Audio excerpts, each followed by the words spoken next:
Good evening, everyone. Good evening. We're going to call this meeting to order. Could I have your attention, everyone? Good evening. Thank you so much. Thank you, each and every one of you, for being here tonight. I'm going to start off with just some housekeeping rules. So we have overflow seating in the lobby area. The meeting is shown on the TV monitor out there for additional space. So if anyone standing wants to sit, that's an option. The restrooms are also in the lobby area. They're right outside to the right. Staff is available at the back of the chambers if you have any questions or need any assistance. Because we have many speakers who are joining us for the first time, I just want to make sure everyone understands the meeting protocols. If you would like to speak, please fill out a yellow speaker card and give it to the city clerk. Please indicate on these yellow cards which agenda item you would like to speak on. During the public communications, I will call speakers by name indicated on the speaker card for each item on the agenda. Please speak into the mic at the podium. You have up to 5 minutes to speak per person, but just like our last meeting, I believe we have close to 80 public comment cards tonight. So I'm not gonna limit anyone's time, but just like last time, I think you guys did a great job managing time.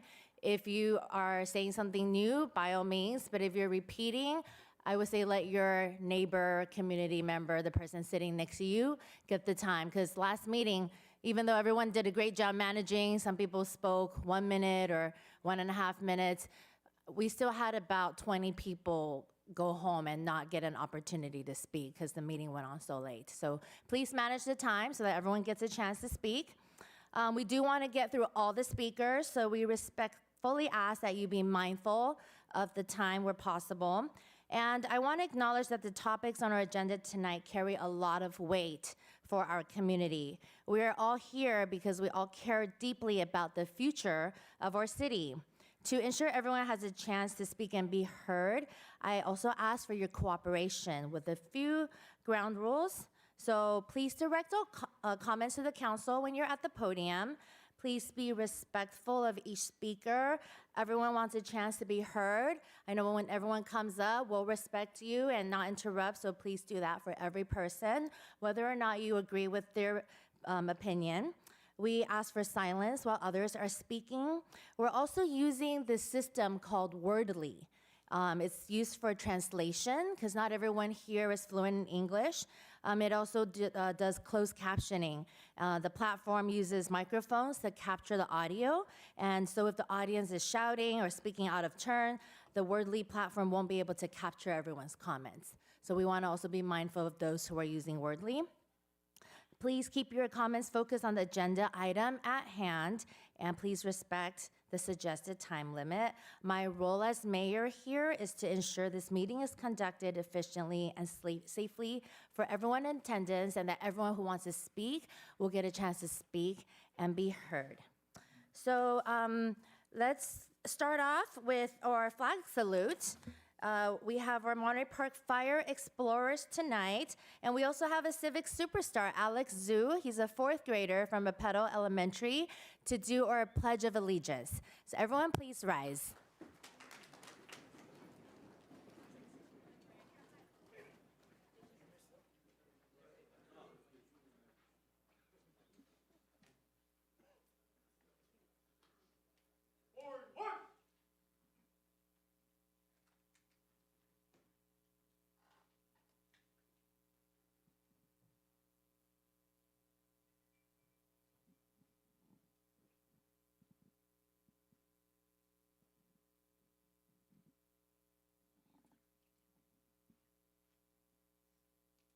Everybody put their right hands over their heart.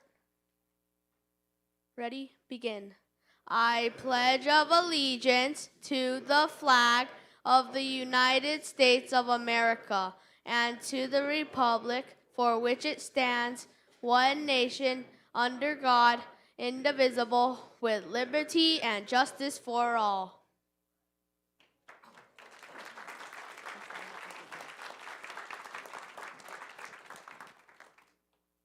Right face. Forward march.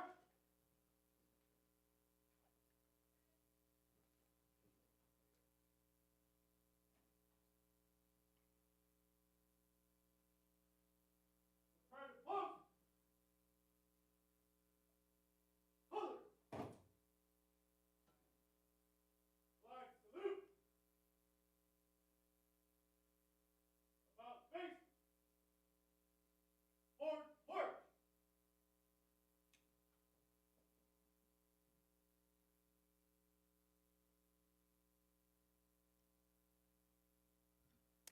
Thank you so much to our Monterey Park Fire Explorers, and thank you to Alex Zhu. We have a certificate of recognition for you as our Civic Star this evening.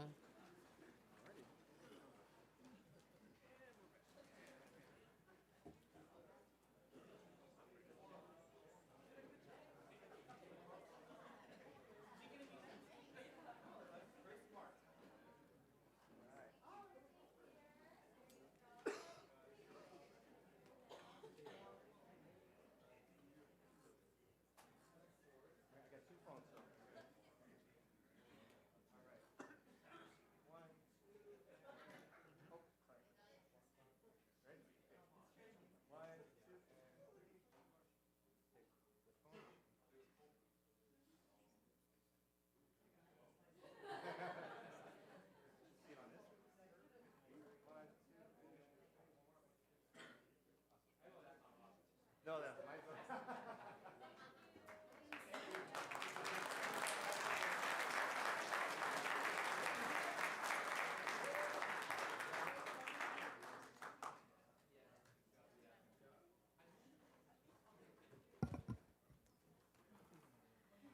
If there are any other community members who have children and want to be your civic superstars in the future, you're welcome to sign up online and join our future council meetings. All right, let's move on to our roll call. Madam Clerk, may we get a roll call, please? Councilmember Go, Present. Councilmember Wong, Present. Councilmember Sanchez, Present. Mayor Pro Tem Lowe, Here. Mayor Yang. Present. We have a quorum. Thank you so much. All right, item 5, any agenda revisions or additions? Madam Mayor, I would like to request item 8A be heard tonight before public communications. These are students that we have joining us in the audience, and we want to be mindful of their study and bedtime. So if we could, we'd like to request item 8A to be heard before public communications. And then the other items, we'd like to request staff communications. That's agenda item 7. If those can be heard after item 9A. That way, I know there's a lot of public speakers for item 9A. Sounds good. So we'll do the presentation, we'll do 9A, and then move staff communications behind 9A. All right, so recognition of the 2025 Congressional App Challenge third place winners. We have Drexel Go, Alina Ramos, Evan Lau, and Athicha Champradu.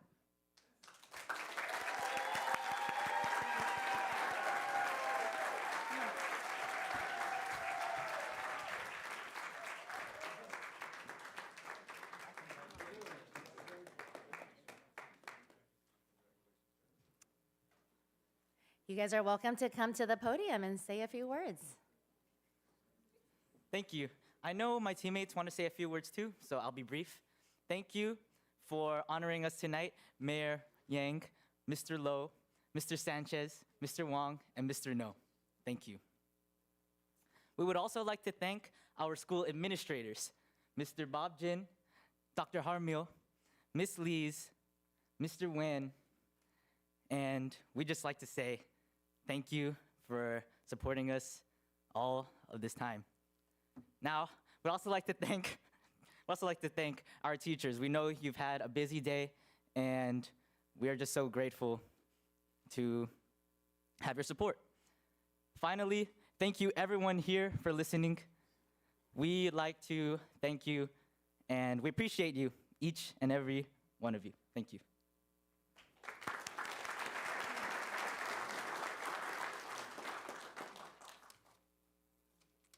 Sorry, mine's a bit longer than his. Good evening, everyone. I'd like to start by thanking all of the council members for once again inviting us here for this recognition. We truly appreciate it and are delighted to stand here again. We would like to thank all of our parents for supporting our 4-year journey for competing in the Congressional App Challenge. Thank you for your endless love, patience, and support. Thank you especially to Ms. Lamb for helping us throughout every step of the process each year and for giving us a space to work and dedicating so much of her time to helping us. Thank you for your belief and for bringing our team together. If it were not for you, we would not have made it as far as we have. Our thanks does not end with our parents, who are grateful to many others, some of whom are here today. I'd like to thank Mrs. Nguyen, Drexel's and my kindergarten teacher, for continuing to support us even 10 years after we left your class. Ms. Gaither, for your support and publicity, who has also been an important figure in our lives since kindergarten. Ms. Lee, for her never-ending support and presence at ceremonies. Ms. Houston, for her encouragement and support throughout the years. And to all of our past and present administration and teachers, Ms. Houston, Mr. Nguyen, Dr. Jaramillo, Mr. Jin, Ms. Lees, and many more that are here today. I would like to thank my aunts and uncles for the love and support, to all of our friends and families for always encouraging and being supportive of us. We're blessed to have all of you in our lives. Thank you. We truly appreciate your endless support and encouragement. It has helped us greatly. We wouldn't be here without you. Thank you.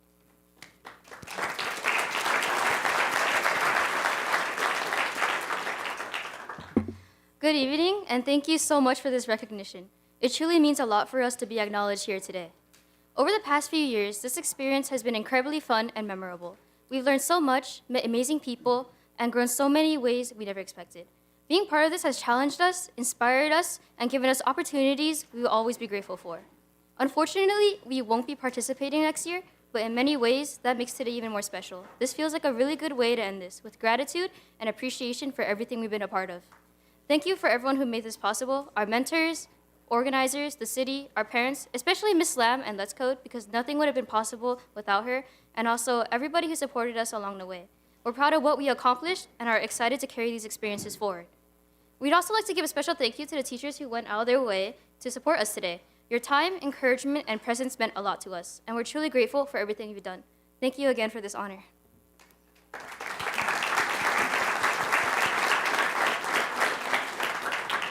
All right, thank you so much. Congratulations on earning 3rd place in the Congressional App Challenge. And we have certificates of recognition for all 4 of you. Madam Mayor, if before we do that, we have a brief video about the app.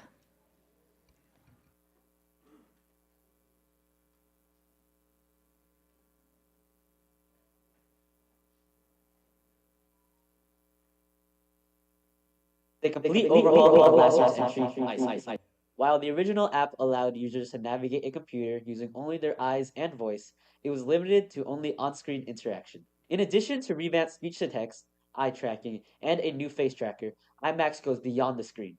A user can now control a robotic arm using their gaze and speech. Our main idea for the app is to help people with physical disabilities such as quadriplegia who cannot perform simple daily tasks without help. Many existing assistive devices are too expensive or inaccessible to those who need them the most. IMAX is our solution. It's a personalized and open source solution built entirely with Python. Using our overhauled eye tracking system and newly developed face tracker, users can navigate a control panel built with TK-Kinter to fine-tune parameters through sliders and buttons to their liking. We use Python, OpenCV, and other machine learning libraries to create 2 options for controlling the mouse. 1, eye tracking, which estimates where the user is looking on the screen, then moves the mouse to that spot. Clicking can be done through blinking, which is detected by checking for a minimum threshold of the eye aspect ratio. 2, face tracking, which is done by calculating the pitch and yaw, or the vertical and horizontal rotation of the user's face. Based on the direction of where they're facing, the mouse will move left, right, up, down, and diagonal. In addition, our upgraded speech-to-text engine also allows users to control the keyboard with their voice better than ever. Typing can be done by just saying what you want to type, and keyboard commands can be given through short, specific phrases like increase volume or close tab. These commands are stored in a separate, custom dictionary. This is for the Congressional App Challenge 2025. Delete 7 characters. Open tab. This year, we assembled a self-calibrating prototype arm and integrated seamlessly into the IMAX interface. The control panel allows manual adjustment across the XYZ axis, giving the user precise control over the arm's position. Each axis can be fine-tuned or reset, and movement sequences can be recorded, saved, or executed as needed. The app communicates with the robotic arm using Pi serial, which lets us send commands directly to the Raspberry Pi, activating the robotic functions. All this happens in real time thanks to the reworked Python code we wrote to coordinate eye tracking, voice recognition, and hardware control smoothly. All these updates make it possible for users to live more independently. The arm has two detachable options, a grabber and a pen mode.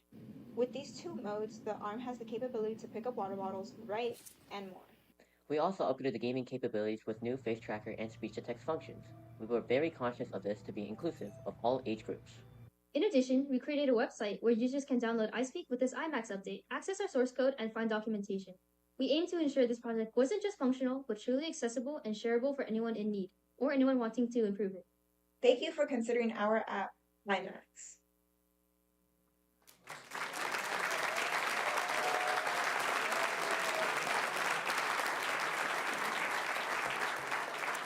Congratulations. Amazing presentation. Here are your certificates.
All right, back on the agenda.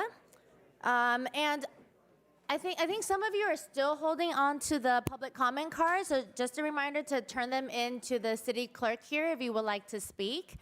Otherwise, if you hold on to it, we won't be able to call your name. Right now, we're going to do public communications, and then 9A will be right after. So I have three quick. Just a quick announcement. If you have seats that are open next to you, I understand some individuals may have left already. Please raise your hand so individuals that don't have a seat behind you see that there's open seats nearby. So if there's community members that are looking for chairs, there's chairs in the audience here. People are raising their hands if you'd like to come sit down. Also, just friendly reminder to keep the exit ways clear for us. Thank you. Thank you, Inez. All right, so we'll call our first public communications speaker, Paul Isozaki.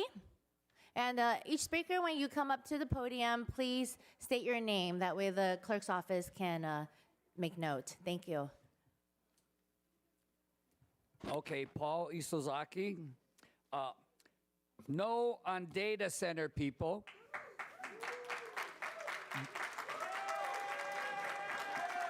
Barnes Park swimming pool supporters, listen to this. The city of Monterey Park needs to do their business differently. The city needs to get public input before deciding on major projects. The strength of this city is the homeowners and the residents. As you just saw these kids. Many of Monterey Park citizens are professionals and experts in their field. They can inform the city on major issues which our staff might not be able to see. Our city does backdoor business. Let me give you some examples of this backdoor business. The Abajo Garvey project. The city spent over $20 million reinforcing the hill facing Garvey, a property whose value is less than $10 million. So we spent $20 million on this hill, but the property's worth less than $10 million. Not very good business. We did not own the property, but we are now stuck with it. The Monterey Park community found out about the project, but the project was approved, the contracts were signed, and doing business, and it was too late. And they did the project without informing the public. The data center.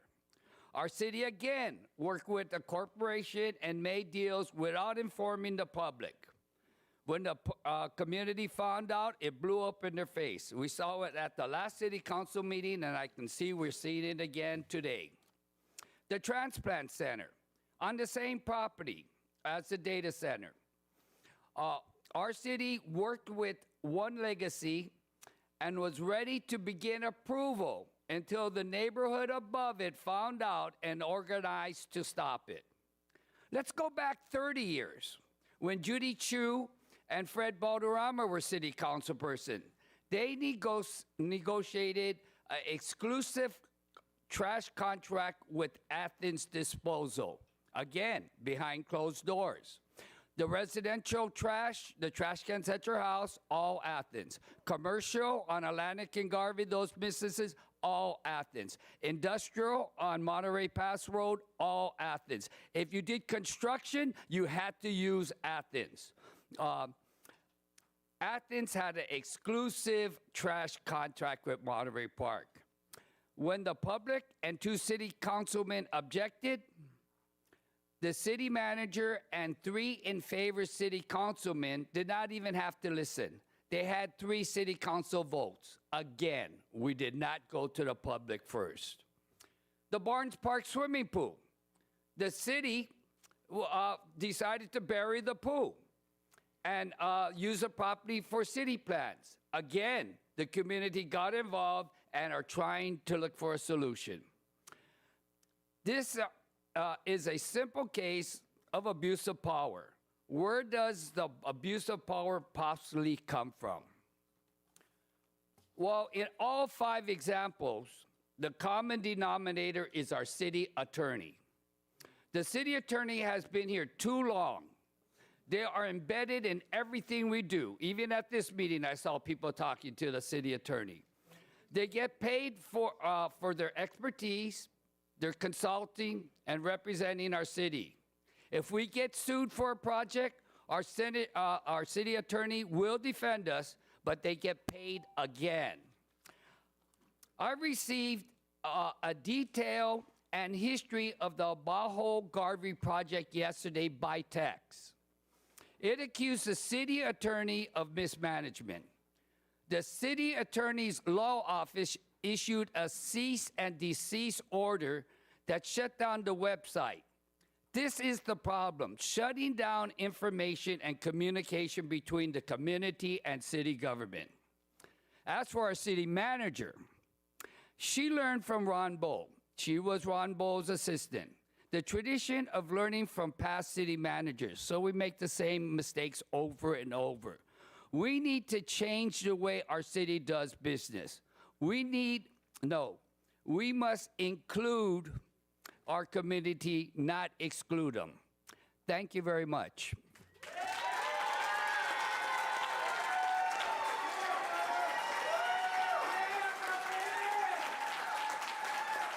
Thank you, Paul.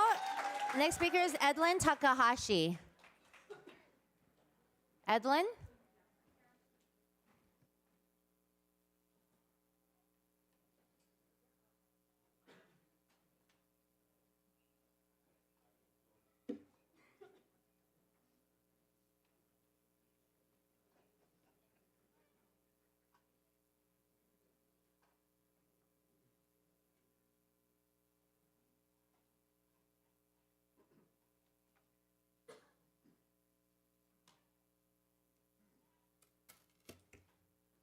Hello. Thank you for this time to speak today. For those of you who don't know me, my name is Edlin Takahashi, and I am a resident of Monterey Park for 30 plus years. And today I'm here to represent the SGV Power Up Beacon, but also Mark Keppel High School alumni. I mentioned before when I first came that this is a 10-year fight for me. And so this jacket over here actually says 13.2 women dive on it. This was the year before I was the president. I do have a funny story. This weekend during the Chinese New Year Festival, one of the former city council members actually ran away from me this weekend because it really happened, because I approached the city council person about the pool. I was collecting signatures to continue the petition, and that person saw me, and I said, "Hey, remember me? Come on over." And they ran away from me in shame. And I said, "Where are you going? You promised me a pool 10 years ago." Ran faster. So anyways, this is really unfinished business. And, I challenged the city council to finish the project this time, and I'm hoping that happens. But today I'm here to represent the diving community. Options A, B, and C that were presented on Monday night were all very nice options, and I thank the people doing the planning, and for city council for having the survey to see, what was important. And one thing is that the diving community was very misrepresented. The diving boards were taken into consideration, which is 2 1-meter diving boards. However, talking to a coach, Liang Li, and he is the diving coach at Mark Keppel High School. He's also an Olympic gold medalist. So we're talking that the students are being coached by someone who really, really understands diving. He said that the minimum requirements is 2 3-meter boards and 2 1-meter boards. And so we've only allowed for 2 1-meter boards in any of these plans. And also there is no spa that would allow the divers to, go ahead and do their warm-up and relax the muscles afterwards. So just some consideration, and I just want to point out that this is a very successful team. Oh, one more thing. The person who was presenting the pool design said 12 feet was the depth of the pool. minimum 12 feet 6 inches. We don't want any accidents or any concussions. The current pool design may not be deep enough, so whether or not that person just said 12 feet just to make it easy, I just want to make sure that specifically that pool is deep enough to handle that diving boards that are going in, because things can happen with 6 inches missing. Going back to the diving team, 9 CIF championships, 4 runner-ups. And this just doesn't happen with any coach. And, designing this pool, we're not just designing the pool for any standard high school. This was the design that we got was for a standard high school. We need a design for a championship high school because that's what we have, championship divers, and we need to continue that tradition. And again, the 50-meter pool, 81 All-Mont League championships, and the swimmers share the 9 CIF championships and the 4 runner-up championships because it's a combined team effort. So the builder admitted that for options A and B, that they would have to go and extend south. And I urge you to also look, north, towards the tennis courts. I'm urging you to look south for space as well, for those who are interested in the splash pad and the rec room, because on Monday at that meeting, it was admitted publicly that there was a possibility that George Elder Pool would be closed. That being the case and a possible reality for the future, this Barnes pool needs to be the best pool possible that it can be and just be our dream pool that accommodates everything, the divers, 50 meters for our competitive swimming, high school and club, 25 feet to include our water aerobics program, rehabilitation program, and swimming lessons for the youngsters. And my kids were water safe by the time they were 4 years old. So it's possible for kids that young just know how to be water safe, not necessarily have a stroke, but to be water safe. So, and have a splash pad. We can have everything. And if we're going to close Elder, then we really need to put everything into Barnes Park. And I thank you for your time this evening. Thank you, Edlin. Next speaker is Aaron. I just have a first name. Aaron, is there an Aaron that signed up for public comment? No? All right, then we will, that's all the public communications I have, so we're gonna go on to the main item that everyone is here for. Oh, Aaron's here, okay.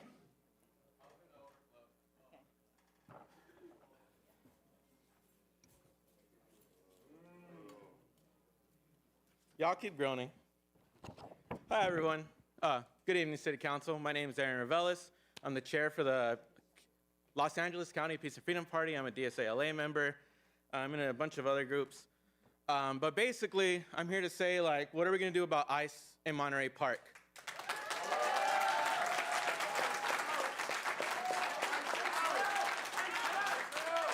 Because, the same area that ICE was, picking up Asian folks here, is where I was canvassing to alert the community about the data center that's coming in. And to me, Monterey Park, it's the entrance to San Gabriel Valley. If we let ICE roam around, picking up Latinos and Asians, their prime target, they're gonna go to the rest of San Gabriel Valley. They're already hitting Alhambra hard, Monterey Park hard. Alhambra is already, we went over there with 200 people. They said their hands are tied. In Los Angeles, the chief of police said his hands are tied. We need Monterey Park to do something. We need to enforce the mask ban, have the police department go and make sure they're enforcing that mask ban. The same way the police department discriminates against minorities, discriminates against workers, we need them to pull over ICE. Do they have their badges? Do they have their regulation? Their whatever federal documents they have to be operating here? Do you have your no mask? Do you have your identification? Any little thing to impede their process. While they're doing that, they could also alert the community where ICE is. I'm tired of all these do-nothing Democrats in our state who are saying they're trying their best, having these hearing meetings.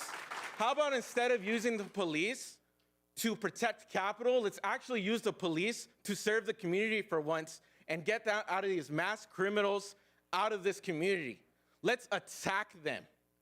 I'm tired of coming up and defending and defending and defending. We need to go and protect our community.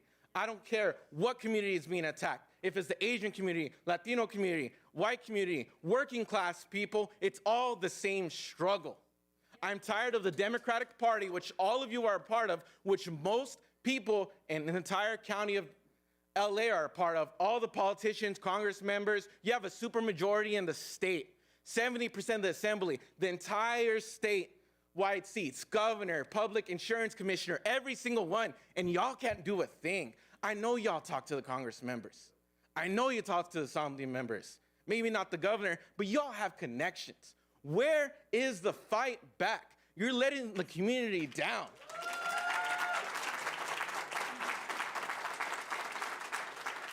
Because I'm telling you all, in these small cities, if the Democrats don't step up and do anything, they're going to be replaced by a new party. If we look back in history, new parties have come up whenever the supposed working class party didn't work. When the Democrats and the Whigs fell silent on slavery, that is when the Republican Party was created. Later, when women were looking for the right to vote, when we were looking for safe regulations on factories, the Progressive Party took hold and sweep statewide and congressional elections until they were banned from running for office. The Socialist Party became important when workers were going on strike. A new party will develop if you Democrats don't stop it. And I'm warning y'all, because I'm already in one of those parties, and we're coming for y'all seats. And I'm telling you exactly, I'm telling you guys exactly how to stop us. Is do something for the working class of this state. And I'm telling you, this is gonna, screw my party over, but I'd rather have that than you guys do nothing and let more people get taken to who God knows who where, to Alligator Alcatraz. Maybe they're sent back to their home country, maybe not. Who knows? And I'm telling you all this now because people can be shipped in for pay here and sit in half of this council meeting, but you can't ship in votes. Thank you. Good night.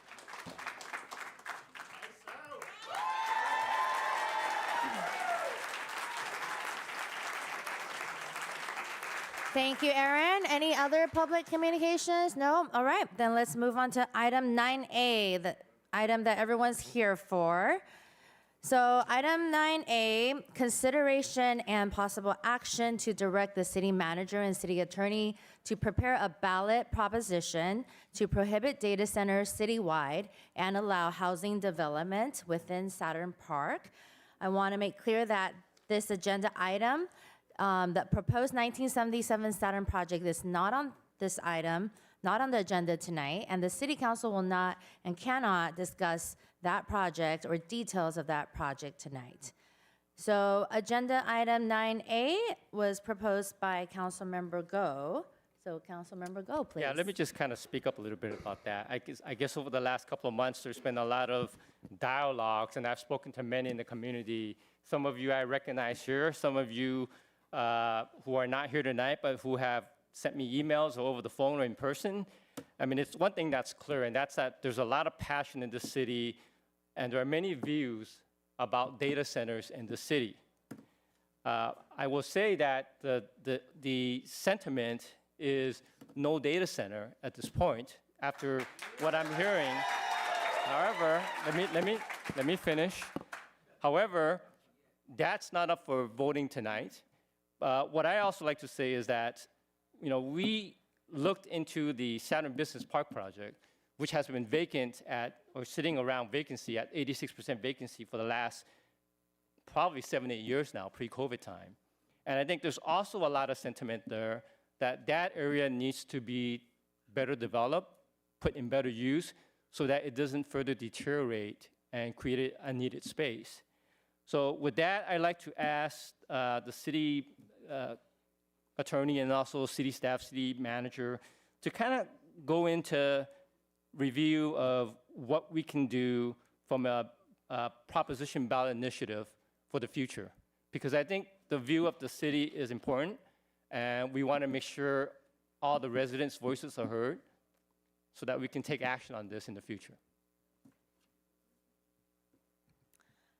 Thank you so much, Councilmember Go. Any other comments before we start calling the public speakers? No? All right, so like I said earlier, we have about 80 public comment speakers on this agenda item. Same as the last meeting, you guys managed the time on your own. I'm gonna call up 5 names at a time so that you guys can line up when you hear your name called, and then when the person in front of you is done, you can come up right away. You don't have to wait. All right, that way, hopefully everyone gets a chance to speak before you have to go home. And Madam Mayor, maybe as we call people up, I made this comment last time as well. I'll confirm with the city attorney that I can engage on this item, just because there has been a lot of misunderstanding about my engagement on this item. And yes, Madam Mayor, members of the council, I think it's posted on the dedicated webpage with regard to all of the information on the data center. The FPPC opined that you cannot participate with regard to the 1977 Saturn, but this is a general policy matter. It does not directly affect 1977 as it's not on the agenda. Oh, and I just want to also reiterate another call I made last meeting for civility. I imagine that there are going to be differing opinions coming up to speak for the next few hours. And so please, I hope we could just issue a call for respect for each other, that we can disagree. And there are, I'm sure, varied opinions and perspectives on what we're talking about tonight and the item tonight, and items maybe not on this agenda item specifically tonight, but just ask that we show mutual respect for each other, for others' opinions and others' viewpoints. Tonight, at the last meeting, there was a lot of trying to speak over and yell at each other or yell while others were talking. We're here to listen. This council's here to listen. We want everyone to be able to have their time. We're sitting here respectfully trying to listen, and hope that the audience will be respectful as the speakers are called up one at a time. So thank you.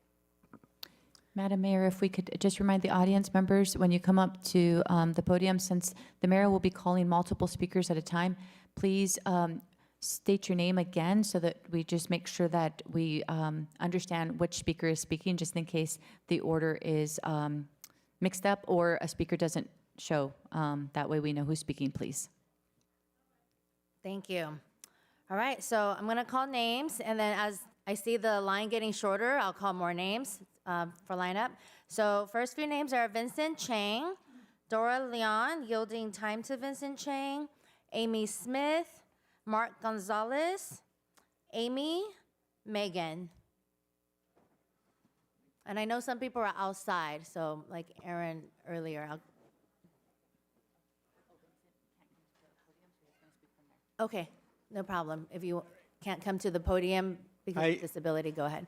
Good evening, Mayor and members of the City Council.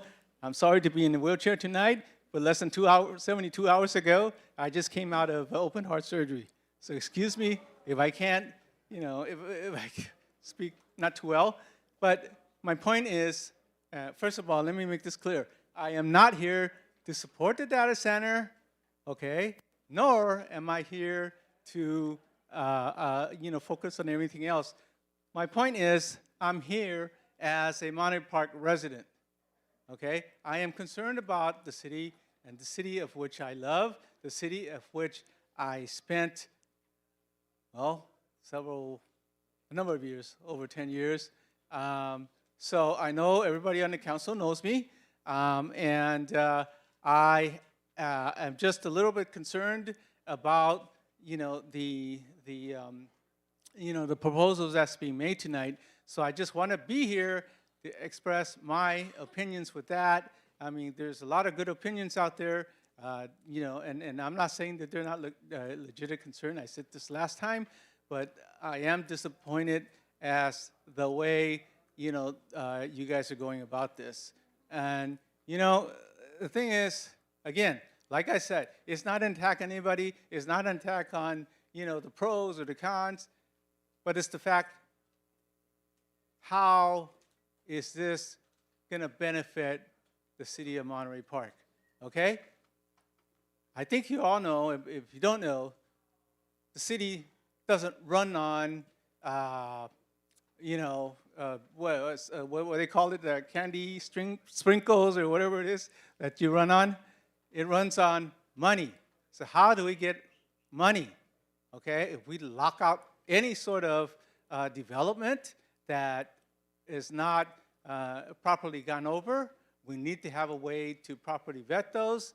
And so the thing is, with this item in regards to the data center, I mean, basically my position is, and I'm also, a believer in equality as well. I believe that everybody should have a chance to present their case. So maybe they can't make the case, okay? Maybe they can. I don't know. I'm not making judgment on that. I just want to see a fair system. And you know what? I also agree with, I believe that was Paul that spoke, and he said, well, you have to look at it and get the city involved, get the residents involved, and not necessarily just have, people from the outside taking whatever position they want to take. So those are my point. And, just a little bit more about me. I don't mean to brag, but, the point is, the gentleman brought up the issue with the ICE. I'm a lawyer. Since 1993, I fought ICE. I fought ICE, but back in those days, they actually wore a jacket and tie and maybe a light jacket. They don't go around like these folks today that looks like wannabe cosplayer, that, they want to be, they have to full of themselves, whatever. So, but nevertheless, we need to deal with them under the law, and that's what we should. I mean, I know there's different opinions in that, and you know what? We have to do it the right way because the other folks are not doing it the right way. So, anyways, I think I'm running out of time. Dora was graciously kind enough to give me her time. I just want to say, there's a lot of real estate here that has been shopped for, with developers over the years, and they're not going anywhere for various reasons. So those are something to consider. Okay. Again, thank you so much. Thank you, Michelle, for bringing it all the way. I love you still, but.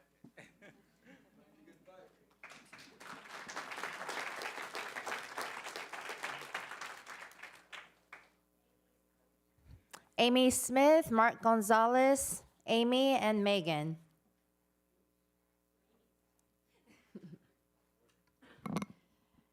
Hi, good evening. My name is Amy Smith. The Oxford Dictionary defines precedent as an earlier event or action that is regarded as an example or guide to be considered in subsequent similar circumstances. Monterey Park sits at a moment in time that could be a precedent for future development within not only just the city, but our state and possibly our nation. The world is moving forward, and the wheels of progress are continuing to chug along. Closing our eyes and covering our ears and shaking our heads is not going to write the narrative for the future that should be written. We have an opportunity here to set high standards and powerful rules that could become the models and the basis for future development.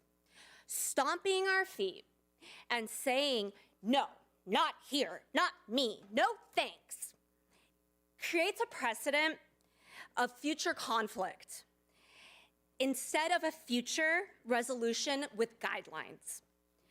Remember, closing the door to development doesn't preserve the future. It quietly decides against it, trading growth and opportunity in for stagnation and regret. Thank you.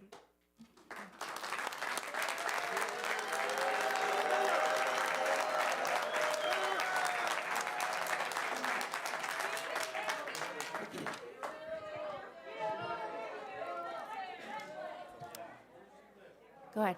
Hello. Thank you. Order, please. Hello. Thank you for letting me speak here tonight. I've lived in Monterey Park since 1972, and I've gone to school here. I've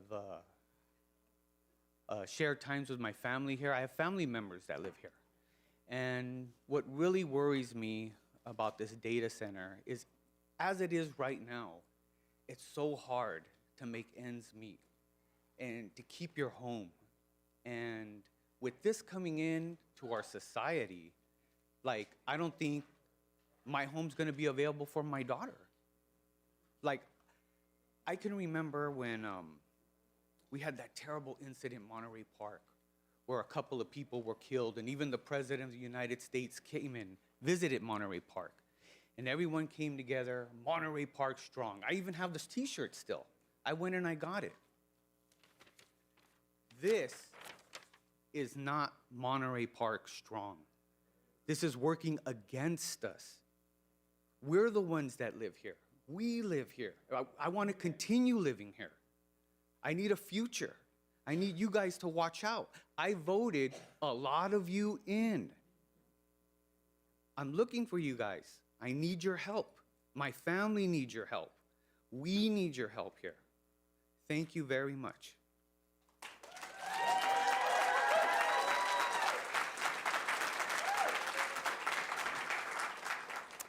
Do we have Amy and Megan? No, I'll call some more names. Carrie, Sky, Walker, Maria, Jeremy. Oh, okay, Amy, yes.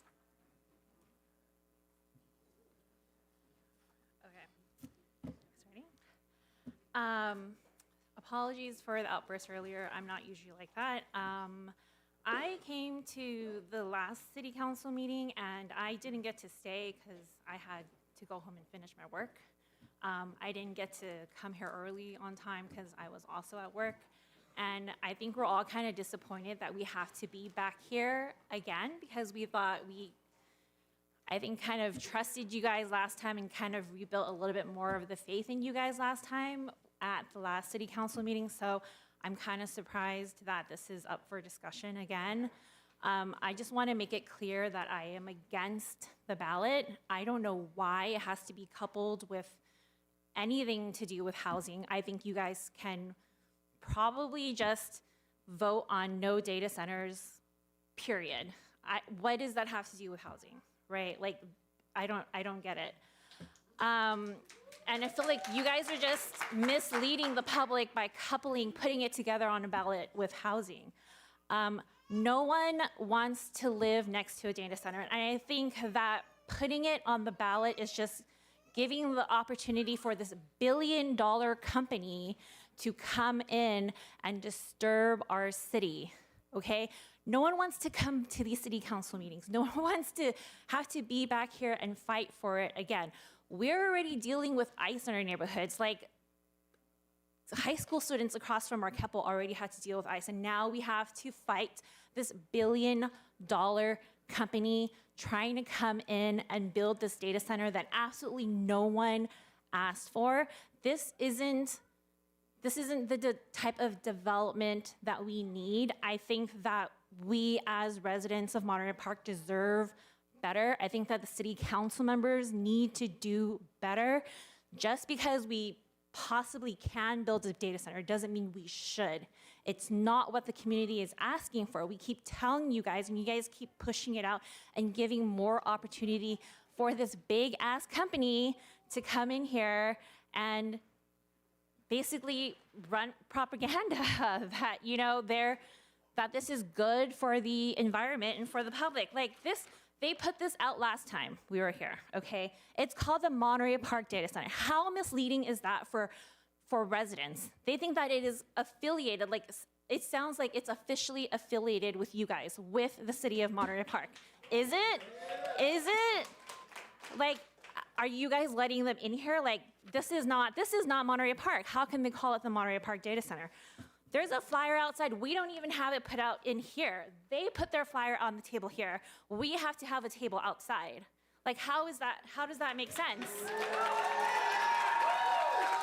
So There's a lot of stupid, flashy jargon on this, and I'm gonna go through it, okay? Like $5 to $7 million per year. How? How? Would no other development that goes into that plot also generate some kind of revenue there? Why does it have to be a data center, okay? Electricity rates are set by Southern California Edison based on regional infrastructure costs, energy supply, and not commercial developments, based on use. How is that not gonna drive up or impact the electricity? My parents live in an area where every other month they get a notice from Southern California Edison that they have to have their electricity shut off for whatever reason, okay? They're literally afraid that the food in their freezer that, you know, they're low income and retired is gonna spoil because the electricity has to be shut off. Do you guys really wanna put that strain on our electricity grid? Okay? And another thing, it says that the closed loop cooling system is BS. What the hell does that even mean, okay? This approach significantly reduces water consumption. Reduces water consumption based on what? Based on what? These are all loaded terms. There is nothing backing any of this.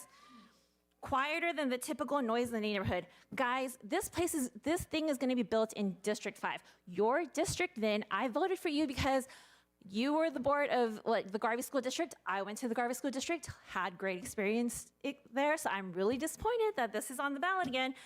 That area is right next to the 60 freeway. So in addition to having to listen to the 60 freeway, I gotta listen to some noisy ass data center that's like ridiculous.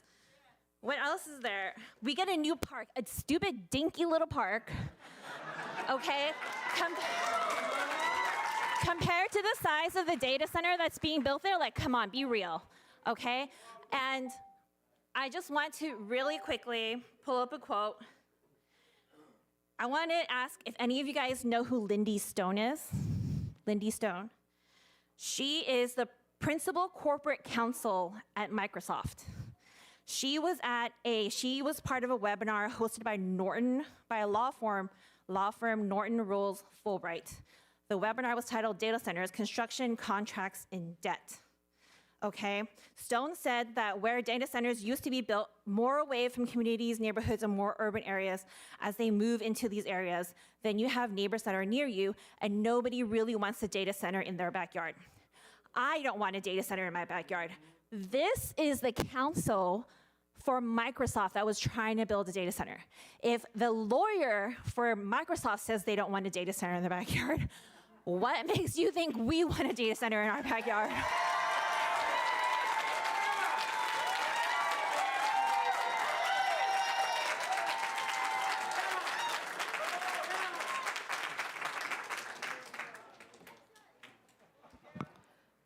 Good evening, Mayor Yang and City Council members. My name is Carrie. I'm a resident. I live in District 5, and I also happen to be a licensed California attorney. I understand the item on the agenda tonight is to consider directing the preparation of a ballot measure to prohibit data centers citywide and allow housing development within Saturn Park. First, I'd like to share that I'm opposed to placing the measure on the ballot for voter approval. I feel a ballot measure is very risky because it's a political campaign and subject to being deeply influenced by the deep pockets of the applicant. The majority of residents in our city don't live close to 1997 Saturn, 1977 Saturn, and for many of them, English is not their first language. The applicant has already started its misinformation campaign, handing out flyers door to door and running Facebook ads. The average voter in Monterey Park isn't going to read all of the voluminous documents regarding the project. They're not going to be able to parse out or do independent research to verify if the applicant's claims are true or not.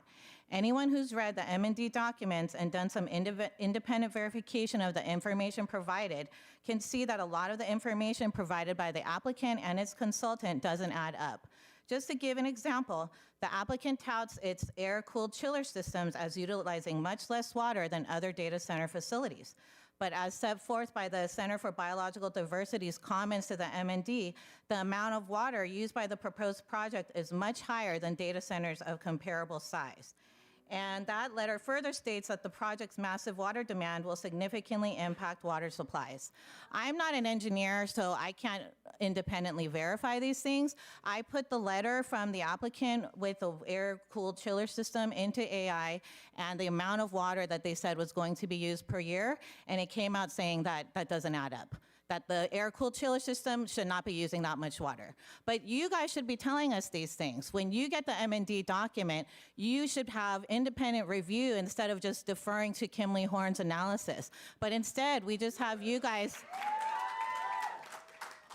we don't have any independent, like the planners should be on top of it. They should know the ins and outs of all the letters, all the back and forth, and they should be independently verifying these things, not just shaking their head and saying it's true. After the last meeting, the council indicated that they were going to come back with a proposal for regulations to ban data centers in the city. Now, instead of coming back with those regulations, they're suggesting to put the question to a vote of the people. This seems to play directly and perfectly into the hands of the applicant, who didn't really have any good options moving forward after the public outcry at the last meeting. I propose that instead of focusing solely on a ballot measure, I'm requesting that the city staff agendize discussion of the following issue at the upcoming meeting. Repeal and amendment of ordinance number 2253. Ordinance 2253 was the ordinance adopted by the council in November 2024 that permitted data centers as a category in Saturn Park with a development agreement. Before that time, only data processing facilities were allowed in the zone. The overwhelming majority of residents were not aware that ordinance was being considered. If they had been aware, you would have had a lot of people here just like they are today. Obviously, we didn't know about it, and at the last meeting, you heard from, I don't know, almost the entire majority of everyone who came that they barely just heard about this project, maybe in December. So if they had been, the ordinance includes many findings to justify its adoption. Specifically, it includes findings of consistency with the policies of the city's land use element and environmental justice element. And I want to read you the ones that it cites. It refers to the numbers, but I want to read you what they're about. Supporting sustainable practices, reducing disproportionate environmental burdens and compounding health risks affecting low-income and minority populations. Ensuring new development is planned in areas that can sustain it long-term, considering air quality, health indicators of residents, and infrastructure networks and services. Limiting exposure to environmental pollution through good planning in the public process. Equipping the community with adequate resources to promote enhanced health outcomes and improved quality of life. It seems very obvious to me that the realities of data centers, which the ordinance itself recognizes are, quote, energy hungry, land uses that consume 74% of all electricity in the US, do not support these general plan policies, but actually do the opposite. Case law establishes that a zoning ordinance that conflicts with the general plan is invalid the moment it is adopted. Furthermore, because the public was not aware of this ordinance, we weren't able to participate in the process to add to the record our concerns regarding the actual detrimental effects of data centers. So what is the council going to do now with the invalid ordinance? I request the council agendize for its next meeting to consider repeal of ordinance 2253. That would mean that data processing facilities only, not data centers, are allowed in the zone. As part of the repeal, I would request that the council include a definition for data processing facilities that is consistent with the definition currently in the code. At the hearing to repeal the ordinance, the council can take public testimony and accept evidence in the record of the overwhelming evidence of the detrimental environmental impacts posed by data centers. I'm running out of time. I know that, okay, I'll keep going. This approach cannot be seen as intentionally targeting the applicant because the city should not be continuing with a knowingly invalid ordinance. By my comments today, I am notifying the city that ordinance 2253 is invalid and the city needs to rectify the matter.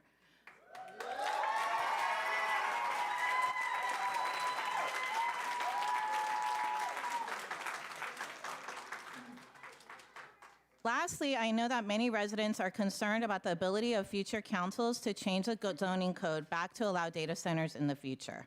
In fact, the repeal of ordinance 2253 does not prevent data centers from being built in other zones in the city. To help achieve a citywide ban that cannot be overturned by future councils, instead of a council-sponsored ballot measure, I support the option of a resident-led initiative. After collection of signatures equal to 10% of the registered voters, the council has the option to either place the item on the ballot or adopt the ordinance outright. After we collect the requisite signatures, which I think we will be able to do, we should ask the council to adopt it outright rather than putting it on the ballot. This method would avoid any of the issues with the developers' deep pockets. Lastly, I know there are many residents who want to see expanded housing uses in Saturn Park. I would support that and would suggest that that can be done by a council-initiated ballot measure that does not need to be intertwined with the data center issue.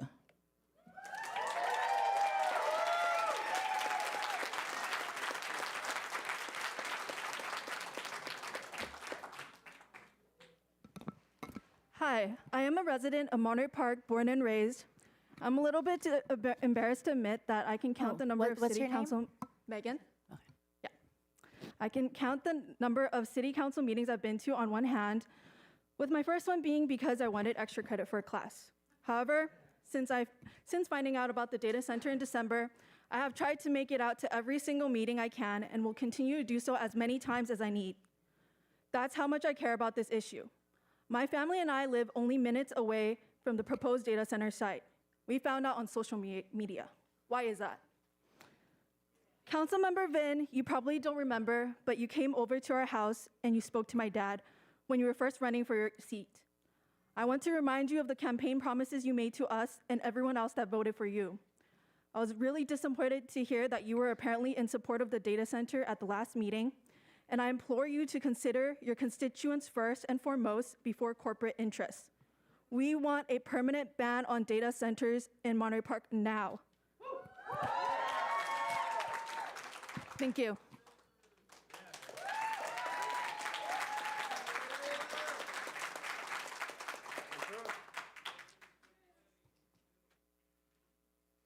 Hi, my name is Skywalker on the slip. I'm a resident of Monterey Park for the past 3 years. I live on Clover Drive behind the Saturn Park Business Complex. I'm about 50 to 100 feet away from where the corner of the data center would be.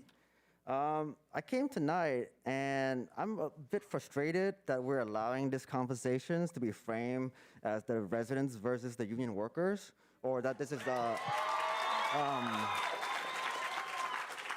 or about NIMBYism, because I would like to state that I'm not anti-business. I'm not anti-housing, or am I anti-jobs? I would like all these guys to get jobs. But I want to state that, with that said, I want to state that I still strongly oppose this project. The reason why, particularly because when I look at the facts, they don't really make sense. The developer is a subsidiary of a foreign corporation with no interest in the well-being of our community. An example is when the residents expressed their anger at this project, instead of engaging directly with us, they hired a crisis public relation firm to mount a campaign to influence our options. I work from home from 8 a.m. to 5 p.m. for 5 days a week, the whole year. No one has reached out to me. If they say so, that's a lie. Another thing is the number of permanent jobs that is going to be generated when this data center is finished building is small. It's 26 jobs. And it's not even guaranteed to go to the Monterey Park residents because of the technical aspect of it. This type of business does not even attract new businesses to this area. Who wants to build a sandwich shop or like a store next to a data center that has 26 employees in there? There's no foot traffic. And then I want to bring focus to the Superfund site. If none of you are aware, it's a toxic waste dump that's only been recently mitigated by costing the federal government millions of dollars, and it's right where the Home Depot and the Costco is built on top of. So it's only been around 2019. That's when it's completely mitigated. So this data center proposed to have a bunch of these diesel fuel tanks right next to the residential area. What happens when these inevitably leak to the soil or and contaminating our water source?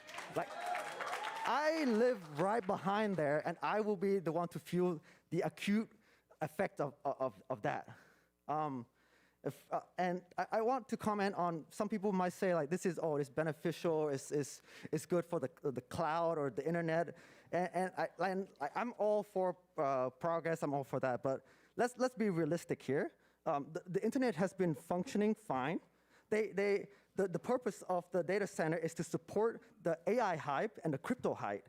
And as I currently speak right now, they're crashing. The stock market is doing really bad. All the chip stocks are going down. So what is the need of this data center in our neighborhood anymore? And furthermore, I have a few questions too. Like, do we want to encourage more AI slop? Like, do we want more AI-generated porn polluting our social media and poisoning young kids' minds? Like, personally, my wife and I also just welcomed our first child last month. The air and noise pollution from the construction alone every day for at least 1 year, I guess, will cause detrimental effects on his development. Not to mention the effects it will have on mine and my wife's. I work from home. I'm the only income to my house. What happens to me if I cannot continue to work to support my family? Like, it's very frustrating that we're letting it get to this point. I will end my time with this. Like, if the data center is approved, I would have no choice but to move to protect my family's well-being. I expect the people who want the data center to put in their offer when I put my house up for sale, and it better be above the asking price. If you want it so much, come live next to it. Thank you.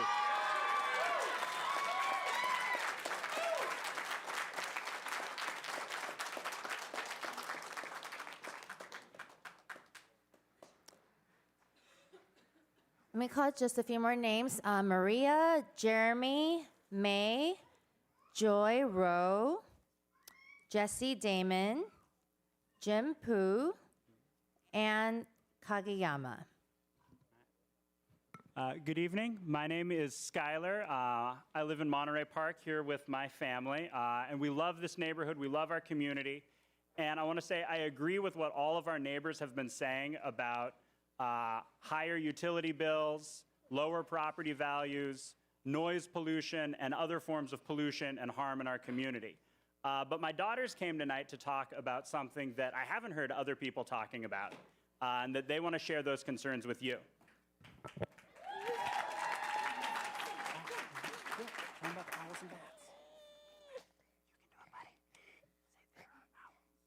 There are owls. No. And bats. In our canyon. And how do they hunt?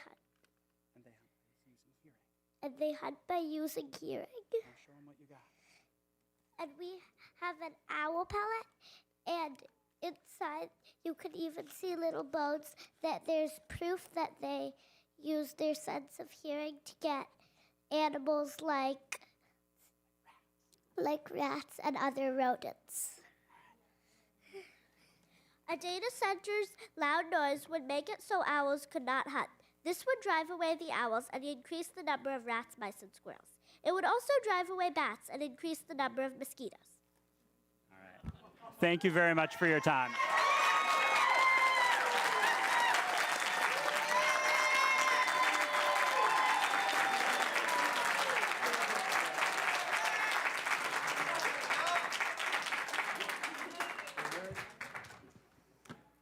Hello, my name is May, and I live in District 2, and I've been a Monterey Park resident for over 20 years. I grew up in the neighboring city of Montebello. The data center issue hits very close to home, as my mother still lives in Montebello over the hill, and I have many friends living in District 5. I'd like to formally express my opposition to the data center. It is critical at this time for the Monterey Park City Council to take a firm stand against the placement of any data center within Monterey Park. The community has already voiced strong opposition to this in previous council meetings. It has been affirmed as incompatible in this city. Given the heavy resources available by the applicant, particularly in public relations and marketing, I'm concerned that residents would be swayed by their one-sided narrative, which does not fully or accurately present the negative impacts of a data center. I'm also concerned about the limited public coverage of this issue in local publications, such as our Monterey Park Cascade. In fact, I did not see any information regarding the data center in the February edition. I am a union member myself, but let's just not think of the next 2 to 3 years. Think about the next 10, 15, 25, or 30 years of Monterey Park residents who actually live here, not just people who come and go and will just leave. Let's think about the people who care and the people of Monterey Park in the long term. Thank you.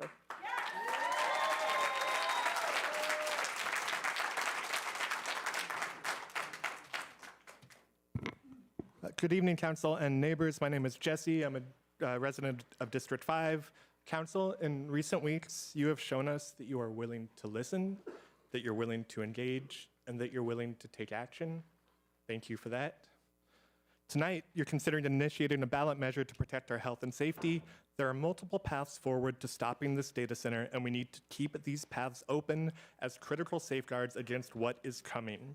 The Saturn Park project has upended the lives of many residents, and I'm not looking forward to a ballot fight, but if that is what we have to do, I'm ready to get on board. But what the city can start planning now is a town hall to review and workshop the ballot measure language before it goes to print. Also, while I'm strongly in support of expanding Saturn Park regulations to include housing, I believe there needs to be more engagement and dialogue with residents about land use. It's also evident that there are representatives of organized labor here tonight. I love labor unions. My husband is a proud member of 3 who walked the picket lines and held elected positions. We can't wait to welcome you back to Monterey Park when we have a project that you can take pride in.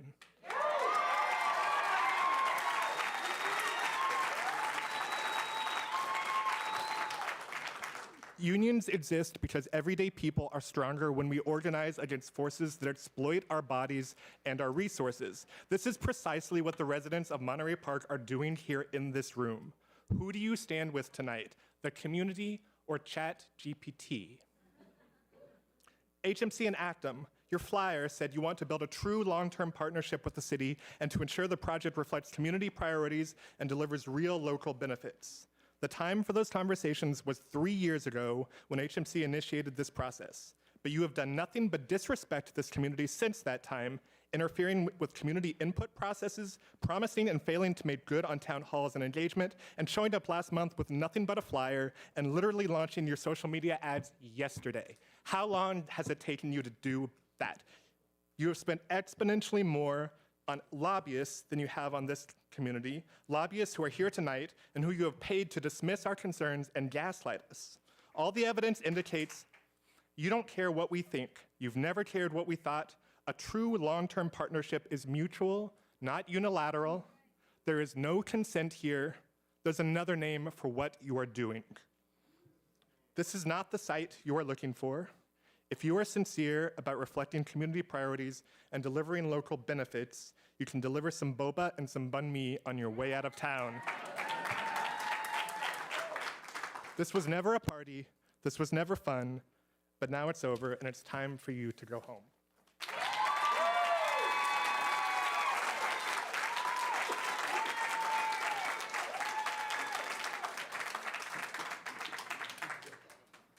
Hello. I'm Joy Rule, longtime resident of Monterey Park, 60s and 70s, and I have a master's degree from California University in Health and Safety. I'm a retired registered California nurse. I have a public health credential, nursing credential, and I have a school health nursing credential, and I have a teaching community college teaching credential in psychology and in nursing. And I've been monitoring the data centers throughout the United States. And besides the astronomical use of the energy that they need, and also the water they need, it's the noise. The noise is causing, 24/7 is causing psychological stress and causing a lot of psychological harm, and the quality of life for these residents around this data center is dwindling to -0. So I suggest that any of you council members who favor corporate greed over your constituents and your residents that voted you in resign.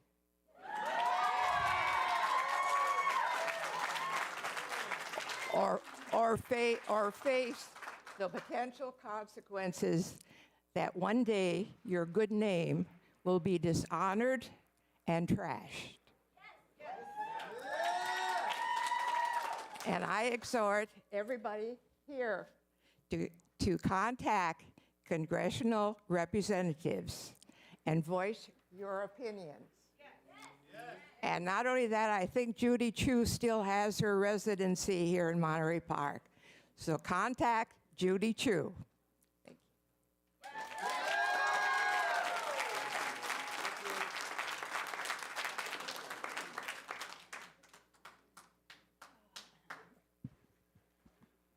Hello, my name is Ann Kageyama.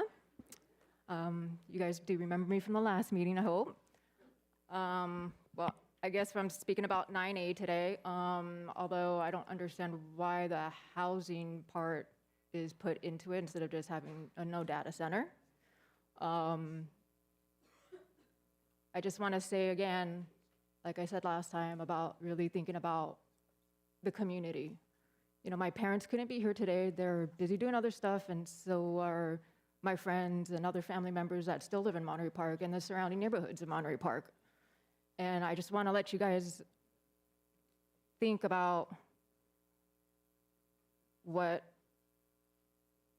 God, I'm sorry, I'm spacing out right now. Thank you. You are putting a death sentence on everyone that not only lives in Monterey Park, but also works in Monterey Park, and also the surrounding cities. Alhambra, South San Gabriel, Rosemead, Montebello, East LA, probably maybe El Sereno. And I don't know, would you guys be able to sleep with that, knowing that? Because it's affecting everyone. It's going to affect you people as well. I see all these union workers, electricians and whatnot here tonight. They're probably here supporting the data center. But, you know, that's a temporary job for them for, what, 2 years. Then they're gone and they're going to move on to other projects. Do any of you guys live in Monterey Park or in the surrounding cities? Yeah? I hope you guys are. 26 years? Awesome. And good. Oh, wait, order, please. And please direct your comments to council. Okay, I'm sorry. Sorry, Mayor. Anyways.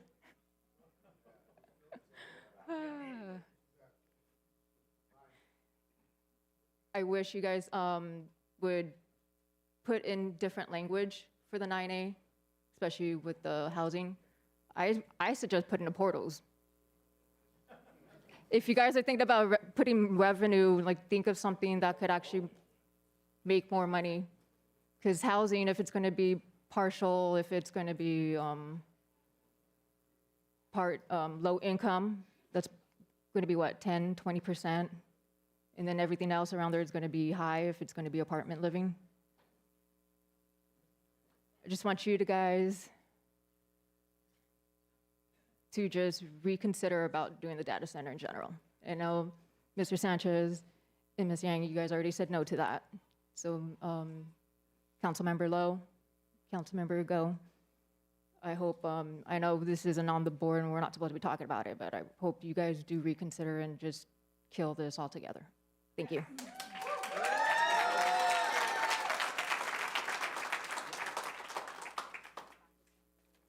Let me just read a few more names. Lauren, Jessica Ju, Mark Rudom, Dave, and Cindy Alvarado. And members in the public, just as a reminder, there are seats inside the council chamber. I know there's audience members that are watching from the TV monitor out in the lobby area. There are some seats available in the council chambers. Good evening, Mayor and council members. My name is Jim Pugh from the Shepherd Law Firm. I'm representing the applicant.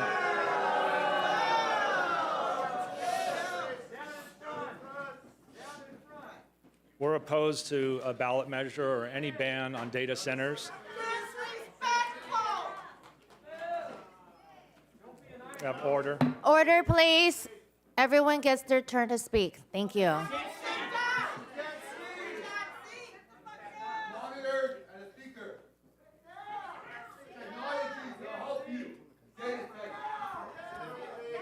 Yeah, continue.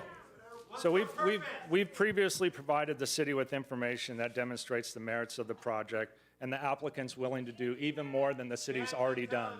So as you know, the city prepared an M&D, which is a mitigated negative declaration.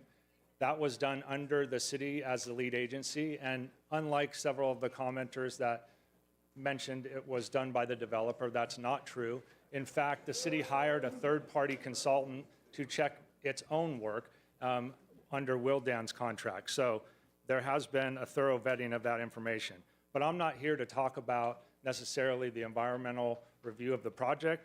I'm here tonight to instead inform the city that its actions are creating real litigation risk and financial liability. That's based on several legal grounds. And actually, I'll echo the comment that was made by the very first speaker tonight in general comment, that there seems to be a history of abuse of discretion by this council and this city. This project seems to fall squarely within that, as your current actions have violated several legal premises. The city has discretion, we recognize that, but there are rules that you cannot abuse that discretion. And similarly, the council must remain neutral and unbiased. Those are rules of law.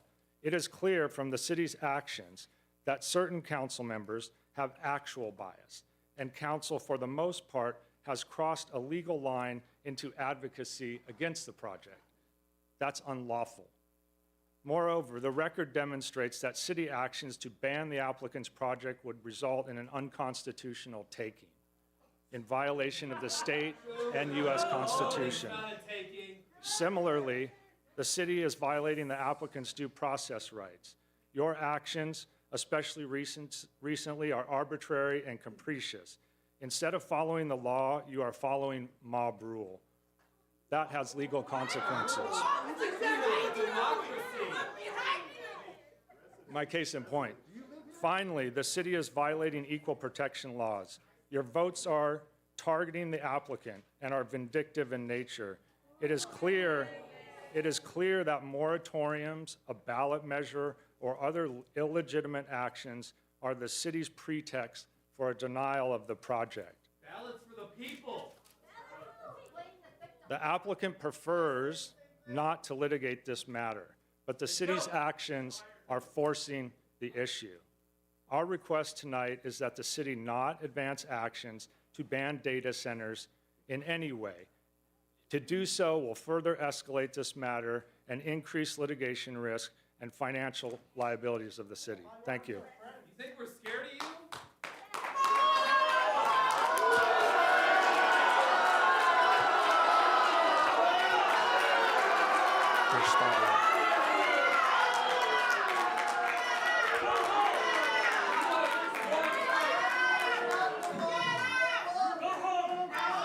You want to speak? All right. All right. Order, please. Or city attorney would like to say a few words. Just give. Madam Mayor, members of the council, thank you. I'm going to briefly respond to Mr. Pugh's comments. Late this afternoon, he made the same comments in written correspondence to the City Council. That letter was posted on the dedicated page with regard to the data center, along with my response at 5 o'clock. Mr. Pugh has made these advances previously. I've informed him that they are misinformed and misleading, and I will restate that for the record.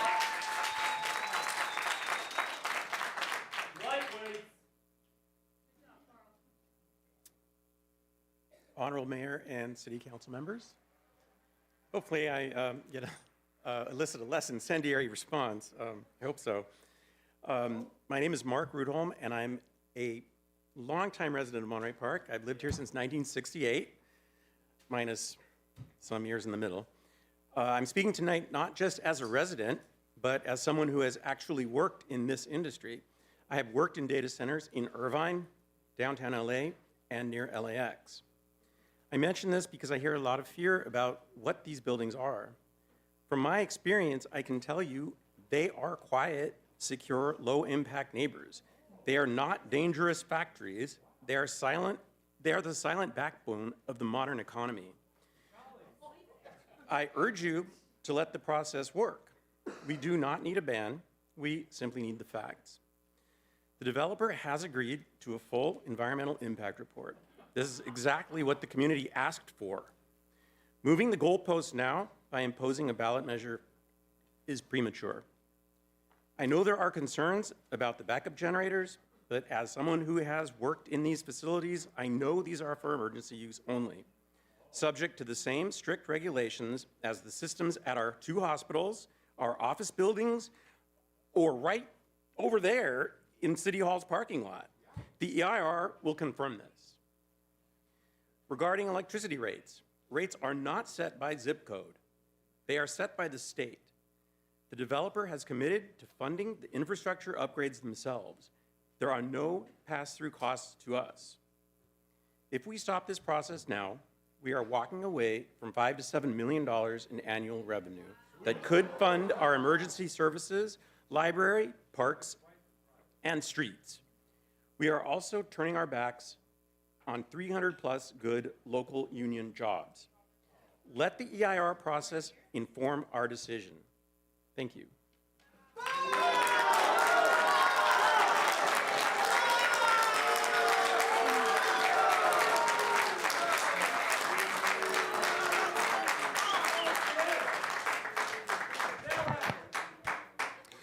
Hi, my name is, I live in District 2. I didn't What's grow your name? up. Oh, my name is Cindy Alvarado. I didn't grow up here like the gentleman that just did, but I did grow up spending a lot of time in downtown. And when I moved to Monterey Park, let me tell you, I was freaked out about how quiet it is here.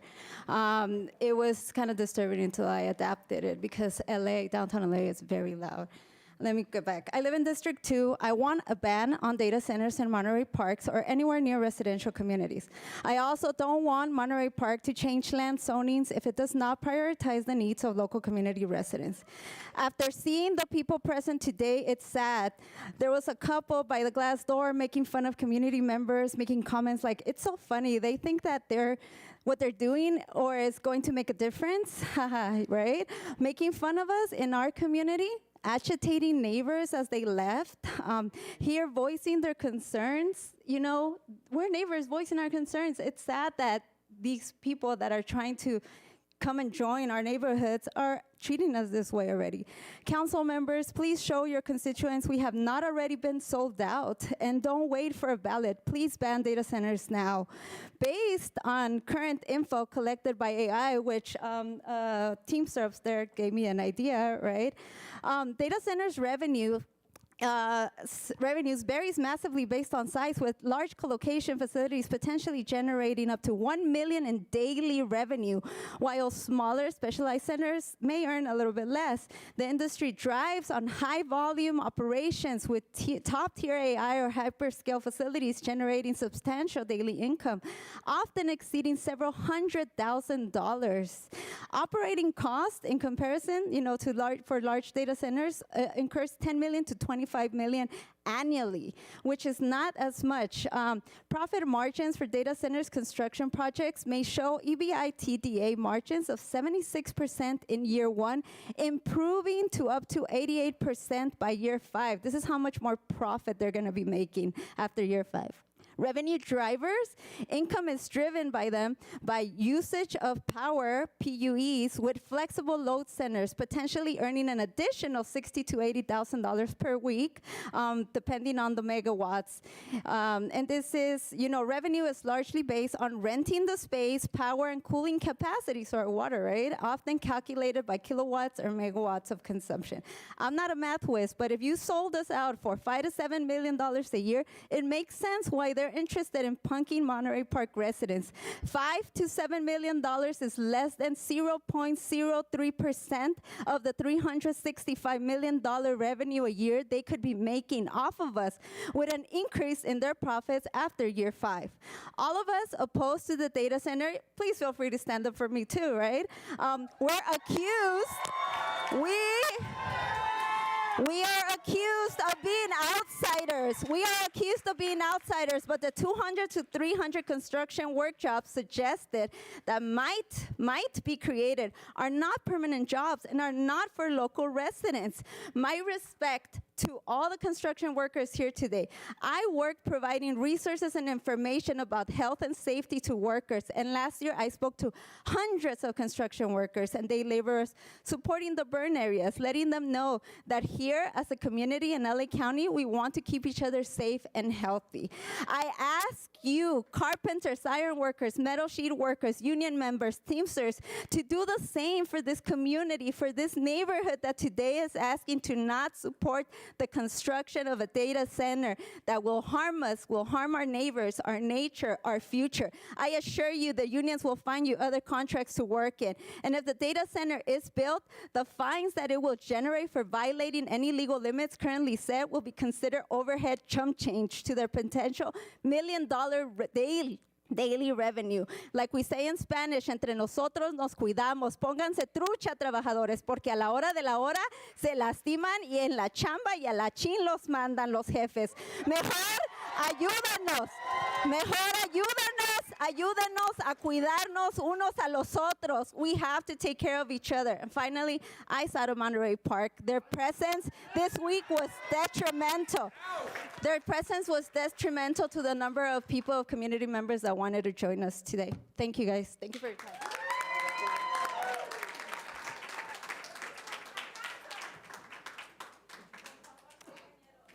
Lauren, Jessica Ju, Dave, Andres Abarca, and Valerie Lizaraga. Dave, there's no last name. It just says Dave. Okay. Yeah, just come up when you hear your name called. No, if I read 5 names, okay, any order. But please repeat your name. My name is Jessica Ju. I, too, am a lifelong resident of Monterey Park, District 2. And I stand here not only for myself, but for an extended network of concerned residents, my extended family, who could not be here today. From my 90-year-old grandmother to a close friend who is about to give birth to one of Monterey Park's newest residents any day now. And it is this network, my mother, who taught me that if something sounds too good to be true, it probably is. So I ask you, why would a foreign or multinational corporation with seemingly unlimited resources come here and offer all this for free if it's such a good deal? When other corporations are asking to move, like Google trying to find a new headquarters, they make cities pitch. They make cities give them deals. So I'm always a little suspicious if something sounds too good to be true. I'm also come from a union family as well, and it was the very union that allowed my immigrant parents to purchase this house in Monterey Park that they still currently live in today, and to live the American dream, send 2 children to school, and for a better life. So I'm asking that if you want to invest in unions, invest in teachers, invest in healthcare workers, invest in long-term businesses that will bring value, long-term value to this city. If you want to invest in business, invest in mom and pop stores. I don't want an Applebee's on my corner.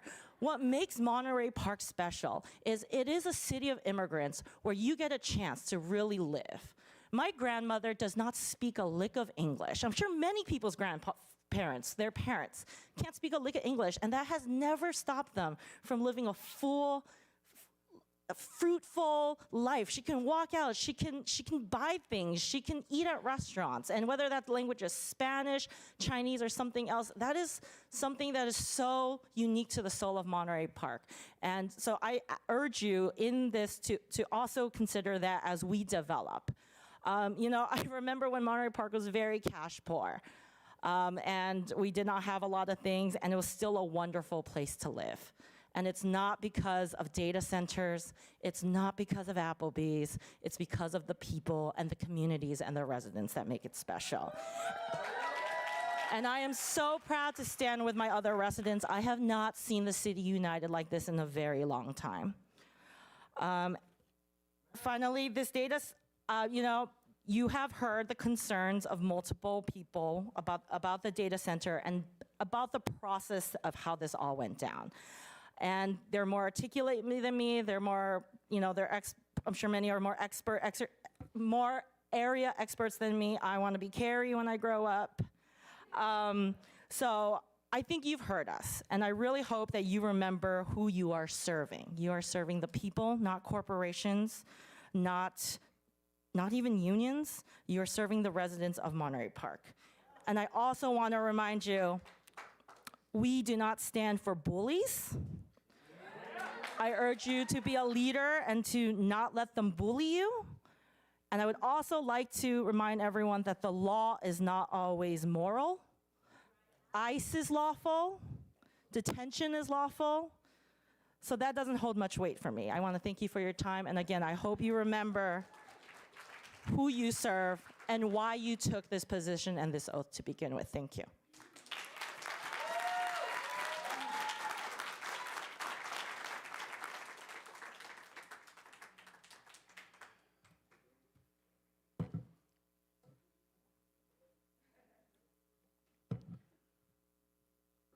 Mayor Yang, honorable council members, dedicated staff. My name is Dave Jones. I've been a resident of Monterey Park for over 45 years. I want to thank you, Mayor Yang and Councilmember Sanchez, for your public written statements against data centers in Monterey Park. I also want to thank Councilmember Go for maintaining ongoing public dialogue in District 5. Thank you, sir.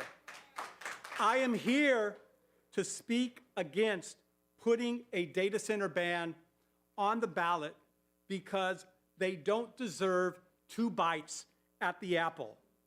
They have millions of dollars to spend against grassroots movement that is clearly represents the will of the vast majority of the residents. The data center has consistently lied to the public and still hasn't engaged in community outreach. They say the project underwent extensive environmental review, but refused to do an EIR until they were backed into a corner with no way out.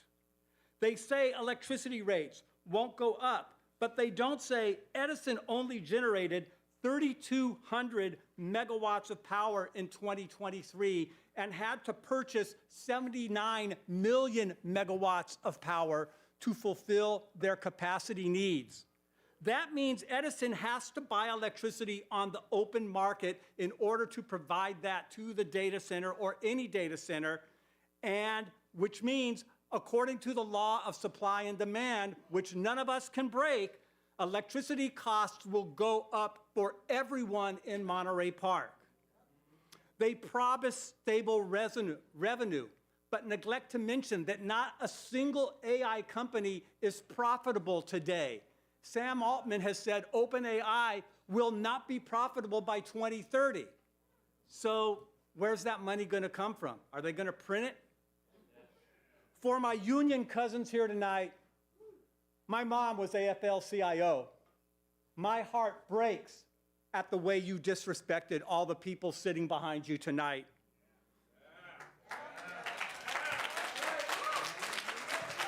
The data center promises a couple of years, a few jobs for a couple of years, but the residents will have to live with the consequences for the rest of our lives.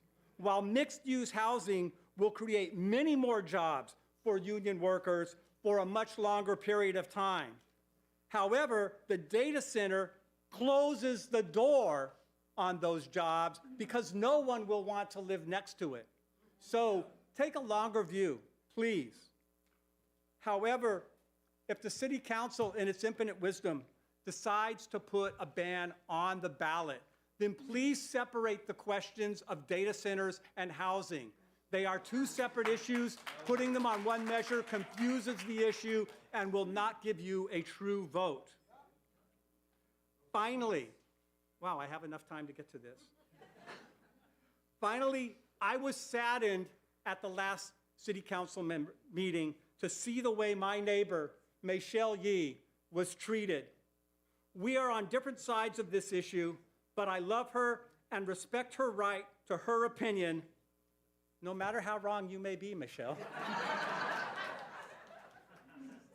Thank you again for the time. Thank you everyone in Monterey Park who has come out to speak on this very important issue to all of us. No data centers in Monterey Park. No data centers in Monterey Park. No data centers in Monterey Park.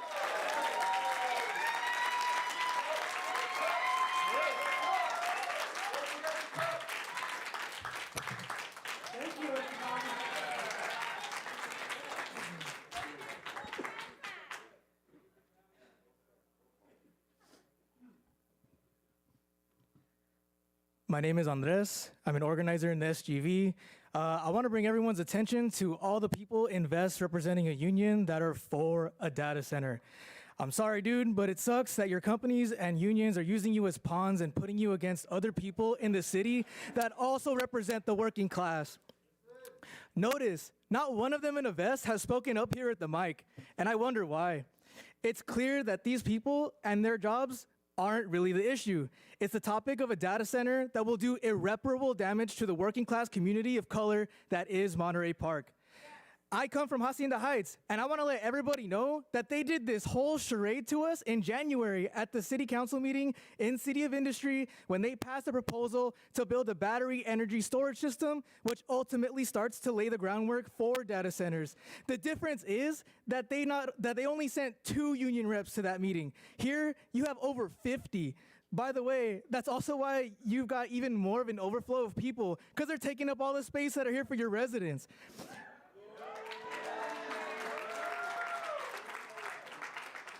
The people see through the smoke. We won't be fooled into fighting against each other. We all know the real harm that data centers bring and that there's no denying the science behind it. All of you up there, work for the people of this city, not the companies trying to bring you fat checks to line your pockets. So whatever your decision is you make for this ballot, I hope it truly represents your residents and your neighbors. No to data centers.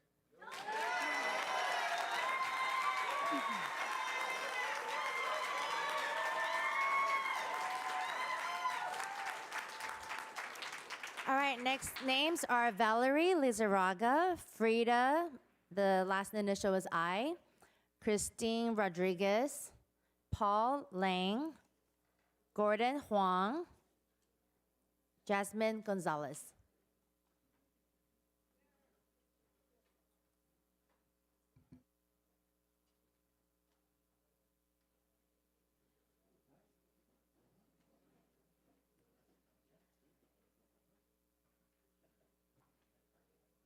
Hi, good evening. My name is Frida. I am a current resident of Monterey Park. I just wanted to come here because I've actually never been to a council meeting before. Something drew me today. I come from a family of unions. My mother was a worker for a union for over 20 years, so I grew up around unions. I know a lot about that. I've actually been a union member myself multiple times. So you're probably thinking that I'm against or pro data center, but I'm actually not. A lot of the data center information that I've read, they state that they are pro jobs, that they are pro community, pro revenue, but that's actually not true at all. If you think that they're gonna give you a job if this data center is built, sure, but it'll be temporary. Your jobs are not secure. And it's also not even good for the environment. I mean, all of these diesel generators that they want to use, that they want to implement on site, they emit a lot of nitrous oxide, which is very harmful to our bodies. So if you are saying that you are pro data center, you are against yourself, really, because you will get sick And even if only one person gets sick, you would have failed.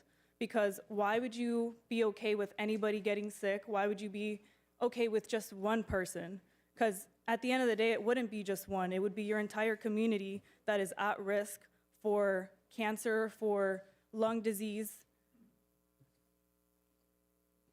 Sorry, this is my very first time speaking.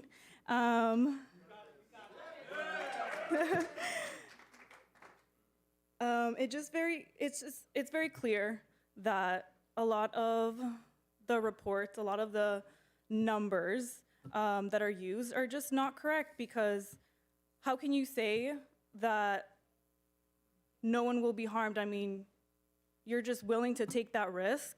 At the end of the day, if you're pro data center, you are not pro neighbor, you are not pro community, you are actually pro billionaires that are just using you for their own personal gain. And that is sad and embarrassing. You should be embarrassed of yourself if you actually believe that this is actually going to help the community. So yeah, I just want to end with a question to everybody. Who are you okay with failing? Are you okay with failing your neighbor and your residents, your constituents? And are you okay with serving capitalists who are only in it for their own personal gain? Thank you, and also ICE out.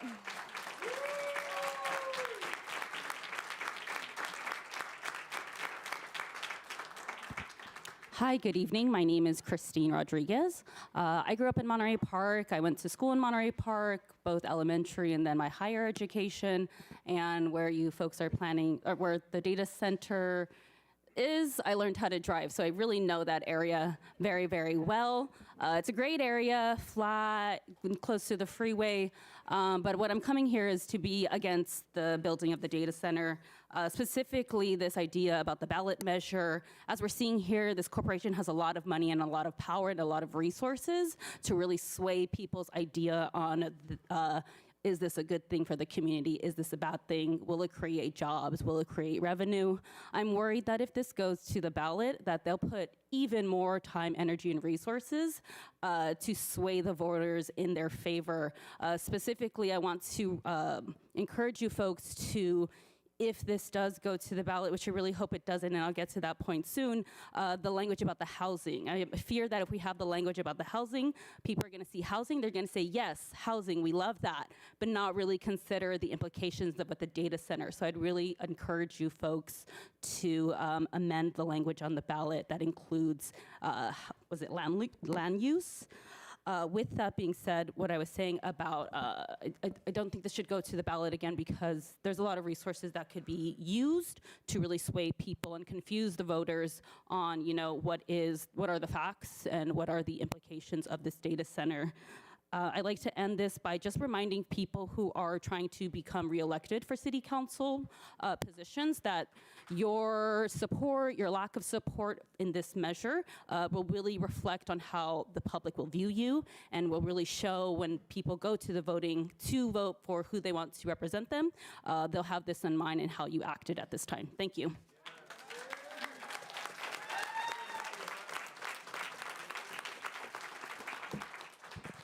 Hello, good evening. Thank you for having me. My name is Jasmine Gonzalez. My mother lives here in Monterey Park.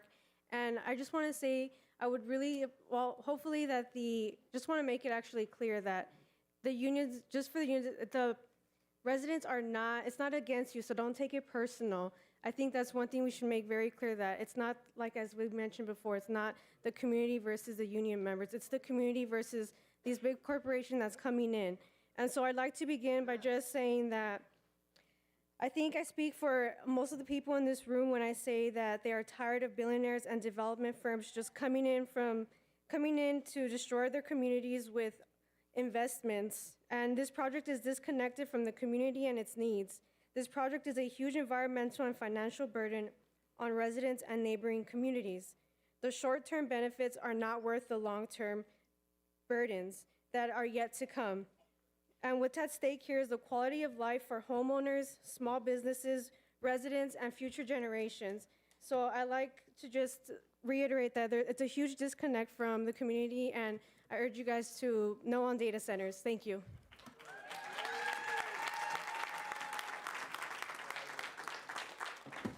Let me just read some names. Paul Lang, Gordon Huang, Juan De Lara, Jeffrey, Tommy Favali, and Christina Jonan. Hello, I'm Paul Lang. I'm a resident of District 3 and a Monterey Park resident.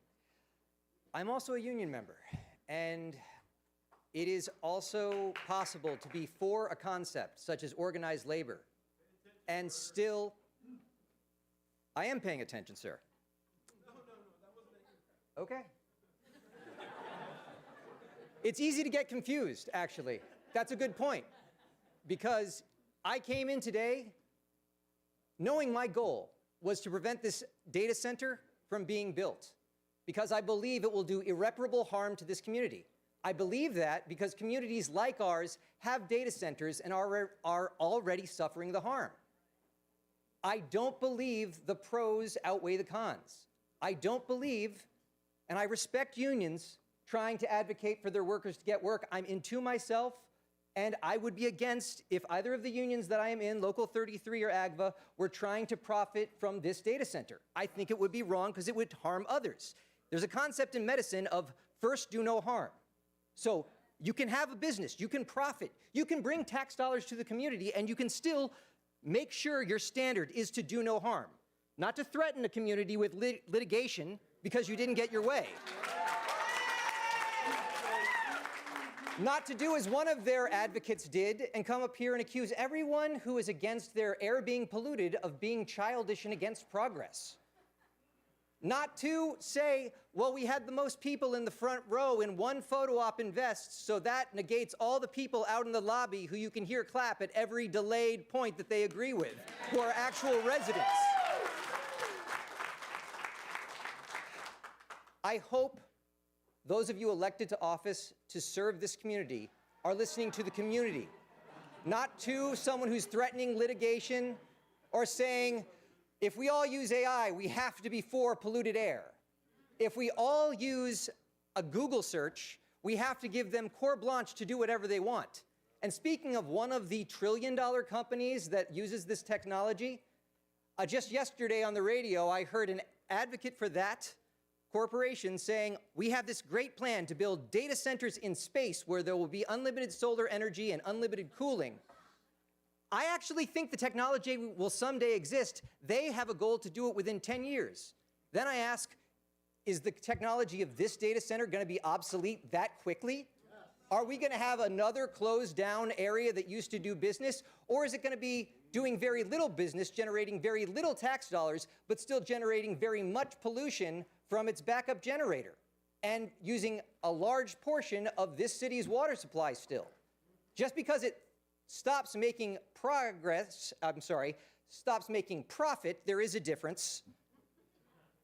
It doesn't mean it's going to stop using resources if it was built this inefficiently and this harmfully.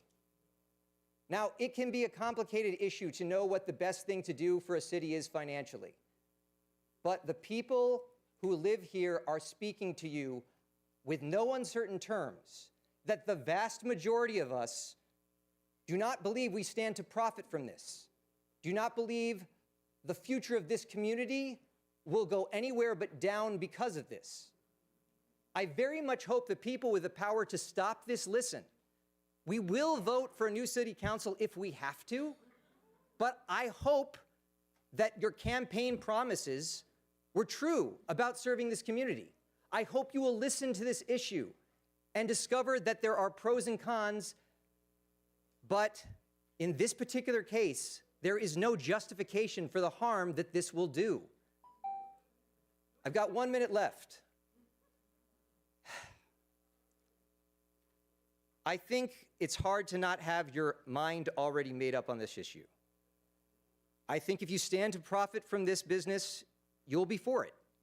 But I just don't believe the majority of those of us who live here will profit. I hope you remember that and do the right thing.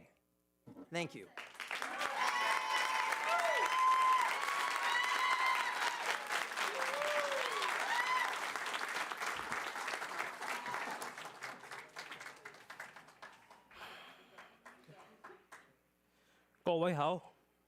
Good evening, councilors and mayor.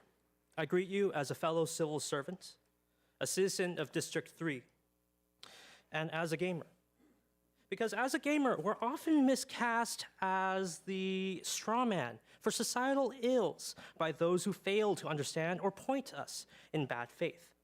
Moral degradation, material excess, and supposed data usage.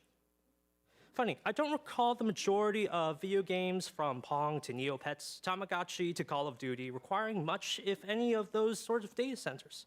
Us gamers are rather aware of the pitfalls of these types of developments, the costs on the microchips market, the bubble that's being developed across all the folks in this stack. There's a good video by Hank Green online about that, and if you could look that up, hey, that's proof that our infrastructure works without these data centers. Now, I am not opposed to technological development. I am for it. I look forward to the future and the fruits of science that comes in due time. However, ethical technological development weighs upon what is right and what is wrong. What technological good is of best to pursue and expend the resources to pursue, as alluded by Brian Green, Director of Technology Ethics at Santa Clara University. Countless publications in gaming, GameRank, Kotaku, Digital Trends, GameSpot, VG Times, all note the new universal rejection of AI and adjacent infrastructure and material costs. Now, as a citizen of District 3, I question whether this is truly the best use of our land for the people of our community. From the Spark sessions, from last month's meeting, tonight, I can think of a multitude of uses that we could spend our time and effort in this land for. A boba shop, housing for our residents, another veterinary hospital for my rabbits who I had to see die because there were no facilities nearby. The question of community development and benefits to the 公共福利, the common good to the people of Monterey Park for us to ponder and answer, not for those whose interests are elsewhere or are at the whims of stakeholders to push us towards. It's easy to be a saint in paradise. For these stakeholders in their corporate ivory towers in Sacramento, Connecticut, Australia, to push in the developments where there will be no rate increases to them, no criteria pollutants like NOx in the air, no noise and disruption to their communities. But we will. We will be affected by this and similar such afflictions for our lives, for our lifetimes, our children's lifetimes, and theirs, and so on. As a civil servant, I swore an oath, just like you, and as a member of the Professional Engineers of California Government PEG, to do my best in service to our peoples, our communities.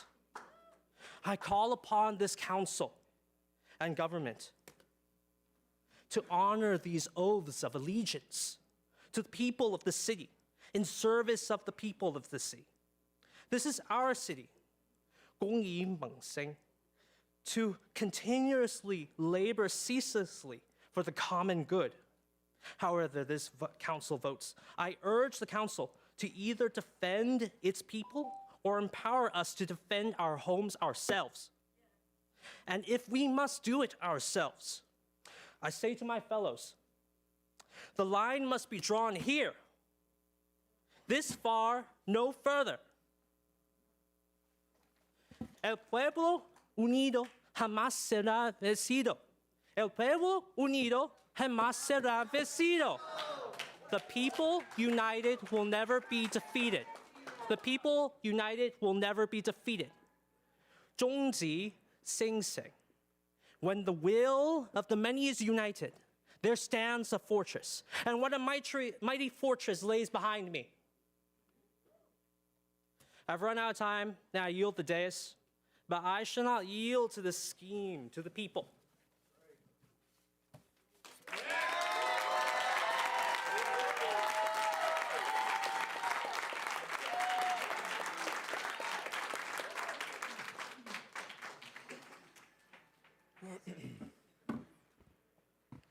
Good evening to the people, to all the people of Monterey Park. My name is Jeffrey Munoz, and I vote for no data centers. Data centers are inevitable, and stopping individual projects doesn't reduce demand. It just pushes development to less empowered communities. It is better to move out with these data centers and out of Monterey County, host them elsewhere, set strict standards, and require strong community benefits rather than shifting the impacts onto poor areas. With that being said, no to databases, no with ICE, and screw that man over there too. Thank you.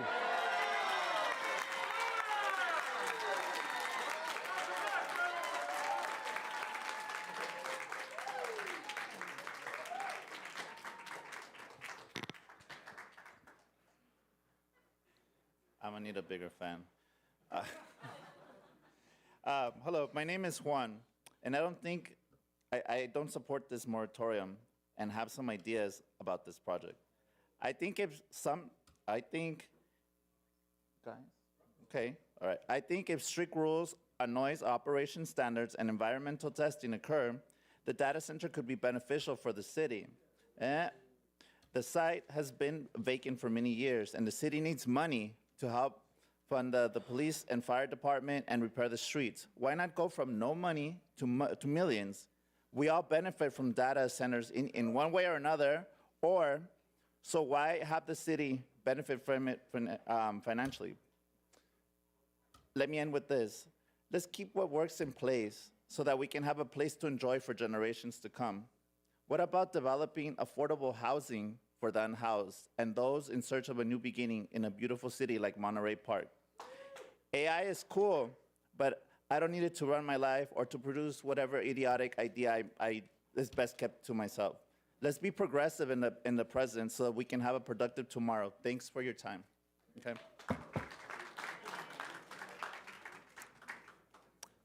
Tommy Favali, Christina Jonan, Diana Lamone, Jorge Hernandez, Emily Chu, Brenda Campos. Mayor, it's not the first time my last name has been murdered like that, but my name is Tommy Favai. I represent IBEW, Electrical Workers Local Union 11. We represent close to 12,000 members just in LA County of journeymen and apprentices. And we represent over 350 electrical contractors.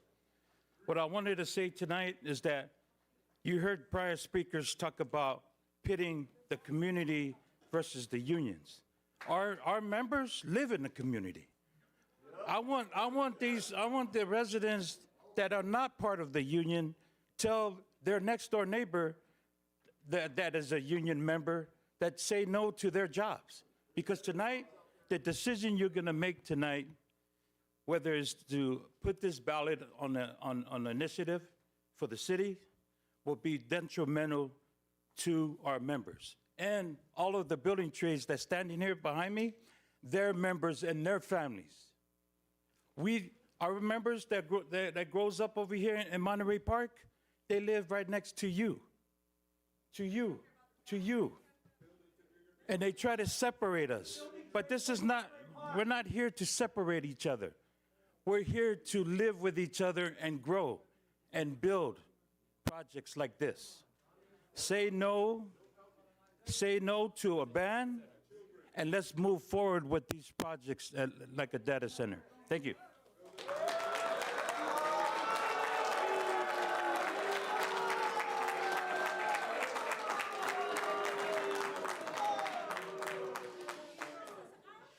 Good evening, Mayor, council members, and staff. My name is Diana Limon. I am a proud member of IBEW Local 11. As Tommy mentioned, we represent almost 12,000 members in Los Angeles areas with lots of Monterey Park members that live here. One that you just called, Christina Johnson, had to leave to care for her son, but she was willing to speak, and we urge you to vote no on a proposition ballot. It's premature. We here in this room, you see a lot of construction workers. We are experts in our industry. The experts that will tell you, the council members, as well as the residents, the best way to move forward and how this really impacts the environment, including safety and health. is going to be an environmental impact report. So we urge you to move forward with an environmental report so that you can make the best decision for this community. Thank you.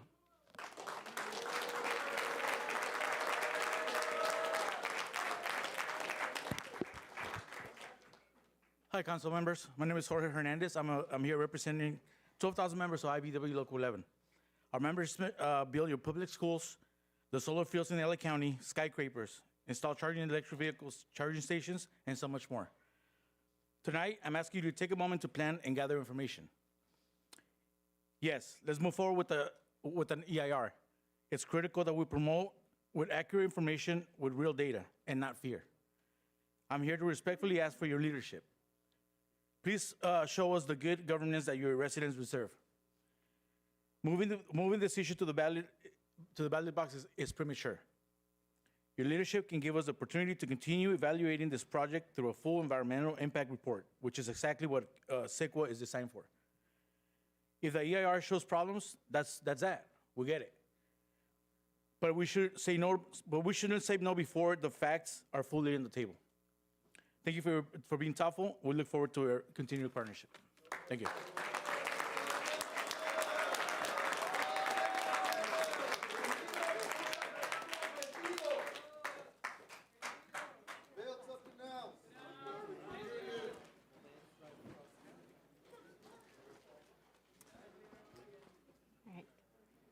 Good evening, council members. My name is Emily.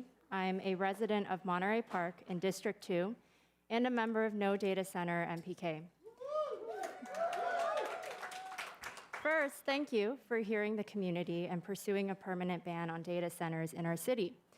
While it is meaningful that we now seem to be focused on the same goal, the fact of the matter is that this council was about to approve HMC's project. It was at the final milestone, and the city only stopped because the public found out.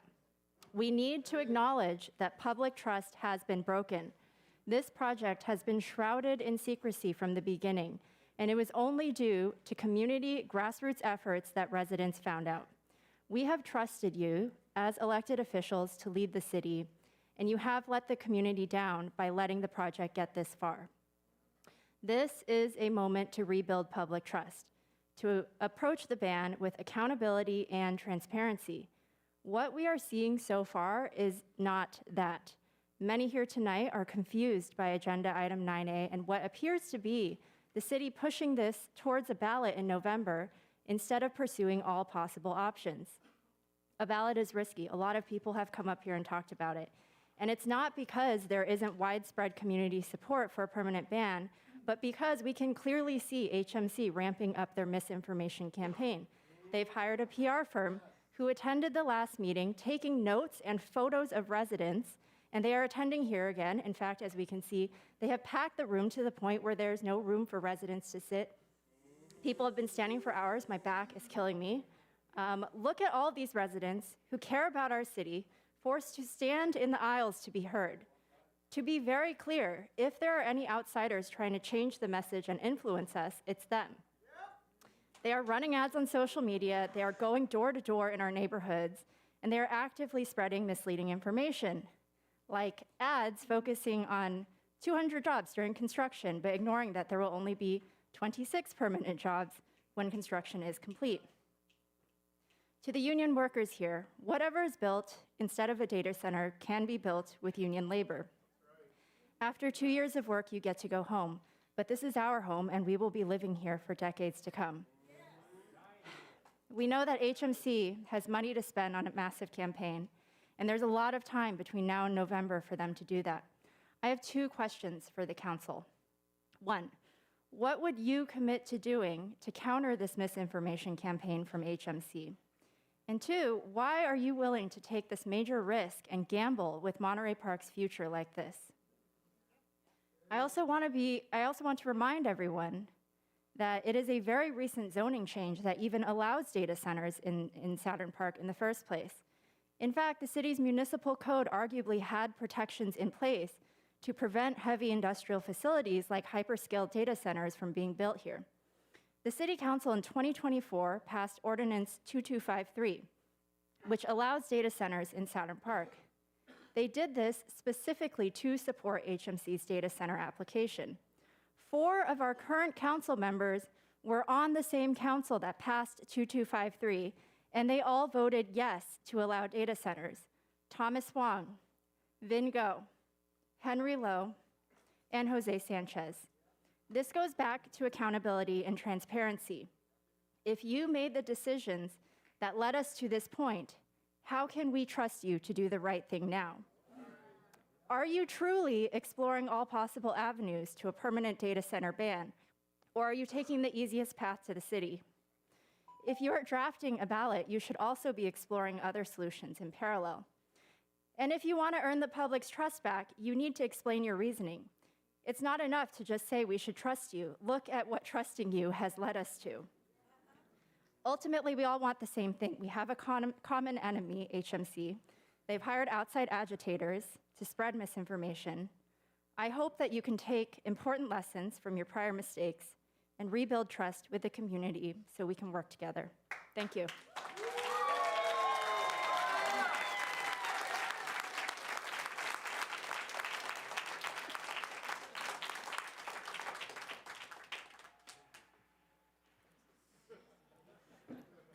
Hello, City Councilman. I'm grateful to be here. I'm very nervous. And I'm not a fighter. But can I ask you guys something? Sorry, what's your name? Charlie Lee. Charlie Lee. Oh. You guys got nominated because you guys fought for your position. So we know you guys are fighters. And it's a tough position. You guys do what you guys do. But remember, you guys are fighters. And I lived in Monterey Park for all my life. I love the city, the culture. And one thing that I know about the city is that we could make this city great because we fought for it.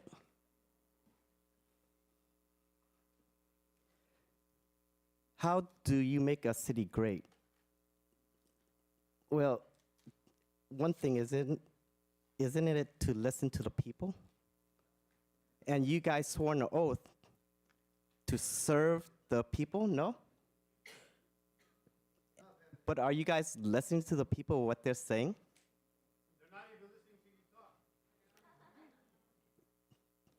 But maybe it's times they do, at this moment right now.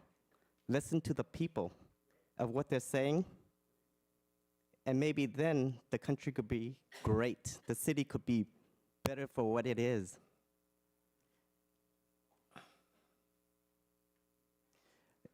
Let's say that you guys go pick a house, right? And you guys are trying to locate, and let's say that, what kind of house do you guys want? Probably the best house that you guys could have, right? Nice environment, good schooling, and probably a quiet place. Is that maybe near a data center where there's noise, things distracted, or would you like a very good environment? I'm thinking that you guys probably pick an environment that's the best that you guys could have, right? And for the union members, most of you guys probably do live here, but if you guys go pick a house, what kind of house do you guys want it to be in the environment? Near a data center?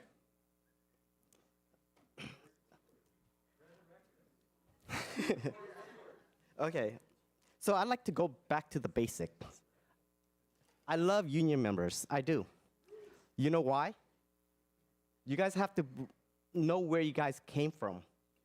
Unions, before FDR, the Great Depression, there was no money.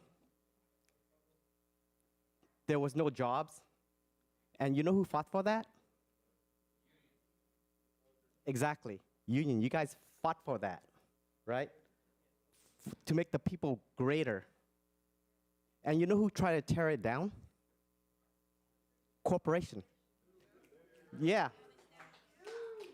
The people that you stood up for, which I love, because you guys don't know why you guys standing up for it. But guess what? Those are the same people that try to tear you guys down.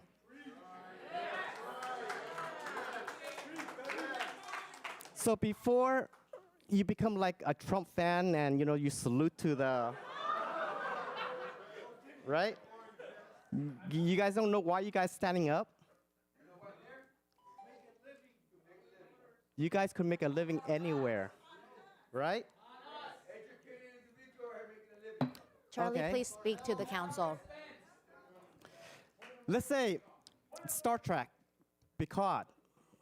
He said your belly could be full, but your soul is empty.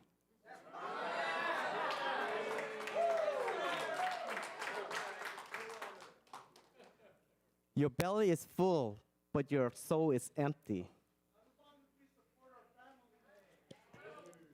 Your belly is full, but your soul is empty. So do the right thing and remember your basis, that you guys fought for the same thing to make the country great. You guys fought for the same thing that made your country great. There was no minimum wage before. There was no insurance, right? It made the country great. It made the city better. But right now, the people, which union is for the people is telling you, we don't want a data center. So please listen to the people. Yes, your belly might be full, but what about your soul? Thank you.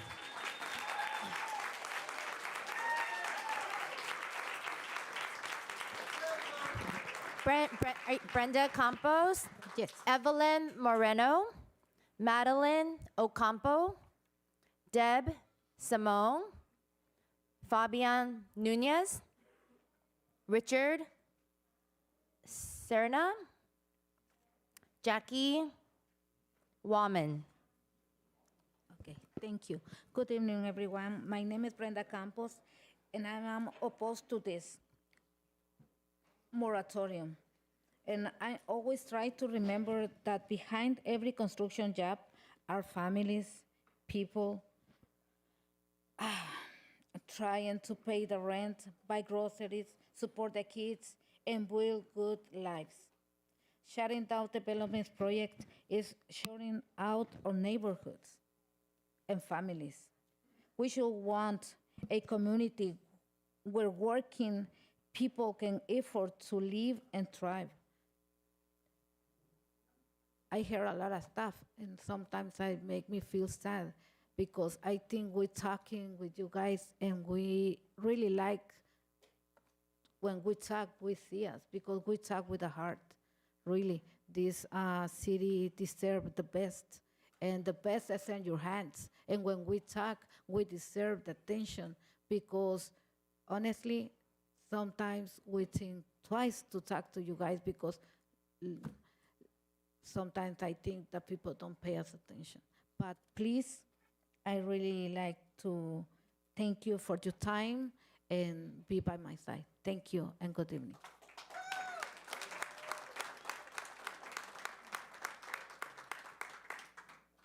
Hello, my name is Madeline Ocampo. I'm a Monterey Park resident. I'm a utilities engineer. I work in safety oversight.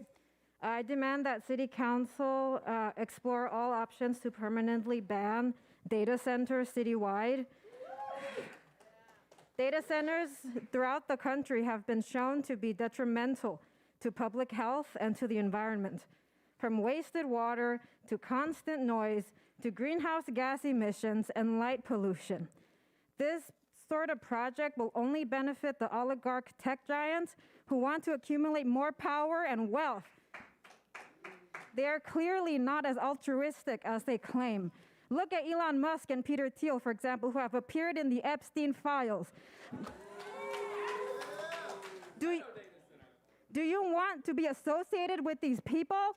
These men, among many, are not only disgusting pedos, but they have invested in surveillance and military tech that monitors, tracks, and kills people. This is why there is such a big push in tech. It's to control and harm people. These men are sick in the head, and building more data centers across the country would only give in to their disturbing desires to continue to exploit, harm, control, and subjugate. Here it says, this hyperscale data center supports ICE operations, government surveillance, price gouging, misinformation, and many other things that hurt our community. Why would you give in to this? Why not instead be a source of hope? Why not invest in clean air and water, stand on the side of thriving communities with green spaces that are safe, where kids can play and be safe and happy? Why give in to greed and the destruction of the planet? Put people over profit, or else we will all suffer for generations to come. Someone mentioned you all live here too. You all would suffer too. This would affect all of us for generations to come. Please think in the long term. Thank you. Abolish ICE. Free Palestine.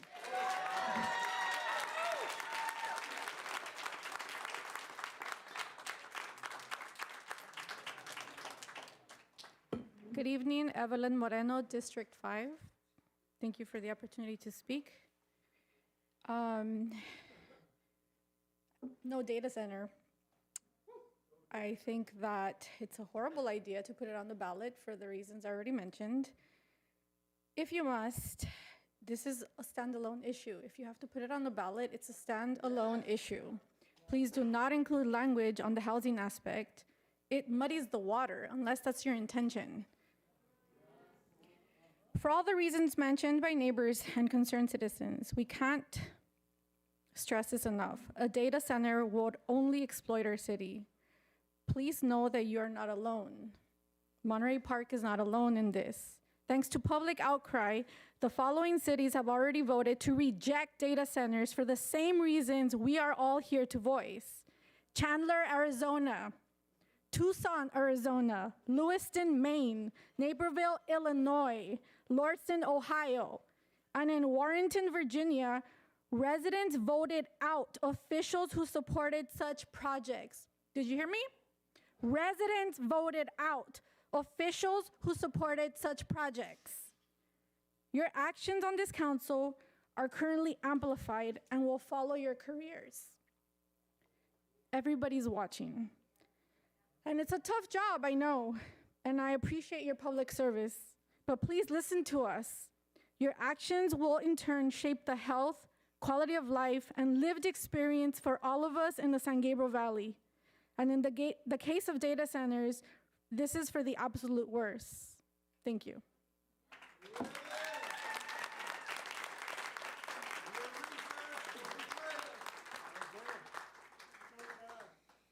Hello, I am Deborah Simone. I spoke at the last meeting. Thank you for hearing my comments, all council members and honorable mayor.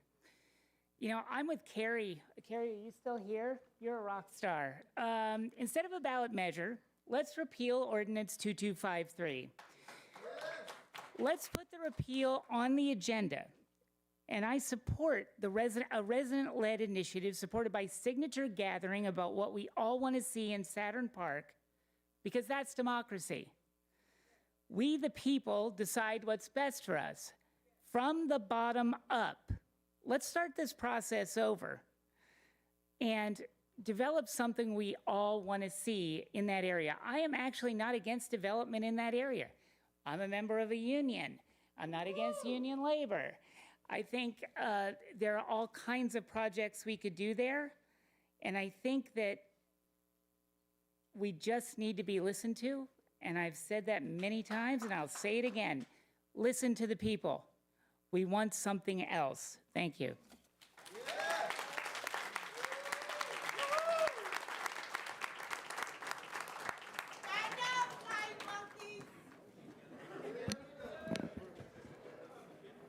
Hi, council members. My name is Jackie Waltman, and I'm proud to be a member of the IBEW Local 11. It's clear that there are strong opinions regarding the project. Many of us have questions and still gaining information. I believe the information is only the path forward. It would be wrong to kill the bill, the project, or move it to a ballot initiative before we get the facts that an EIR would provide. We owe it to ourselves, to pursue an EIR. Thank you for your consideration.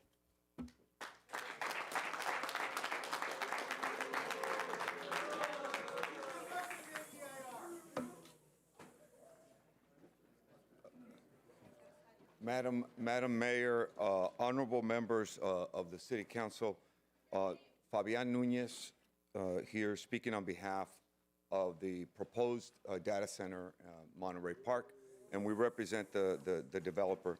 If you mind, Madam Mayor, I'd like to just present to you, someone referenced earlier the flyers that our firm has been circulating. I want to just present those to you so you can have those.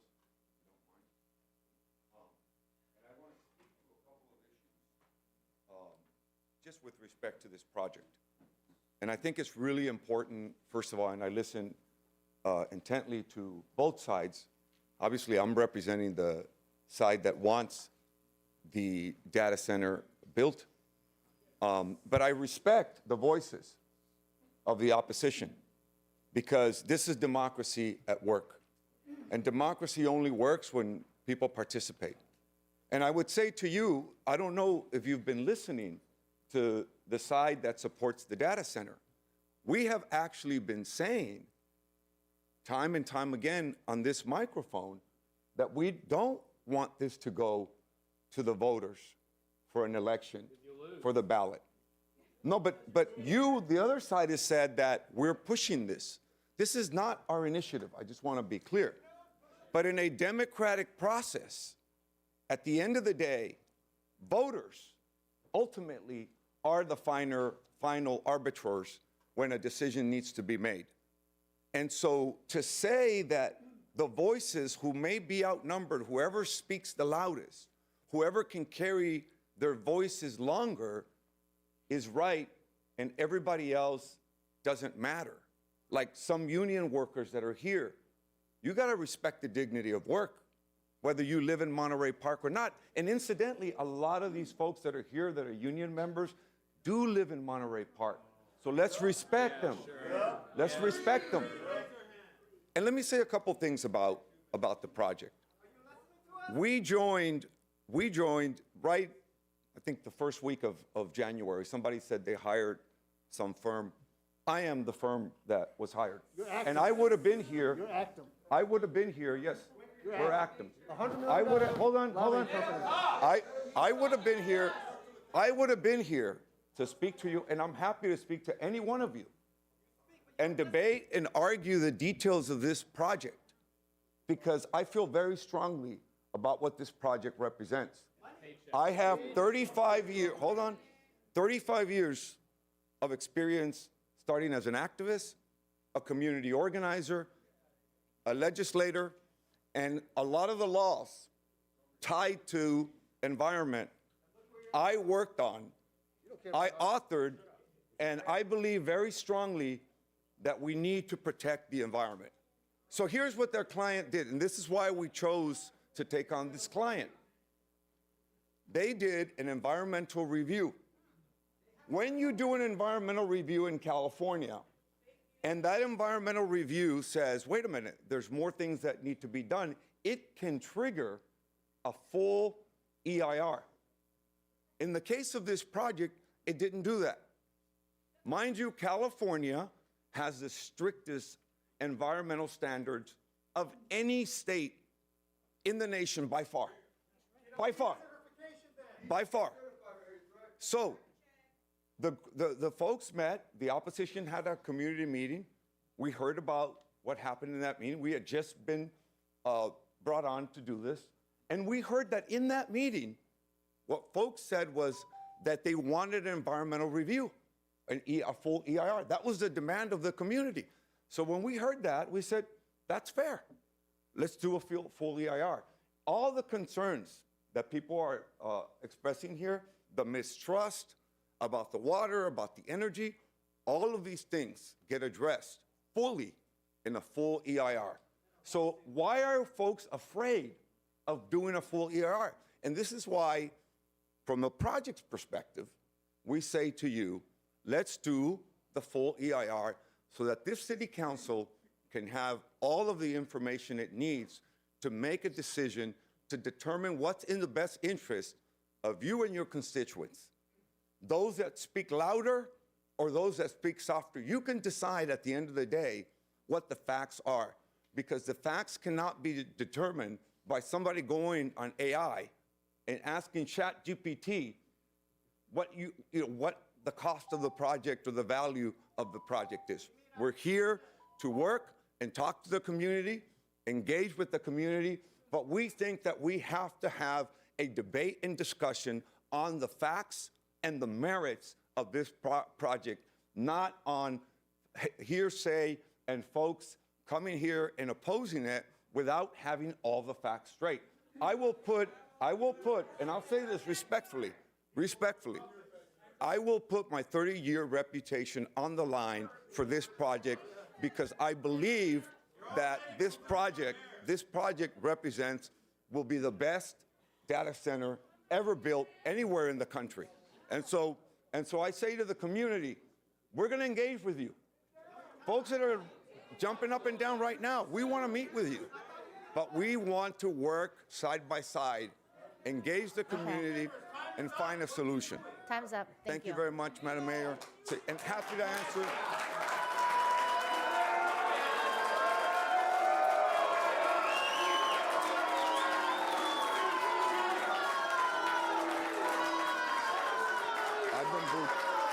I've been booed.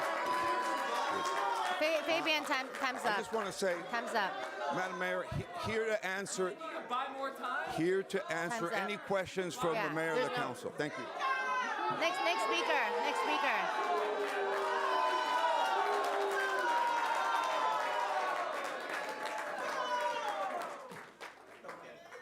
Richard Cerna. Richard is not here. Tommy Zalewski. Robert Castro. Yvonne Wong. Harag Balian. And Bosco Wu.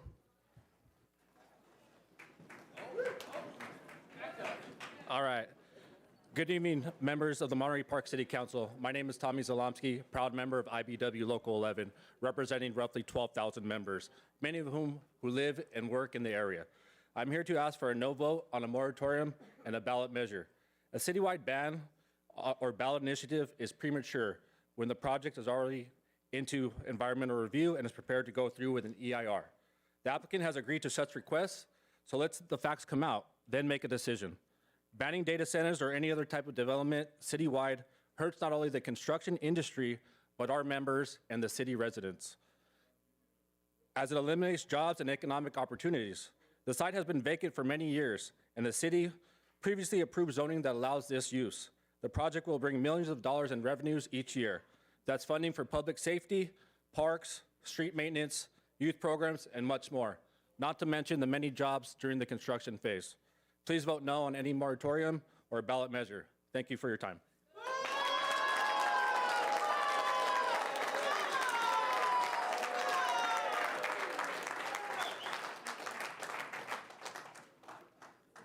Good evening, council members. My name is Harag Balian. I'm a resident of Monterey Park. I was here 2 weeks ago, and I mentioned that we had launched a petition about 10 days before that. 2 weeks ago, it was at 1,600 signatures. Today, it's at almost 5,000 signatures. Almost 2,000 of those signatures are Monterey Park residents. I have some things I want to say, but before I do that, I want to say something. James Pugh, the lead counselor, I see you. Why are you looking at my LinkedIn? Like, why are you stalking me? Huh? It's creepy, man. It's really creepy. Harag, please direct comments this way. It's really creepy. So 2 weeks ago, two of you said that you want a data center ban. Thank you, honestly. Thank you for that. But I'm not sure we're all on the same page. I wasn't expecting the city council to consider putting a ban on the ballot. No, I'm actually not opposed to a ballot. I just want transparency. Like, if that's the best course of action, I can get behind that. You got to take the housing stuff out, but I can get behind the ballot. But honestly, something smells fishy here. Like, why is a ballot being put forward by Councilmember Vin Go? Vin, you haven't even come out against data centers. Like, you're not even committing to a position against data centers. So, like, this smells of opportunism. Like, this council has not been transparent. A ballot is an option. It's not the shortest path. What is the shortest path? And Carrie mentioned it earlier. It's repealing Ordinance 2253. Ordinance 2253 was passed by this city council, and it's the reason why data centers exist. Data centers can be built in Saturn Park. And it was specifically passed to allow data centers. And I just want to go through a little bit of history here. So Saturn Park used to be industrial land. For the last 25 years, the city has been moving the area away from industrial and building in protections to prevent industrial projects until this project. In 1998, Measure D rezoned Saturn Park to office professional. The zoning included a clause that said, and I quote, "No use shall be permitted which produces or causes any dust, gas, smoke, glare, noise, fumes, odors, electromagnetic emanations, or vibrations which are or may be detrimental to the health, safety, welfare, and peace of the city and its residents and businesses." That was 1998. Fast forward to 2020, the city puts Measure JJ forward. Measure JJ was meant to envision a revitalized Monterey Park, a de-industrialized Monterey Park. Measure JJ designated Saturn Park as, quote, innovation technology. So it went from office professional to innovation technology. Well, what is innovation technology? It's stuff like light manufacturing or service commercial, breweries, wineries, distilleries. It is not heavy manufacturing. So since industrial uses would be prohibited under Measure JJ, data centers would effectively already be outlawed by default. And this is 2020. So what this means is that when HMC came to Monterey Park, the city already had protections in place to prevent data center development. So now this brings us to Ordinance 2253. HMC comes knocking on our door. They're told by the city that they don't have the right zoning in place to build a data center, but they're not told to go away. The city works with HMC to plan a community engagement session called Spark, and then passes 2253 right afterwards about that data center. And now we're here. And Jose Sanchez, 2 weeks ago you said you are against data centers, and I believe you, but you voted for that. You voted for 2253. And I hope you take a lesson from that, because it's like, your time is up. you teach civics, and I hope Thank you. Next stand up for speaker. what's right next time. Thank you. Thank you.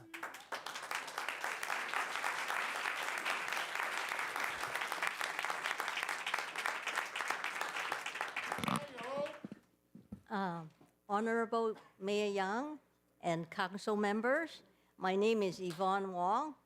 I have been a longtime resident of Monterey Park. I usually don't attend city council hearings unless it's really affected me. And the last time I attended was against One Legacy. And this time, I'm even more upset to learn about the data center and to learn it not from my own city, but from another city. I pick up a flyer in Montebello. So only 2 weeks before the last time hearing on January 21st, So this is very upsetting for me as a resident that we were not being informed. And then I did a lot of research, both on data center and on what has been happening in Monterey Park by the city council. It seems like there's a lot of appearance of favoritism towards the company that wants to build data center here, from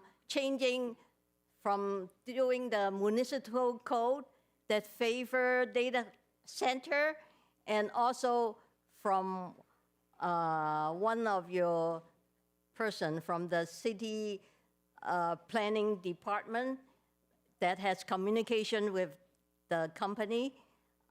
It appeared that either the city council or the city planning department were leading this company on so that they think that they're going to be able to build. So I was even more upset when I noticed the company, let me see it, advertised in the website called datacentermap.com. And I was curious. I went there because I want to know how many data centers are in Los Angeles. And I don't see anything in the San Gabriel area, except for Pasadena. Most of the data centers are concentrated in downtown LA. One Wilshire is one of them. But then I saw this little dot that showed like it might be Monterey Park. So I clicked on it. Guess what I saw? It was advertisement for Digital Infrastructure REIT, R-E-I-T, for Digital LAX2 at the address 1980 Saturn Street. Now, that is not even being considered yet, right now. Only 1977. Then they were advertising and says that this center may not be available. According to our data, the data center is currently listed as planned. Now, doesn't that seem really, really fishy that we don't even have 1977 approved yet, and they are advertising for 1980 Saturn Street? So I totally am against data center because where the site is next to residential area. It's really completely incompatible with data center. So I hope the city council will pay attention, think carefully about what you want to do. I wasn't going to speak tonight, but I saw the labor people outnumbering the residents and show up in force. And I know HMC have deep pocket. They could do propaganda, do a lot of, public relations against us. We are little people. I usually am not an activist, but because of this, I will turn into one. I'm not going to let up. And I hope everyone I want a show of hand. How many of these union people live in Monterey Park? Please stand up.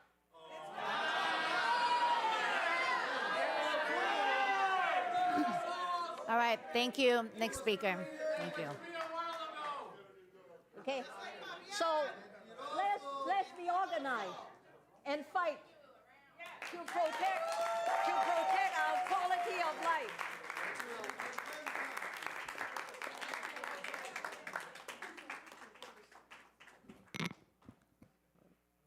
Hello, council member. That's going to be a tough act to follow. My name is Bosco Wu. I'm a lifelong resident of Monterey Park. I went to elementary school in Monterey Highlands, graduated Marquette Bowl. I'm currently working as an audiovisual engineer So I do understand a lot of what the data center is going to bring. We can see that, HMC has packed the room with suits and labor unions, but they're trying to intimidate us, the Monterey Park residents. And I want to ask, do you guys trust the big corporations, or do you trust us, the people that are that do have your best interests? So, and I understand that the construction would provide a lot of jobs, a lot of temporary jobs, and a few full-time jobs, right? But they get to go home, right? I live in District 5, which is where the data center is going to be. They get to go home and not have to live with that noise, the pollution, and from my background, right, these generators, they create quite a bit of noise. And it's low frequency noise, right? And this low frequency penetrates building materials pretty powerfully. It will disrupt noise. It will disrupt people's days, sleeps, whatever, right? And there's no guarantee. They say the testing is 2 hours a day. There's no guarantee, because these generators turn on only when there's a power outage. And we all know Edison has a lot of power outages. So we don't know when they're going to be running these. They could be running them throughout the night, right? And I'll leave it at that. So I'd like the city council to repeal 2533, to ban the data center, and it's not really a compromise that they put it on the ballot. HMC has deep pockets. They're going to try to campaign this and try to sway the vote, and I don't think the ballot is the correct measure.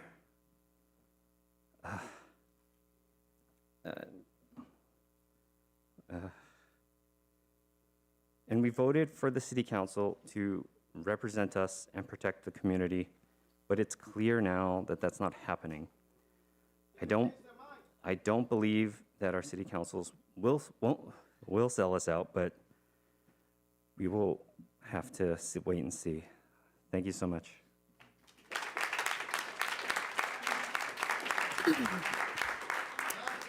Claudia Vera, Robert Castro, Nate Broughton, Rolaus Gutierrez, Eduardo Limas, and David Hansen.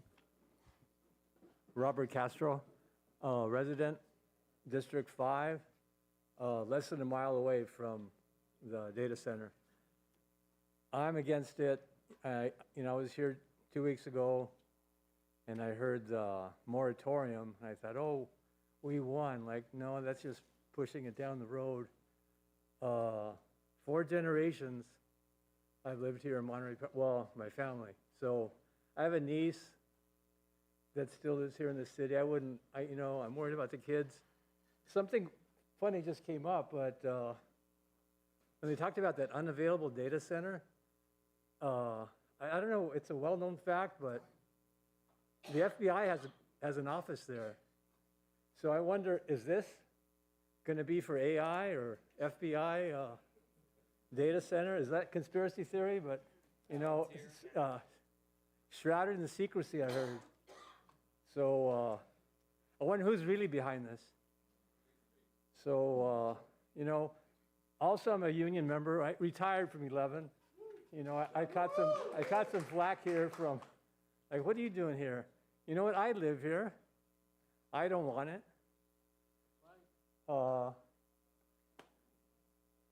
I'm really wound up. I love the city. Wednesdays, I should be at the observatory. There's a nice club meeting right now. This is much more important. And, I support unions, but I guarantee you none of you would like to live with 26 generators in a row, and they assure me they're so clean. I worked on generators and electrician. They're exercised every month. They load tested once a year. It's a horrible amount of pollution.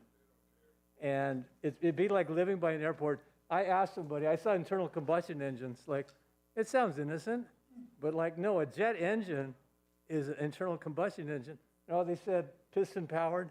I don't think so. The people I know that work at data centers, those generators run with jet engines. So it'd be like having an airport blocks away from me. They're not going to be running all the time. Okay. They're very dirty. It's like clean coal, clean generators. It's, you know, I'm all for a good job. IBEW is LA County. There's jobs in the county, not in my backyard, not in San Gabriel Valley. You know, there's jobs other places, but I don't want it. You know, most of the people here don't want it. I'm choked up. It's close to home.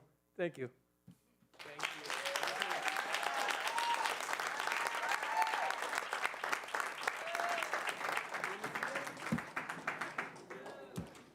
Good evening. My name is Roland Gutierrez. I am a 20-year union member with Sprinkler Fitters UA Local 709 here in Los Angeles. I represent 1,200 union members for my local, with a handful that work and live here in Monterey Park. I'm here in support of the data project, and I understand the concerns of the community behind me. What we need to understand is that data centers are complex mechanical plumbing and piping systems, have mechanical plumbing and piping systems that have to work 24/7. These cooling systems and fire suppression systems of this magnitude require craftsmanship. That kind of work cannot be done by trial and error or unskilled trades. It needs to be done by skilled and trained workforce. UA members install these systems to the highest standards every day.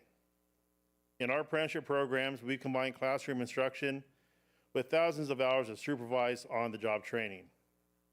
Strong apprenticeship requirements on projects like this make sure that young workers are not just brought in as cheap labor, but treated as students of a trade building real long-term careers. With strong PLA and CWA agreements that will provide community workforce here in Monterey Park. It will put your community to work in the city that they live in. For the community that matters, when contractors use that properly trained workforce, projects are safer, on time, more efficient, and more reliable over the long run. And the paychecks that are earned on these jobs are spent here locally in your community in Monterey Park. And I understand that people behind me disagree with me, and I understand and appreciate their opinion. However, supporting families in this local community is what the UA trades are all about. UA Local 709 journeymen and apprentices all carry and maintain a current CAL FIRE sprinkler installation certification cards. These certification cards are mandatory by the state of California to install fire suppression systems. And the type of suppression systems that are needed for data centers is what my trade and my membership does for a living every day. Thank you very much. Have a good evening.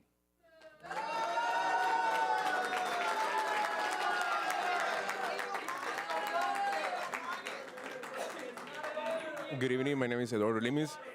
I've been a resident in the community since 2009, since I moved here. I understand this is not a unions versus residents issue, but we do, gotta take in consideration that we are moving into, the future that we're moving into. We were just clapping for the third place winners, and the things that they made. So just, take into consideration the thing that we urge, take the right steps how to go about it. Thank you. Could you say your name one more time? Eduardo. Eduardo, okay.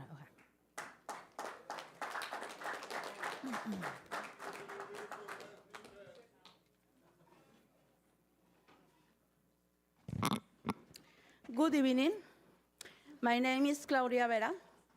I can try speak English very well, but I'm part for the community. I think this important meeting grown up that we should talk about 9. I think we welcome modern infrastructure without losing to make the city special. I feel the project with a strong community benefits and strict limits is how we can project Monterey Park while still moving forward. I don't want Monterey Park to become a city of station. I want to definitely be a smart progress and care for the people. We can both protective and forward-looking. The balance is in who we are and having open mind, because I need to more cities beautiful. I need more health. I need more opportunities for the Hispanic people.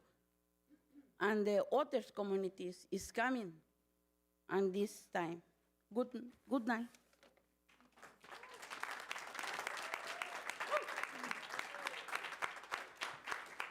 Nate Broughton, David Hansen, Carrie Wong, Randy Kay, Chris Perry, Eleanor Lee.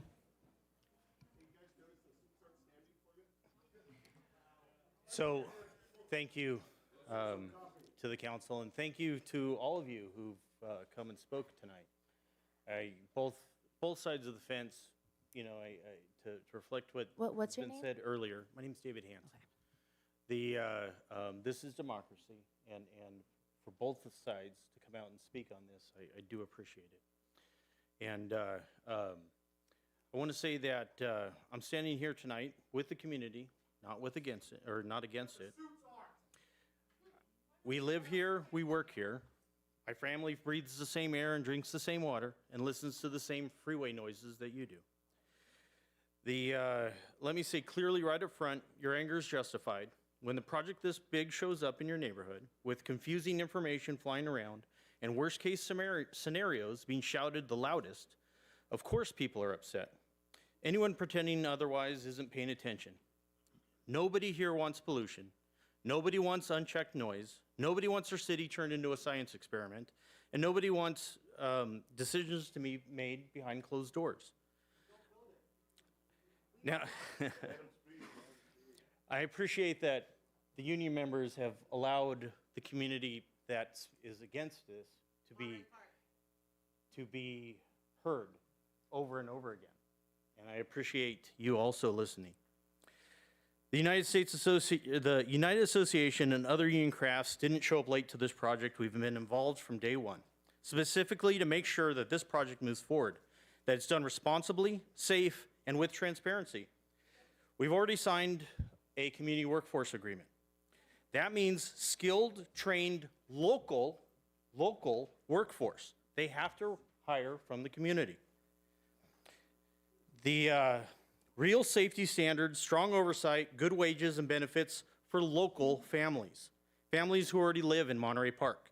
Environmental concerns are not being ignored or brushed aside. The CEQA process has already been initiated, and that process exists for exactly this reason: to analyze, mitigate, and resolve concerns around noise, air quality, and environmental impact before anything is approved or built. Let's talk about a few of the biggest fears directly. Those emergency generators, you've heard it over and over again, they don't run continuously. There's one in this parking lot. I haven't heard it run once. There's not 35 emergency generators. I heard last time we were out here, there were 50. The community needs to be educated on the project, and that's what the developer's doing. They're disseminating information to educate the community, which is exactly what the council asked them to do. The water cooling system, it's a closed loop system, right? What does that mean? We build them all the time, all over California, for a reason. Water conservation is important in California. We don't build them the same way in California as they do in Texas. We don't build them the same way they build them in Oregon, where water is plentiful, and they use cooling towers. We don't do it that way here. We have refrigerant. We're going to have chilled systems that will have hydronic loops. And I understand the community doesn't know what that is. And that's why I ask the community to look at the information and understand that the people who intend to build this thing in your neighborhood are the people who intend to live around this thing in this neighborhood.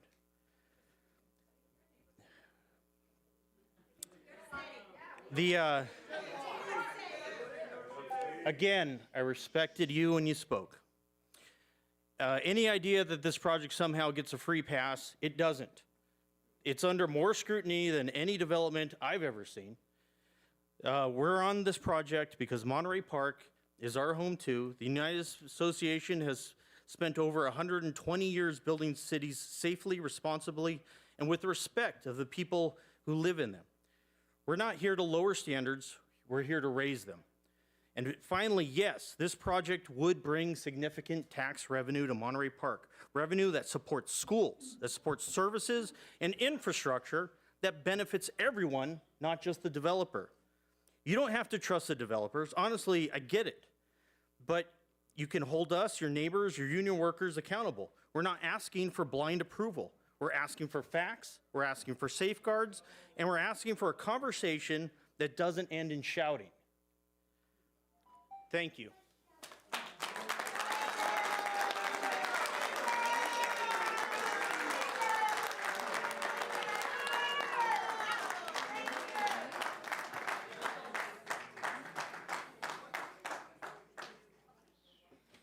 Good evening. My name is Chris Perry. I'm a superintendent for Clune Construction Company. I'm speaking tonight because we are a construction company that successfully builds data centers around the country. Clune Construction opened our office in Los Angeles in 1997. So we are a local contractor. We've been working in and around Los Angeles for a long time. We're very mindful about what we do and how it impacts the local residents, the local city officials, and so we are proactive in our approach to how we build projects, whether they be data centers, hospitals, churches, whatever it is we're working on. We make sure to go to you guys first, the city as well. We approach you guys, talk to you about how we plan to build it, and we want to make sure that you guys are part of that process. During the course of all of our construction processes, we post signage on our job sites to let you know who to reach out to if you have concerns, and this is for the community itself, and we have somebody that's available 24/7 so that if the community is concerned, they have somebody that they can address their concerns with immediately. We're here in support of the EIR and in opposition of the ban. So we just want to make sure that people are making decisions based off of science and data and not emotions. As am I. I appreciate that. So one comment that the last gentleman said here was that, you know, this is a democratic process, right? And I want to speak to that a little bit because it's important to me that we live in a place where we all get to speak. Hopefully we speak respectfully and truthfully, and we're not drowned out by people that are disrespectful. So any of those that are here with me tonight,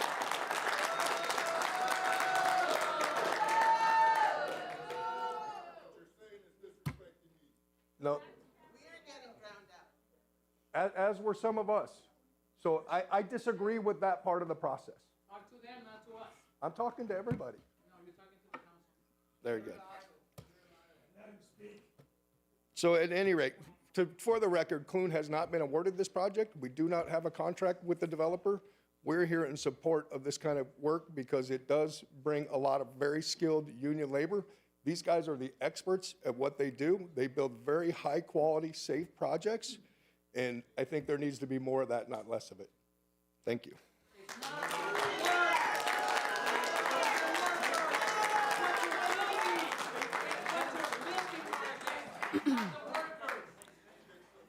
Carrie Wong, Randy K, Eleanor Lee, Krista Lee, Anna Ye, Jeremy, Renee Palacios.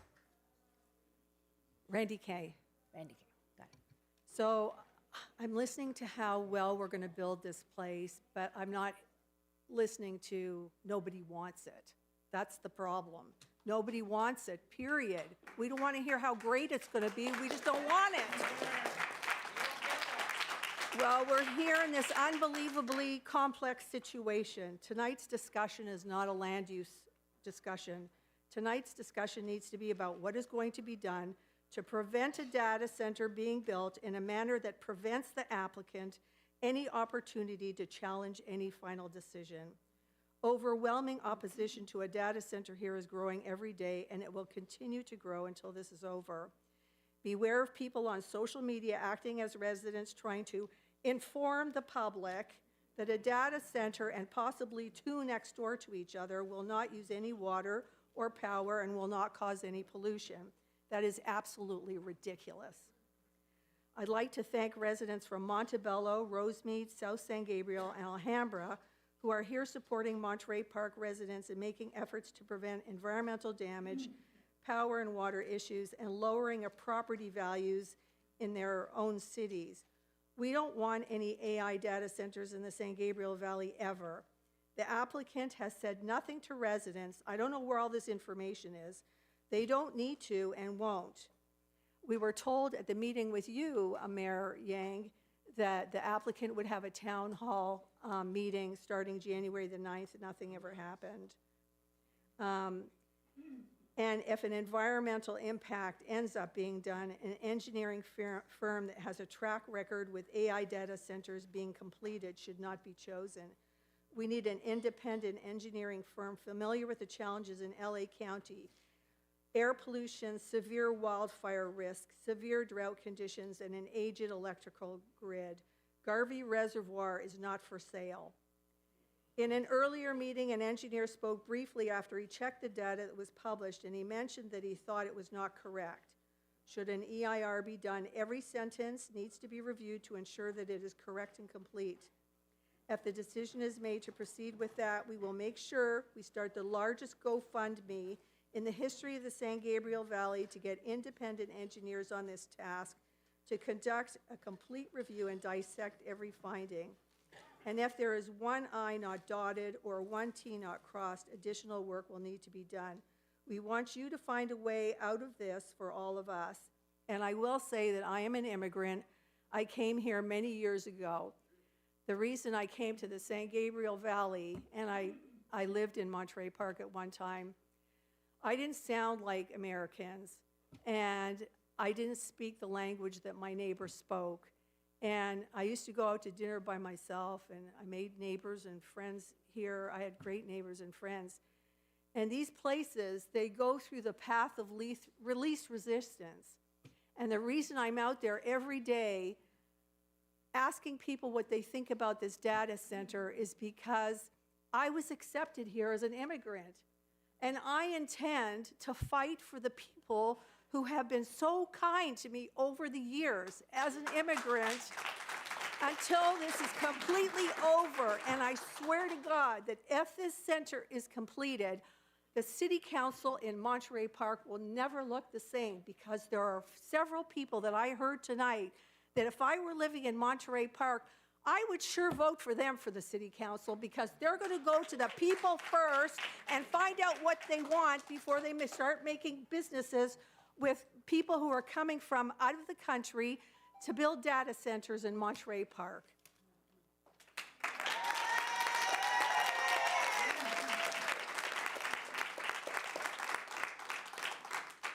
Come on, Teamsters! Woo! Hi, this is Jeremy, District 3, and I've been a resident for 5 years. I first want to welcome our new neighbors, HMC and Actum. They are going to be our brand new partners in this amazing opportunity for power and money making and getting to have temporary jobs. We all love a temporary job, don't we? I mean, I work with Amazon Teamsters, and it's just really, it's really surprising to see it's weird to see all the, it's really weird to see all the union members standing up in support of a guy in a suit who is representing a company from far away. It's like, this is not what we got involved in work for, not in the power of people. This is not what we were doing. But I had a whole thing I was going to show you, but like just seeing how like there's been a lawsuit proposed now about like this is how you come into our city and say, oh, if you don't do what we want, we're going to sue you. That's not neighborly. That's not friendly. It's just like, it's kind of like just bizarre to me that we're still like having to have this discussion over and over again when clearly the people here do not want it. There will be jobs, there will be opportunities in the future. It doesn't have to be a data center. Why are you guys bending over backwards for this data center? This is insane. But I'll say like, to end on this thing, like it's just amazing that we got like a whole website now. We can go to MontereyParkDataCenter.com. You can see all the great facts and figures about it. But like, why am I getting ads and for that now? I haven't had anything from an independent source that's, from the facts. It's all because they have a reason for putting all this out there. They're trying to, dispel misinformation, but they're putting out websites and all this and all these ads to spread misinformation. And I'm glad that, City Clerk Gee told us to, don't listen to the misinformation back in the December 3rd meeting. I'm so glad I got to like finally hear what the HMC and the Actum has for all of us. It's not great. It's not like, you guys haven't really sold me on it yet. Yeah, cool. You guys get to bring a couple hundred jobs temporarily, but we still live here. So, all right, thanks.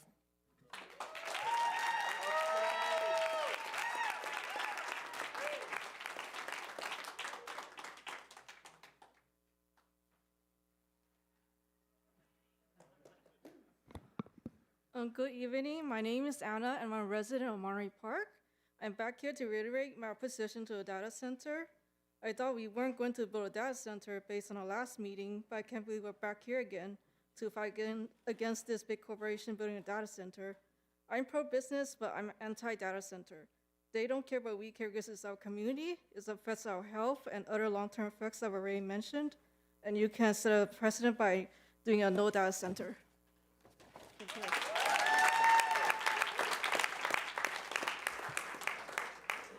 Krista Lee, Renee Palacios, Clotilde Jang, Kevin Crow, Susan Halfbreed, Tyler Bird. My name is Renee Palacios. Good evening, Mayor and members of the City Council. I'm the business agent for the Ironworkers of Local 433, and I represent 10 members who live in this community. Projects like the Saturn Data Center benefit the community, the local workforce, and the city.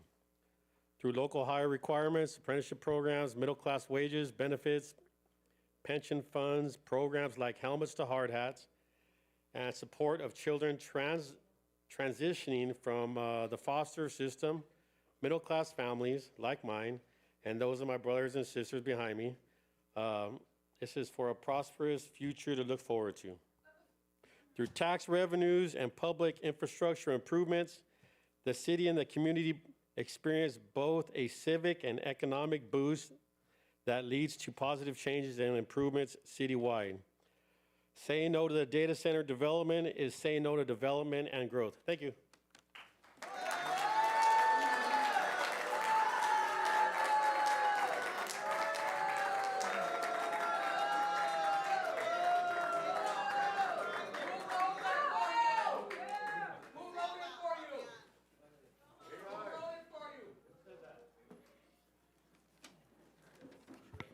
Good evening, Tyler Bird.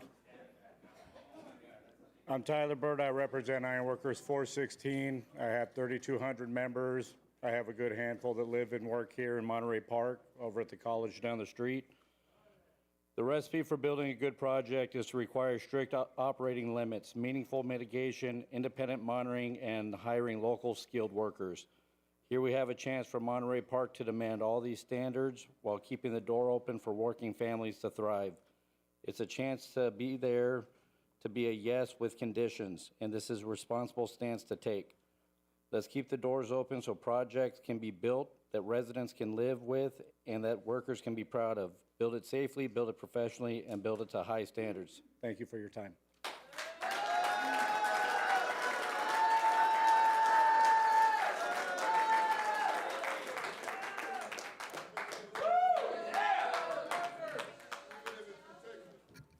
Clotilde Jang, Kevin Crow, Joel Greenfield, Max Reed, Alice Lee, Zach Strasters.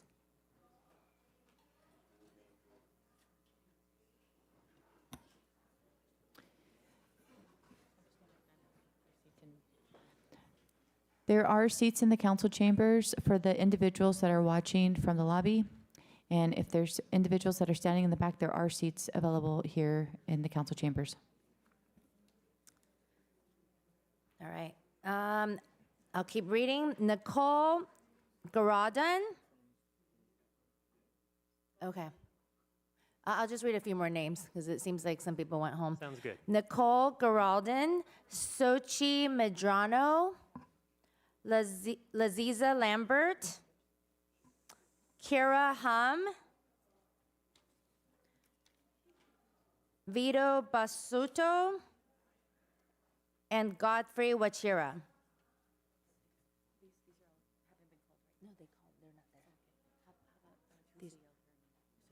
These are the last ones. I came late. Okay, go ahead.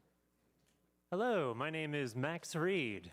I lived in Monterey Park for 14 and a half years. The first rule of vampires is that when a vampire knocks, you don't let it in. You say, get out.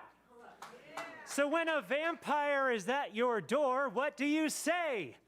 Get out. Unfortunately, each one of you let them in. Now we've got to deal with a selfish, hungry entity here to suck our neighborhood dry. A belching, water-chugging data center vampire. And you saw our community pride 2 weeks ago. You see our love for this community tonight. You see the difference between AstroTurf and grassroots, between mercenaries and residents. Don't ballot the data centers, move to ban them outright. Let's stand up to bullies who say, let me help you, or I will hurt you. They say they're here to listen. They say they want all our voices heard. They want to know how we really feel about data centers. What do we say to the vampire at the door? Get out! This is our neighborhood. We are the ones who have everything at stake. The vampire is in the house, but we are the stakeholders. Thank you.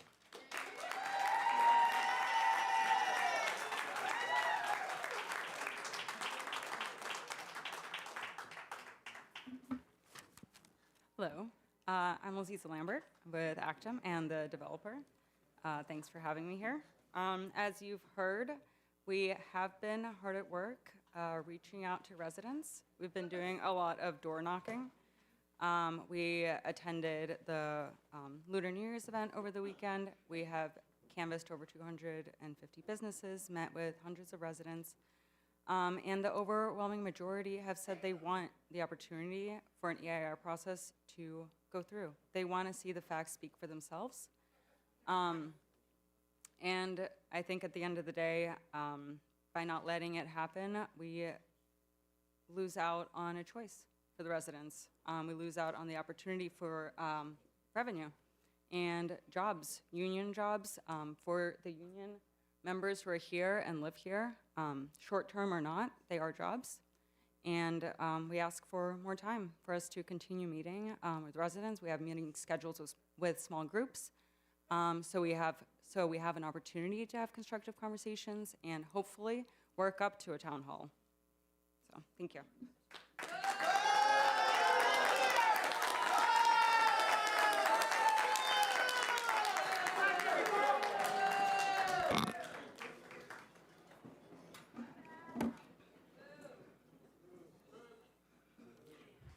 Good evening. My name is Sochi Medrano. I am the political coordinator for the District Council of Ironworkers. I was born in Garfield Medical Center, and I grew up in the San Gabriel Valley. I'm here to voice my strong opposition to item 9A.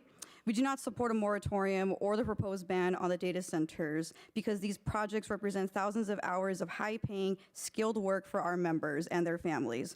Prohibiting these facilities, especially through a permanent ballot measure, is a short-sighted move that sends union jobs and millions in tax revenue to neighboring cities. We urge the council to focus on smart regulation and a community benefits agreement instead of a total ban that hurts working class. Please vote no on item 9A and the moratorium. Let's keep Monterey Park open, and please do not shut the door on our workers. Thank you.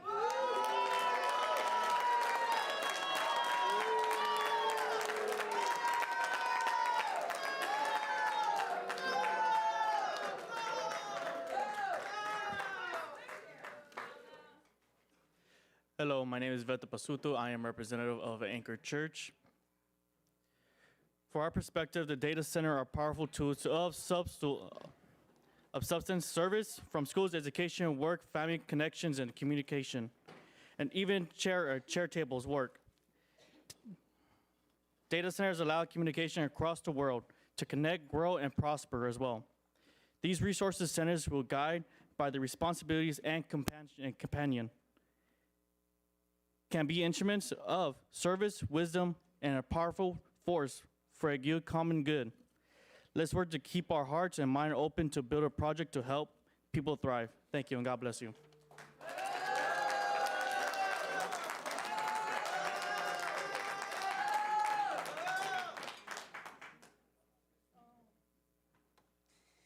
Hi, my name is Kira Hum. I'm a resident of District 3. I'm a lifelong resident. I attended Brightwood Elementary, Mark Keppel High School, and I still live here today. I'm against the data center in Monterey Park, and I'm really here to just ask you to listen to your residents. I think the last meeting, we really showed all of our support. It wasn't even just Monterey Park residents, it was our neighbors too, Montebello, East LA, San Gabriel.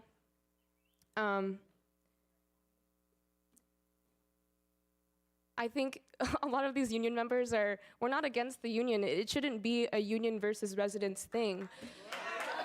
This is not us against the union at all. And we fully, whatever gets built here that's after the data center, the union locals are more than welcome to come back and support us and work together. We're not against you. And I think that you know that. I'm just asking you to remember everything that was said last meeting too. Because, a lot of people came up here crying because their neighbors were in danger. They're showing their support for their family members that couldn't make it. And I also want to point out that, a lot of people were emotional about it because it's personal to us. This is where we live. This is where we want to live. Monterey Park is a community of generational homes. I live in the house that my grandmother bought when she moved here, when she immigrated from the Philippines. And I hope to live here for a long time because I love Monterey Park. And I stand with my residents and my community members. And the fact that HMC Capital has brought these union members to agitate us and to try and scramble our movement, our momentum right now. It's upsetting because they're out here regurgitating the same information. They're not addressing the community concerns that your residents have come up here and told you again tonight. We have people showing up every council meeting now, and we will continue because we care about this city. No data center in Monterey Park, please. Thank you.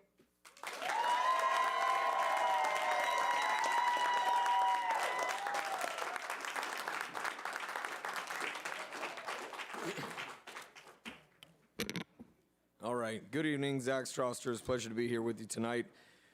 So it's pretty evident that your constituency, the local residents, are upset. I don't think it takes a genius to figure that out. I think the reality is that any project, if it's worth approving or if it's worth denying, it's based on the merits of the project. So I'm going to bring out a couple facts as I understand them. I think obviously we have plenty of people that are willing to vociferously oppose anything. If this is not true, then the information that I have is false, and obviously through your CEQA process, you'd find that out anyways if it makes it that far. First of all, the parcel that it's on, from my understanding, has been vacant for many years. The city previously approved zoning that to allow this use. The amount of income that's projected is about $5 to $7 million revenue every year. And that funding obviously is what goes to, public coffers to be able to take care of civil services. So another element that I think is important to understand is either we stand behind CEQA or we don't. Certainly there's a lot of CEQA abuse, but if we're asking for a process and then we're engaging that process in good faith, obviously if the project stands on its merits through that process and bring in whatever independent, source needs to verify, whatever the case may be, you can obviously, as a council, create whatever additional measures you need and the way that you choose to approve. You can create caveats that ask for whatever it is that seems to be appropriate. So since it's gone through years of city and environmental review under CEQA, we're talking not just about, violent emotional threats against it, but talking about the quality of the city processes themselves. And that has to do with the people that we hire, the people that have been vetted, and we're not talking about, whatever payola. We're talking about civil servants that the people are obviously voting in and vetting and who have been faithful servants for many years prior to this project. So if the EIR shows problems, then I think it's obviously reasonable by anybody's understanding of what the CEQA process should contain that you would vote to deny it. It doesn't require violence or threats or mob mentality or hatred or bitterness or stalking. It's just a basic, simple process. So, if your opinion requires violence and intimidation, then it seems like there's probably, my observation is I think we as a people are at a place in our democracy where we ought to take, violence and mob mentality pretty seriously. So if we're coming to a place where we're asking for due process, which is what I think the argument that most people have against ICE, for example, then let's give the process due process. Let's give this project due process. If the developer is everything that they've been portrayed to be, clearly that'll come out in the wash. Clearly that'll be revealed over the process of what CEQA does. And finally, the project itself is either sustainable or it's not. So when you look at the portions of this project, like the cooling system, the infrastructure upgrades, no pass-through increases to utility rates, if those things are true or those things are false, then we're relying on the due diligence of our duly elected civil servants and the teams that we have hired and the third parties that we have vetted for many years to determine if that information is in fact true or false. It doesn't require threats. It doesn't require emotionalism. Kudos to those who have come out and who have engaged the civil process. That's absolutely what anyone should do. That's a part of our democracy that we hold dear and that we value. That's part of what makes us America. What doesn't make us America is when our opinion requires violence in order to coerce others to agree with it. Thanks and God bless you.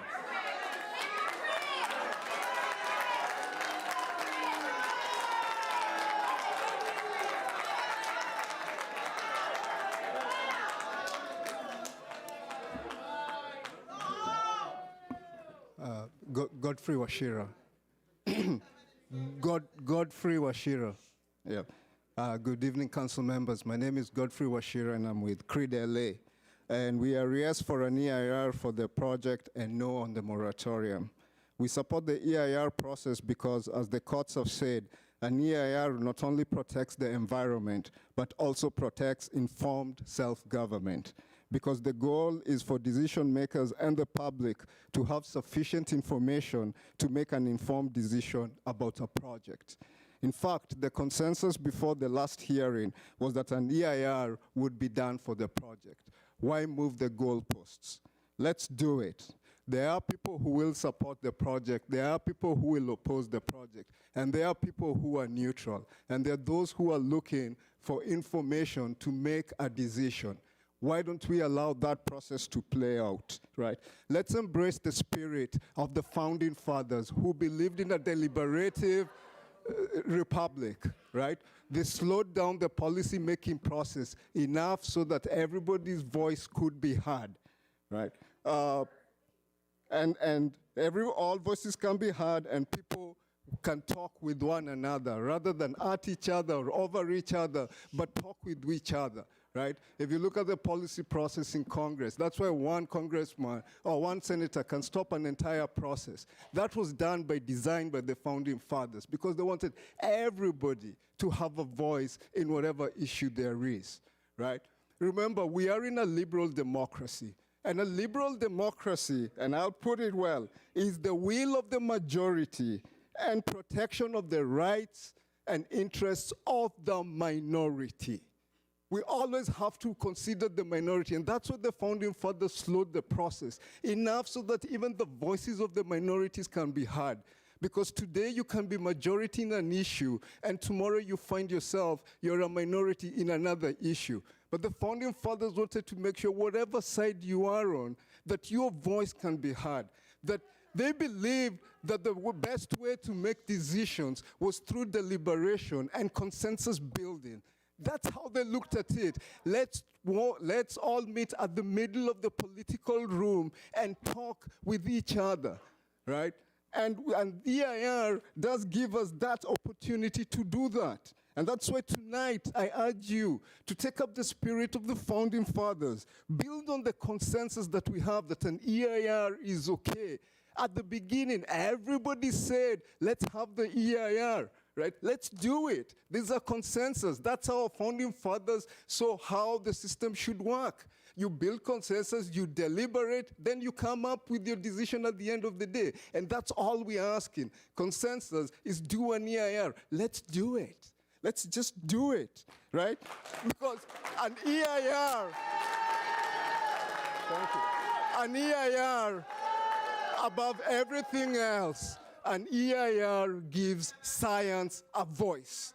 Let's have science telling us. Let's have science lead our policy making. Let's have science lead our decision making. That's what the EIR is going to give us. Look, doesn't it sound odd that if the developer had something to hide, they wouldn't be asking for an EIR? But they are. They want it now. They are. They're being open enough to say, let's do it. So why would you fear, if you don't want data centers, why would you fear an EIR taking place, right? Is it because you fear the information that will come might dispute what you have? Or is it, and I know it because us as Credele, we started as doubters and became believers because we looked through the information. We looked through all the knowledge and figured out it's not as bad as we thought every data center is because every project is unique in of itself, right? And so today I urge you, give a chance for science, right? Give a chance for all to engage and have a shot at making an informed decision. Thank you, and God bless you.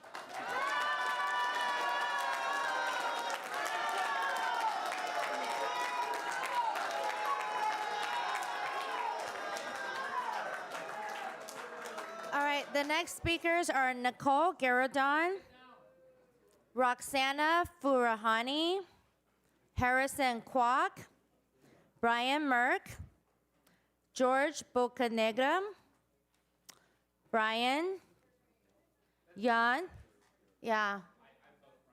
You're both Brians. Okay, I'll get rid of one. Jan. Teresa's coming up. Felicia Marquez. Mayor, as the speakers are coming, can we issue a reminder just to the audience to please not to be respectful for the speakers that are coming so that the council can hear what's being spoken, and just ask everyone who continues to be here. I know it's after 10 o'clock and we're all excited still, but if we can all just be respectful and continue to ask for that, please. Yeah, also, are there people in the lobby still? Maybe have them come in. There's so many seats here, so they can. Oh, it's cooler in the lobby. Okay. Just want to make sure they knew there were seats in here. Yes. Thank you, Council. I'm Brian Murky. I live in District 3. I suggested last time that we put it to a vote, and I suggested it because I thought that Shepard Mullen, who represents the developer, would come in and say there are threats, threatened to sue. And they've done it today because they're scared. I think they're chickens. They're scared. They think we'll win because we will win a vote. They have the money, but we have the people. And the people cannot be bought. These developers, $500 million project, what are they going to do in a small town? Run an ad in the Cascade? Okay? Realistically, you can buy big national elections, but what can you do in a small town where we know our neighbors? And I don't know these people sitting here, all right, but we know our neighbors and we can win elections. We'll beat them square. And the reason why we should have an election that needs to address housing, I know you all may not agree with me here, but it has to address housing because if we don't put something there and this blight continues, then some other viper will come in here and they'll be even more hated than these data centers. The city will get desperate. The city will want to fill this land, and we can fill it with housing. And the reason we need to fill it with housing is because we are so far behind on our housing goals. In the 2021 to 2029 mandate from the state, we have to build 5,200 units of housing. In the last reporting period, we had to build 770 units of housing. That is a huge increase, and we have not zoned the land for it. Our housing report said we did not need to change our zoning to meet the housing mandates, and that was wrong. The state is going to come in, and they're going to put housing complexes all along the single-family homes unless we find land to build it. Saturn Park is that land. There's also SB 79 passed by the legislature last year that forces cities to rezone land around transit stations, specifically trains. So half a mile within Atlantic Station by Cesar Chavez, Reagan, and Atlantic, half a mile of there will be rezoned to 4 or 5-story apartment buildings unless the city finds alternative land to develop to save those hundreds of single-family homes that will be rezoned and will be demolished.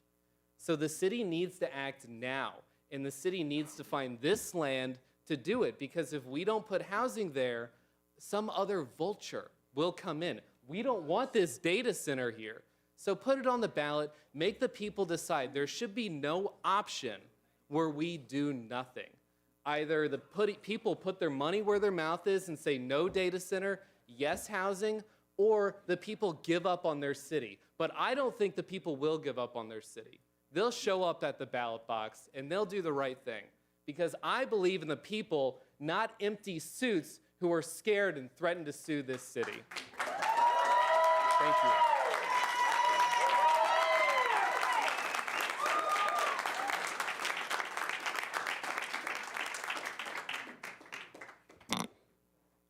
Hello, my name is Harrison Kwok. I'm a resident. I apologize. A lot of this material is basically what everyone else has said. What's with the ballot? As our representatives, are you concerned we don't represent how your constituents feel? We're a noisy minority. There's maybe, 200 people in the community here. Same at the last meeting. How many folks are normally in here for a city council meeting? Maybe 10? I mean, I was on YouTube. There's maybe 30 times the number of views for your last meeting compared to every other video you've ever live streamed. So, we're the people, and you're our representatives. Is it in your power to say this proposal is not for Monterey Park? You need the public to officially weigh in here. A ballot in 9 months from now. Yeah, give the data center more time for flyers, Facebook posts, passionate speeches about progress. The lead and asbestos people, they talked a lot about the need for progress. Well, let the guy threatening to sue you, ooh, the haircut. That's what the bad guy looks like. You're our representatives. We need your leadership. How's that research going on the concerns about the power grid, water demands, noise, property values raised by basically every speaker and community member here and last time? What's the latest on the meetings with local officials who've brought data centers into their cities? You have a chance to follow up with them, Councilman Lowe. You're our representatives. We hope you're making measured decisions. I heard in the last meeting there were struggles with how little direction has been given by the federal and state regulators. True, not a lot of long-term information on something so new. So maybe caution is needed? Why does this feel like this is quietly being arranged away from the public eye? You know, now they're pro-environmental review. Last time I heard, Councilman Lowe, you said they failed at engaging the public and missed an opportunity. We hope and pray you all have good plans to attract development in Monterey Park. I'm pro-growth in Monterey Park. We hope you can make our city aesthetically pleasing, our schools, police, and fire departments well-supported, a gem in the eyes of the developers. I hate empty fields and useless boba promises as much as the next person, Lanik and Garvey, looking at you. Don't let what's happened in the past make you desperate. You know, let's say up there, faith in the future. Make our city tax policies, safety, the most attractive thing to those looking for opportunities, those who will improve the quality of your constituents' lives without controversy. And you'll be backed by everyone here.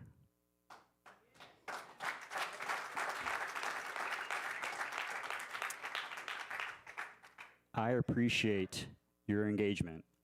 And maybe you see the ballot as a positive step, but there's been a lot of communication already. No ballot, especially one that combines the issue with housing. Councilman Lowe, sorry to pick on you. I am quoting you out of context, so my apologies. But in the last meeting, you stated, when I speak, you will listen. I think the city has spoken. Are you listening?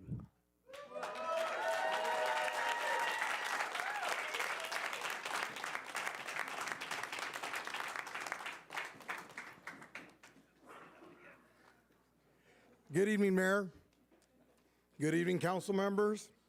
My name is George Bocanegra, and I represent over 20,000 members in LA County. Some of us had to go home tonight, and some of us are still here because we are passionate about going to work every day. We, the Carpenters, are strongly supportive of this project and against the ballot proposition to prohibit the data centers in Monterey Park. Sometimes the loudest voices don't represent everyone. I know there are strong opinions, but not everyone in Monterey Park feels the same way. Believe it or not, we live here too. We're your neighbors. Many of us are still learning and asking questions. District 5. Ending the process early sends the message that some voices matter more than others.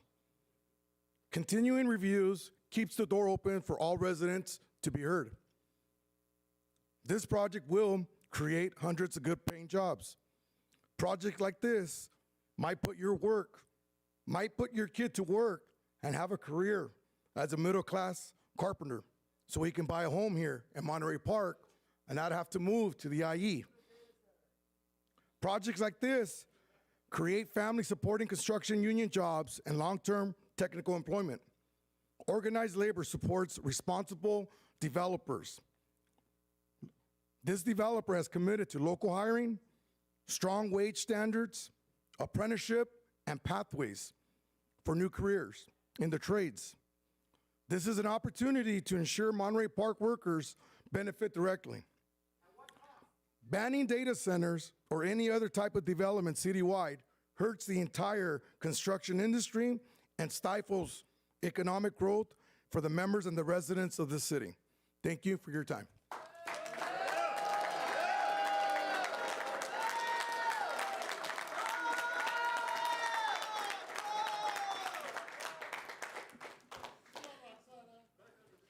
Hi, Roxana Farhani, resident of District 5. I wasn't going to speak tonight, so I wrote this on my phone really quick. It's not going to be profound. I spoke last week, basically, or on January 21st, basically reiterating what everybody, or echoing what everybody said today. I had to come up and speak because tonight my comments will be directed at HMC rather than City Council. You all heard me last week, or January 21st. I had to comment on HMC and their PR because it's absolutely ridiculous. And it shows how little they value Monterey Park and its residents. The first woman who came up was so belittling, saying that we're against development. None of us have given any suggestions that are against development.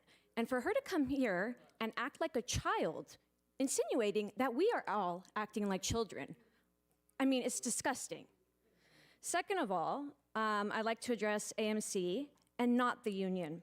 I'm a part of a union. I want to say this is what billionaires do. They pit the working class against each other.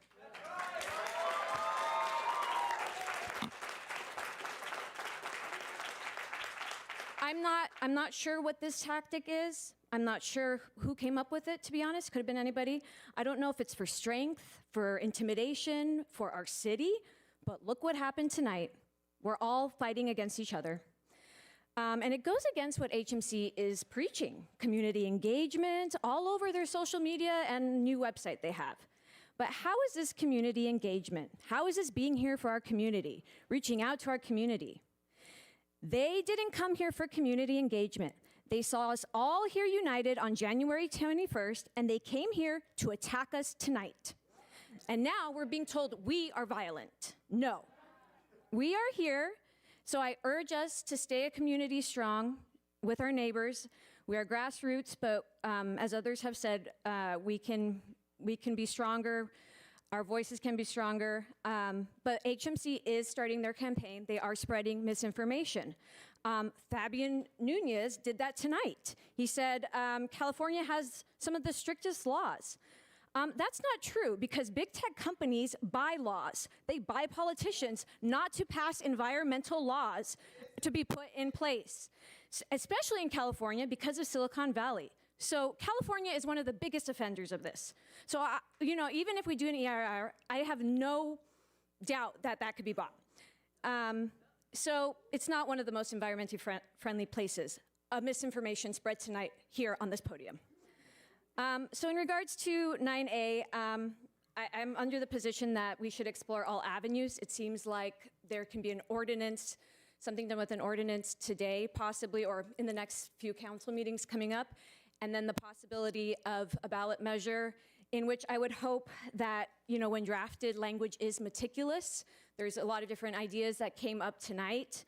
And here's the thing to HMC. This is our neighborhood. Whether it's information or misinformation, we don't want a data center here. So you're going to keep hearing that. Thank you.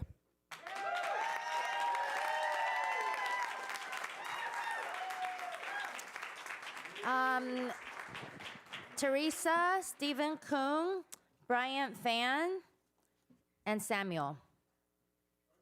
Hi, everyone. My sister told me for advice to kill you all of kindness. So I want to say thank you. Jose Sanchez, you're a rock star.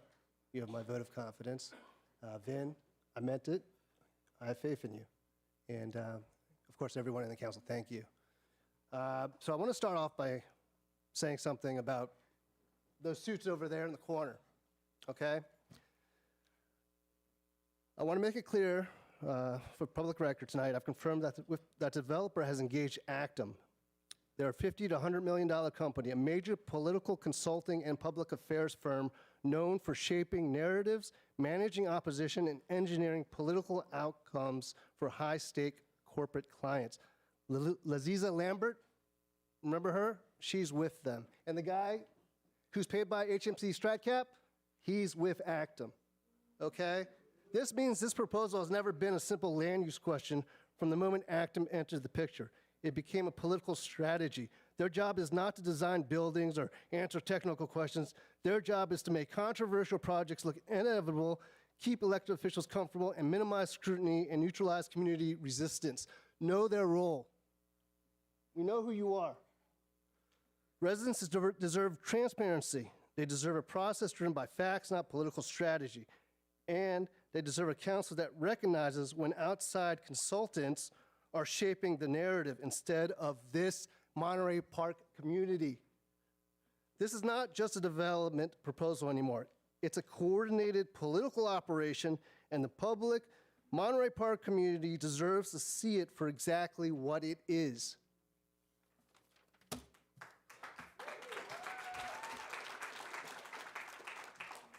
I wish I was a lawyer or a firefighter, but you know what? I'm an accountant, okay?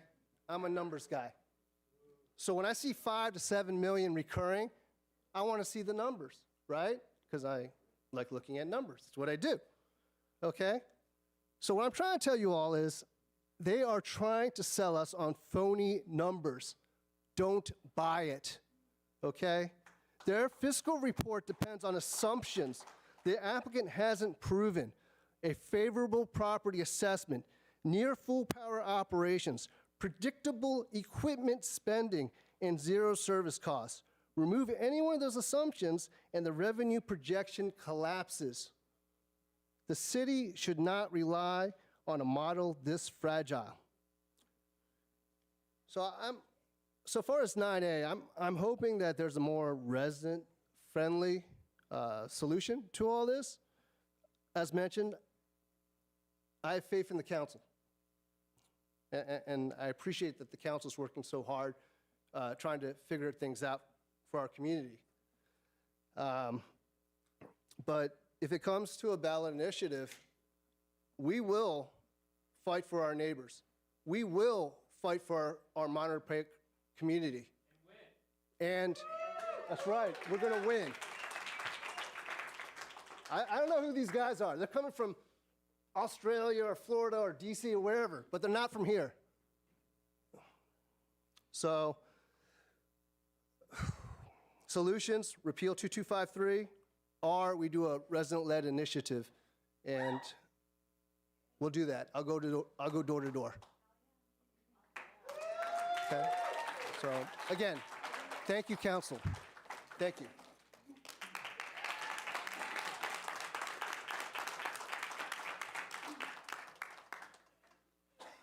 Hi, Council. How is everyone tonight? My name is Felicia Marquez, and I spoke last week, and I was very emotional, so thank you for getting me through that. I just wanted to say again, thank you for staying till 1 in the morning.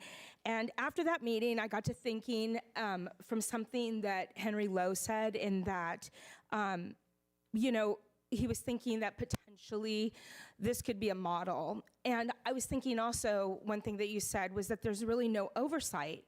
And it's a shame that the federal government, the state government, is not putting any regulations on these data centers and going across the nation and shoving this into our neighborhoods. And unfortunately, you have to bear the weight of that. And I was driving to work the next day thinking, this is just a horrible situation that you have to bear, that we have to bear. And honestly, it's from the top. It's from Washington, D.C., and the big billionaires who are in the pocket of Trump just slamming us with data centers, and we have to fight for our rights, and you have to fight for our rights. And I do have faith in you, and I do believe that we can turn this around and we can have no data centers. I'm begging you to reconsider. In addition to that, I just wanted to reiterate with everybody that I'm a third-generation Monterey Parkian, and my grandfather lived in Montebello. He was a Teamster union. My father was an MTA driver for 20 years for Metro, and I took care of both of them. My grandfather died in my house. My father almost passed away in my house, and my house was built in 1934. And I also have a boyfriend who's a carpenter, a second chance carpenter. He's very skilled, he's very smart, and we've been working on my house to improve certain things. One thing I wanted to point out to you is, for example, my garage, 25 feet, I think, has 3 bolts in the mud seal to the cement foundation. That code was 1934. We have to rectify that. I'm not gonna live with my garage gonna fall off in the next earthquake. But what I'm saying is that the codes from the past are not the codes of the future. And if we build this data center now, what's to say these skilled workers who are, I'm sure, highly intelligent, highly skilled, I know, I've actually pride myself on being a DIYer. I've picked up my saw, I've picked up the nail gun, I've done stuff myself. But I just wanna say that how do we know that the codes of today are gonna be the codes of tomorrow? And these data centers are not going to have to be reworked, and that could be a cost on our city. So I just want to keep that in mind. Okay, so thank you for staying. Also, I don't know, I guess I'll wait for this disturbance. What should I do? Oh, okay, keep going.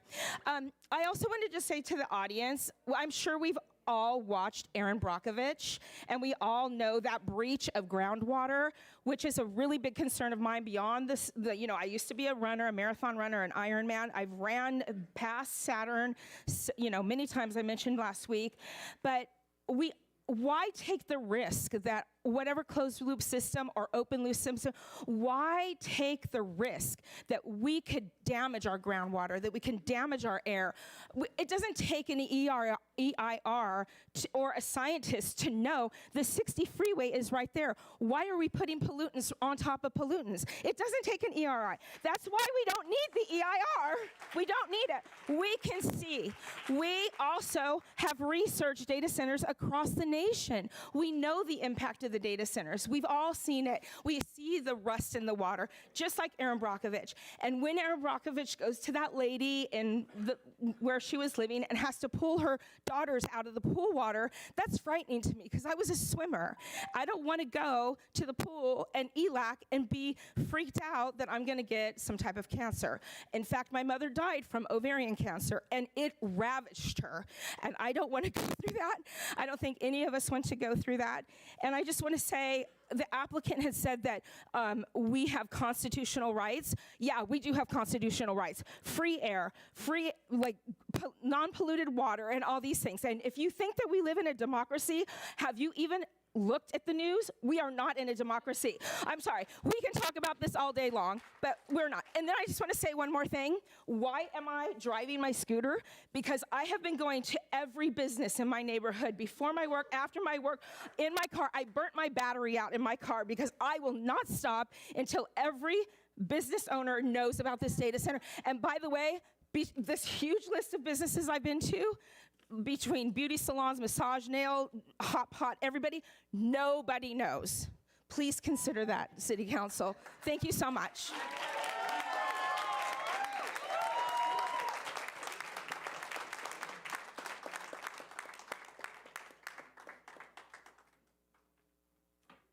Good evening, everyone. First of all, I was already in bed watching the city council meeting. I don't suggest people do that because when you're in your pajamas, then you start hearing some of these comments, and I was like, I got to get there. So I rushed here. I want to read something to you. When this first came before council on December 3rd, we immediately pulled it from the agenda. We asked the applicant for more information and community town halls.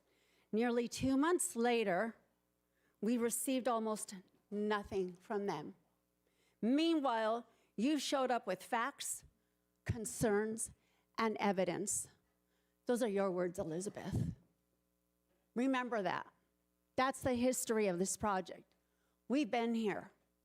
And if you want to talk about, and I completely support union. I think that they are vital to our economy. I like that some people have come to say they support it. I get it. But at the end of the day, we're the residents. You are our eyes and ears. You are my voice. You are my concern. You are my heart. You are my brain. You are my community. You are my home. Remember that. Because there's been a lot of information here about holding people accountable and about what a democracy is. Democracy is about listening to your residents, because we're the ones that voted you in. Because when you came to our doors, and Vin, you're my District 5 council member. You're my eyes and ears, you're my voice. So please listen to us. There's a lot of noise going on here, and I get that. People are very passionate, and I support the unions, like I said, but if we build housing, you're going to be back, right, to support housing. I'm sure you will, because we need electricians, we need plumbers, we need carpenters, right? That's right. So it doesn't matter what is built there, the unions will be here to support us because we want to give them jobs. But I'm going to write something, I want to share something else with you though. And this is what I was going to send this to you initially in an email, but then, you know, I hopped out and came here. Jobs are temporary, but the negative effects of this data center on its residents are permanent. Permanent. Long-lasting. But if they want to look at jobs, housing will create jobs. Plus, housing will create vibrancy. It'll create family. It'll create generations. It'll create community. And it'll add to Monterey Park. So please, don't be fooled tonight by all the noise into voting for a pretty penny. Because quality of life is priceless. It's priceless. And you know, I'm going to say one other thing. If you want to put it on the ballot, put it on the ballot. I've got my sneakers ready to go, and I'm ready to go door to door. Because you know one thing, we Monterey Park, we stick together. And we are community, and that's what a lot of people don't understand. And I'm not anti-data center. I use my AI and whatnot. It's just it's not the right location. That's the issue here. I'm not saying don't put it in the SGV. I can think of different cities where it would be great. If we had a huge industrial complex, I would say, okay, if it's far away enough and we implement some things, but look at where it's situated. So please, I'm going to say it again, do not turn your back to us. And remember, who gave you false promises at the end of the day? Okay? Hold on a moment. Who did? Was it the residents? Or was it them saying that they were going to do outreach, outreach, outreach? And if you can't depend on their word to do outreach, how can you depend on them for a project? Remember that. So, you want to bring in a ballot? Game on. I will walk. I will walk. Oh, good night and thank you.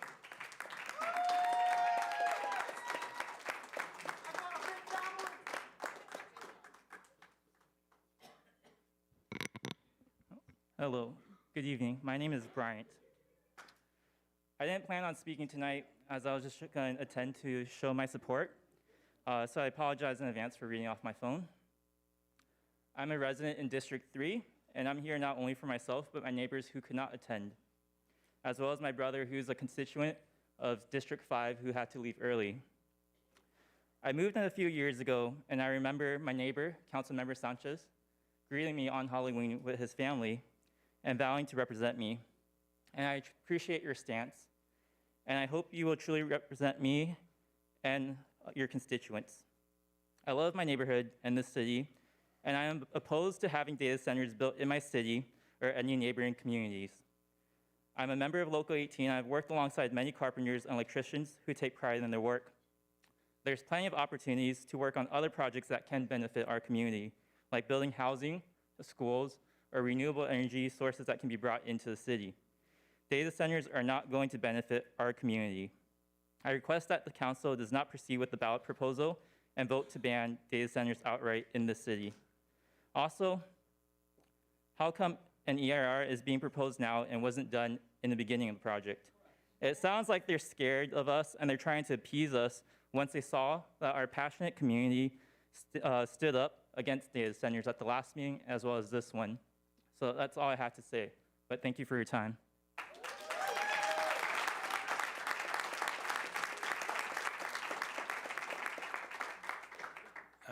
Hello, I'm Samuel. I apologize to all my fellow residents. I didn't get to prepare as much as I wanted to for tonight. I just got off work. I'm Australian, don't hold that against me. Why did I come to Monterey Park? Community, restaurants, quiet neighbourhoods. I would never have been attracted to Monterey Park if I knew I'd be living next to a data centre. I'm in District 5, which is Vin's district, right? But don't worry about me. I'm a green card holder, so I can't vote. I pay taxes, though. Anyway, as an immigrant from Australia, I have more in common with most of the residents here than those in LA who have the same skin color as me. My girlfriend is Asian American, and we would joke when we walk down the streets in Monterey Park, wonder if they could guess which one is the immigrant. Anyway, I work in the film industry, and work has not been easy, but the kinds of jobs that this data center might provide wouldn't even pay my mortgage. I'm talking about the ones after the short-term construction jobs, which is what, 26? And I don't know if they're going to be residents of Monterey Park. Maybe they'll rent a room somewhere. Just the electricity use alone is crazy. Data centers are not just computers. Their energy is like that of heavy industry. Every year, we are advised to ease the load on the electrical grid. Ever since I've lived in LA, I've been told, reduce your AC or whatever in the summer, right? Because they take too much electricity. How is that even possible with this data center using twice as much power as the city? And that's just one of the planned facilities, right? So they want to put a second one on the other side.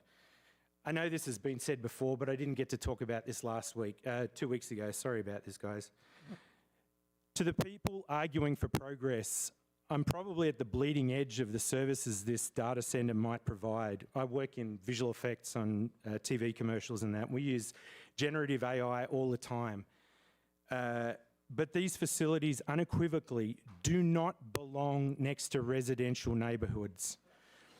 I don't understand why this is still being discussed when 2 weeks ago this sounded like you were for a ban on this data center. That's Elizabeth Yang and Mr. Suarez.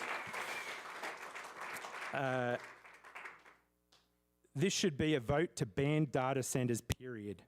Build more community, not heavy industry. Ban this and this data center and all data centers in Monterey Park. Thank you.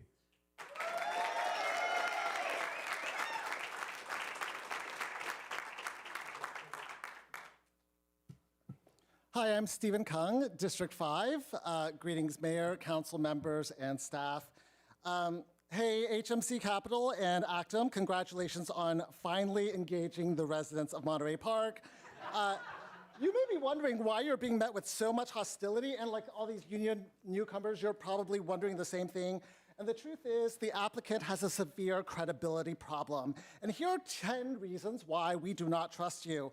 First, you're not honest. Laziza, you introduced yourself to our community with a lie. Community engagement person might be a title you gave yourself, but you hid that part about being a lobbyist from Actum, which is your actual job. In fact, Actum knows how compromising that info is, so they scrubbed your profile from the website, but of course forgot to delete the press release about your promotion. So don't expect us to believe you when you don't even start with the truth. 2, you tried to sneak in your data center without a full environmental impact review, which is against the law, and the only reason you're doing it now is because you got caught. These actions speak louder than any of your crappy Facebook ads. 3, data centers are so odious, you have to pay people to advocate, you have to pay them off to advocate for you. Actum is here because you are paying them. That guy from Creed LA, he didn't even know that Creed LA submitted like 40 pages of comment, like deriding the data center, but you paid him off too. And the unions are here because you promised them work, not because they love data centers. They would be just as happy, if not happier, building housing, mixed use, schools, and a pool. No one has drunk your Kool-Aid. We know you're all mercenaries. 4, your data center places 24 diesel generators right next to a middle school girls' place, where a baseball field where they play, where middle school girls play. And while these generators are backup, you fail to know how they'll run regularly for maintenance and how they'll release air pollutants like PM 2.5, which are considered non-threshold, i.e. there is no safe level of particulate matter, and they increase our risk of heart disease. 5, according to Public Resources Code 25517, you are building a thermal power plant, and I'm not even talking about the Edison substation. Your diesel generators have a capacity of 66 megawatts, which surpasses the legal definition of 50 megawatts. You're deceiving the public by deliberately omitting and understating the sheer scale of the project. 6, we all know it's a matter of time before the AI bubble bursts. Just by Moore's Law, your data center will be obsolete by the time it's finished, and we'll be just left with another vacant lot within 10 years, except this time we'll have to deal with hazardous environmental waste. Hard pass. 7, the number of jobs created is a net negative because it doesn't consider the big picture. The construction jobs are temporary. The 26 permanent jobs are easily surpassed by the number of jobs created by one dim sum restaurant. And the ugly truth, the data center will be used for AI, which replaces human labor and causes massive unemployment, eclipsing any of those 26 low-skill jobs you would create. 8, you're not planning on one, but at least 2 data centers. 9, you falsely accused us of spreading misinformation, and yet there is not one citation, no receipts. And yet you continue to peddle that narrative. Here's the tip: don't attack the very people you hope to win over. 10, you've accused us of being outsiders when you are the outsiders. You are an Australian asset management company by the way of Washington, D.C., Sacramento, Connecticut, and Texas. You don't look like us. You don't speak our language. You don't eat our food. You don't know what a Hong Kong cafe is. You don't live here, and you wouldn't actually live with the impact of a data center. Let me tell you, the actual residents of Monterey Park are savvy, super educated, and we know a bad deal when we see one. Okay, there's one more. 11, let's not pretend. Everyone knows you'll sue us if you don't get your way. You can't convince us a data center is good when the sword of Damocles is hanging over us. What you're doing isn't just a PR campaign, it's coercion. You're fighting an uphill battle against an entire city that doesn't want you here, and yet you continue to bully your way into this community of color, to pollute the air we breathe, to make electricity more expensive, to devalue our homes, to drain our energy and resources like a parasite. You think you can take us on? You've messed with the wrong city, and we will shit you out like the tapeworm you are. And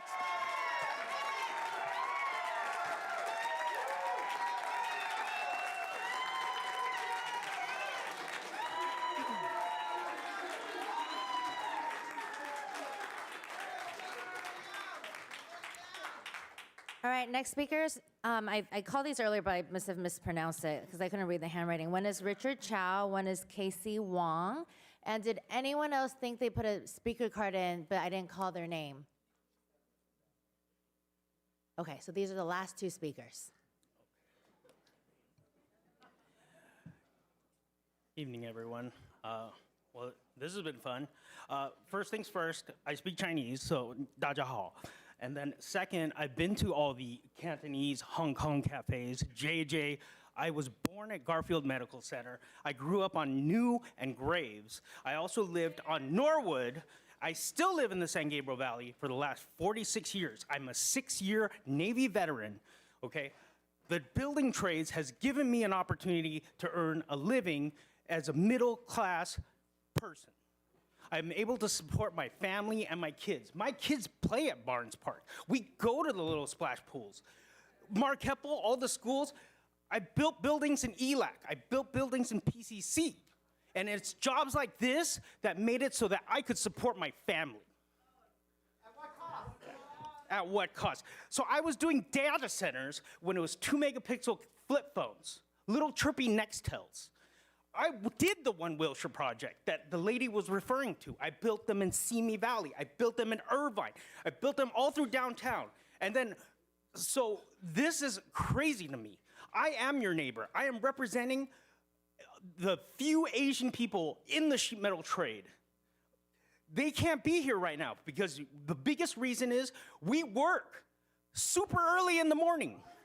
We start at 5 and 6 in the morning. And then we're not anti-union. Stop booing us. I am your neighbor. Mayor, if we could remind. I was born at this hospital. Mayor, Mayor, if we can remind the speakers to address the council, and also can we remind the crowd to please respect the speaker? Our position's simple. Let's do this the right way. Let's go through the process thoroughly and transparently with clear, enforceable community protections. And let's build with a skilled local workforce, such as what being done by CWAs. I thank you for your time.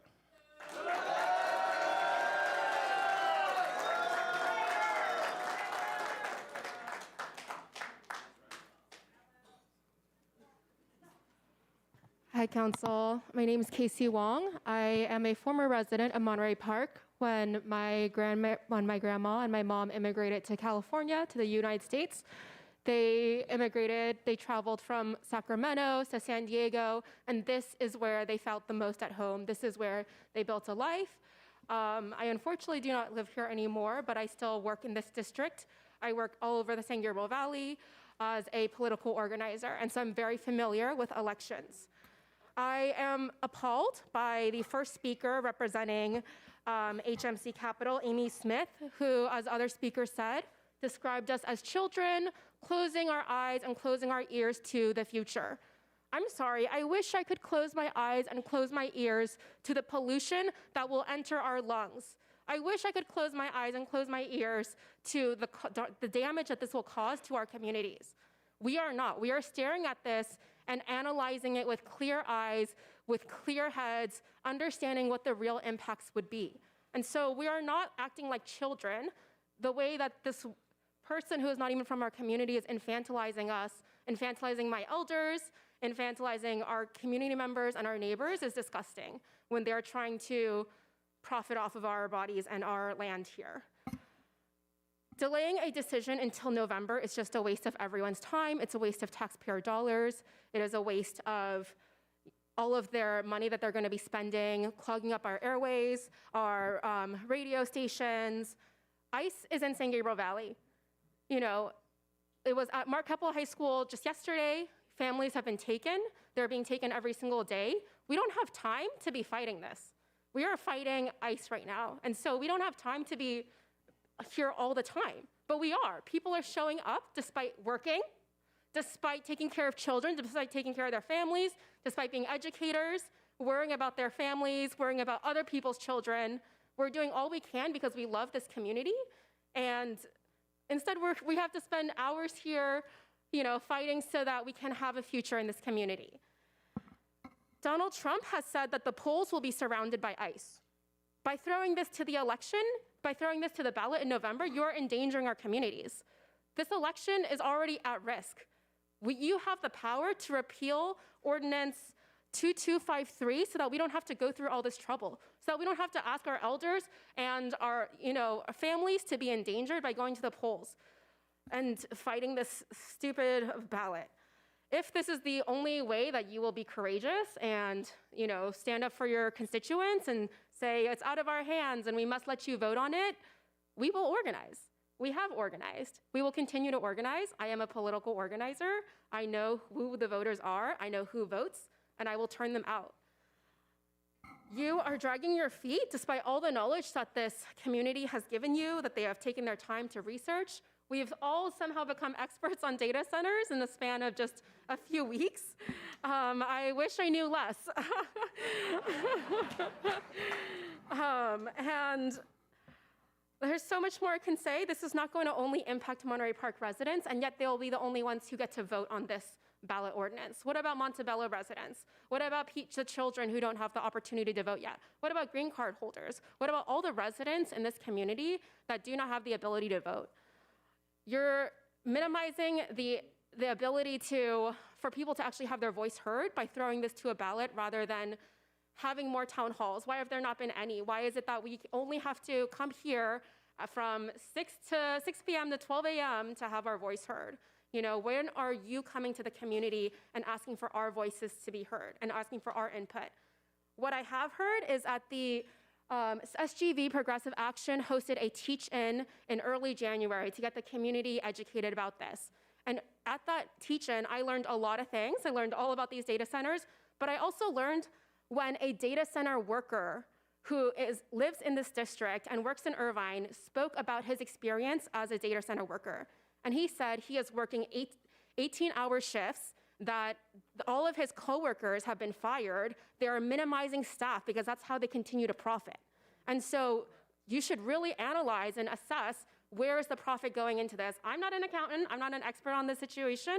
You are the politicians. It's your job to understand the impact that you are asking this community to take on. Thank you.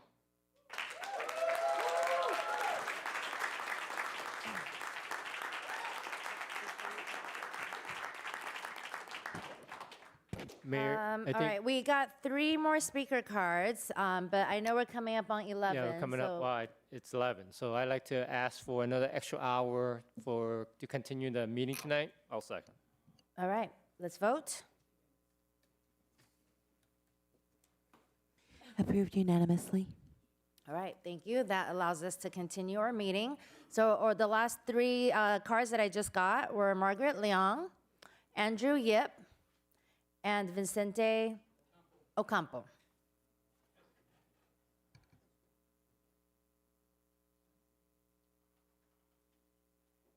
Good evening. I'm a Monterey Park resident. I've been, I've been dating my wife, my girlfriend, back then. Where are you? Since 1986. So I've been around the city since that time. I'm a little bit disappointed about what I've heard from that side. What the union people keep coming and saying is that we are skilled, we can build it correctly, and we agree, you can. Perfect. Then you don't understand why we're booing you. We're booing you because today you've been pawns from the suits that are back there. And let me explain why you're pawns. They have pitted you against us. Whoever your union leadership is should have said, no, we're not gonna do this. We're not gonna stand over there, make a mockery of this meeting, standing up, and somehow thinking that brotherhood is united. You should be united with us. You should have told your union leadership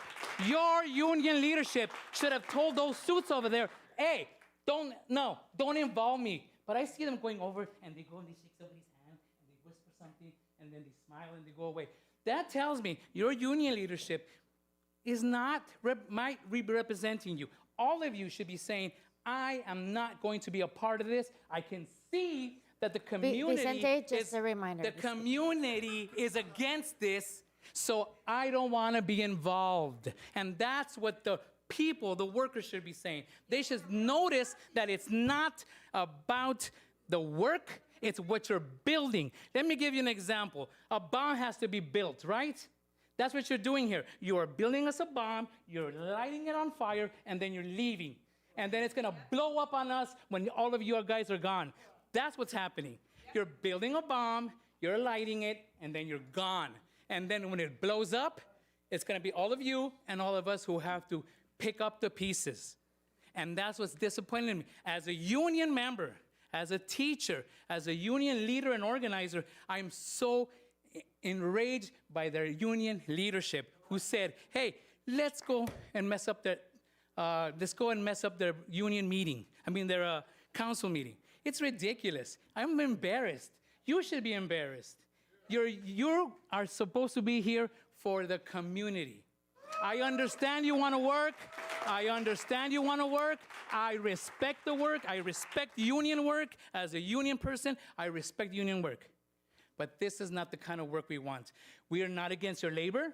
We're against what you're building. That's what it comes down to. And you don't get it. We're not against you working.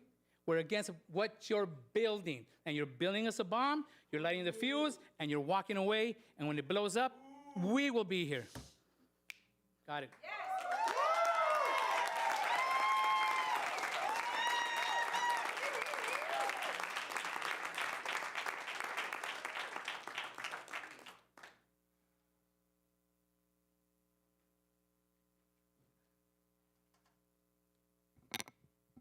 Hi, my name is Andrew Yip. I am one of the organizers for SUV Progressive Action. We're here. We primarily focus on community defense. We were doing trainings for patrols in our community around ICE and all that. And so I was surprised to hear from residents when they saw it on the agenda that Monterey Park was going to build a data center. I work for the National Parks Conservation Association. There is a proliferation of data centers from across the country.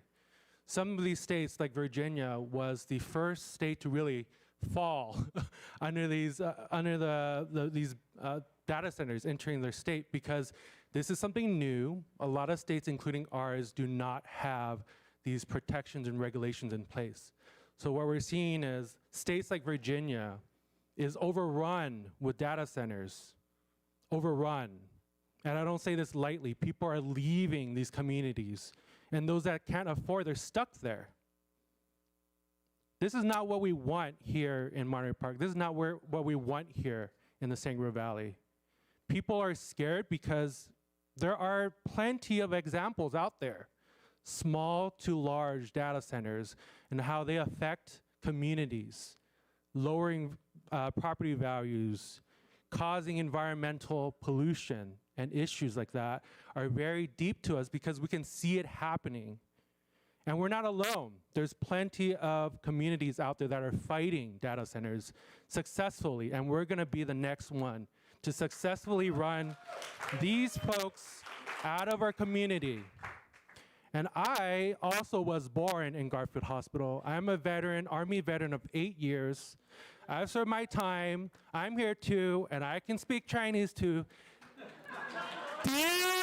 This piece of shit organization, HMC, okay? I can speak Chinese. I'm gonna go organize with my friends, and I have my family and my friends here too, and everybody here. We're gonna door knock, we're gonna canvass. If the ballot is gonna come up, we're gonna do the work, because so far, the city hasn't done their job. So that's why we stepped up. Why did we do the teach-in?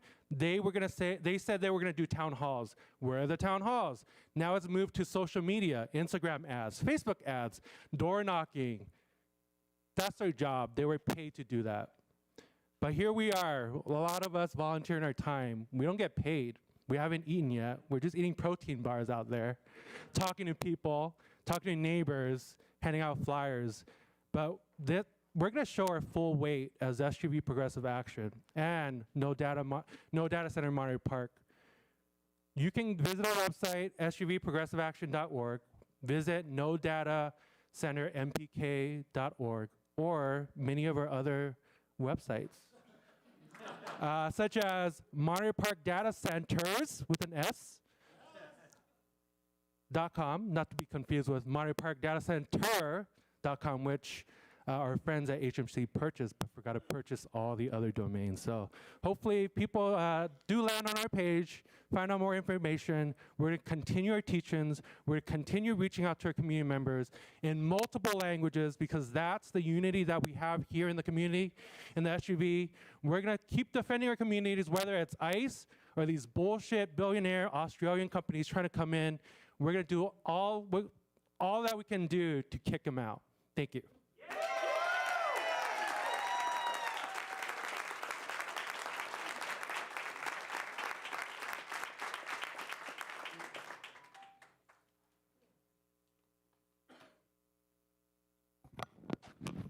So I really debated tonight if I was going to come up and speak and not speak. And then I was going to speak. Then we were talking about being respectful back there, and people screaming, yelling. I saw the last council meeting. I was very energized. I saw the young crowd, people coming up. They were very passionate what they were talking about. I have not seen any level of energy like that in the city for a long, long time, that means we have hope to move forward. So I'm here tonight just kind of to see, to be in the space instead of just watching it from home. Very disappointed. I'm sitting back there minding my own business, but since we're talking about being bullied, why would the former mayor going around telling people, don't talk to her? She's for the data center. Seriously, I came here, I really think that what is missing here, the biggest gap, It's how Monterey Park approached complex project. Every single complex project, it's a mess. Seriously. We use too many consultants. We don't have in-house expert that could walk a process from beginning to end. We talked about this with every single project. And I want to reiterate what Paul Isosaki said this earlier. I think he was the first speaker. He's right on the money. We need to change the way we do business. You folks, your job is to make informed decision. I mean, it's like your decision is like it blows in the wind. One day is this, today is that.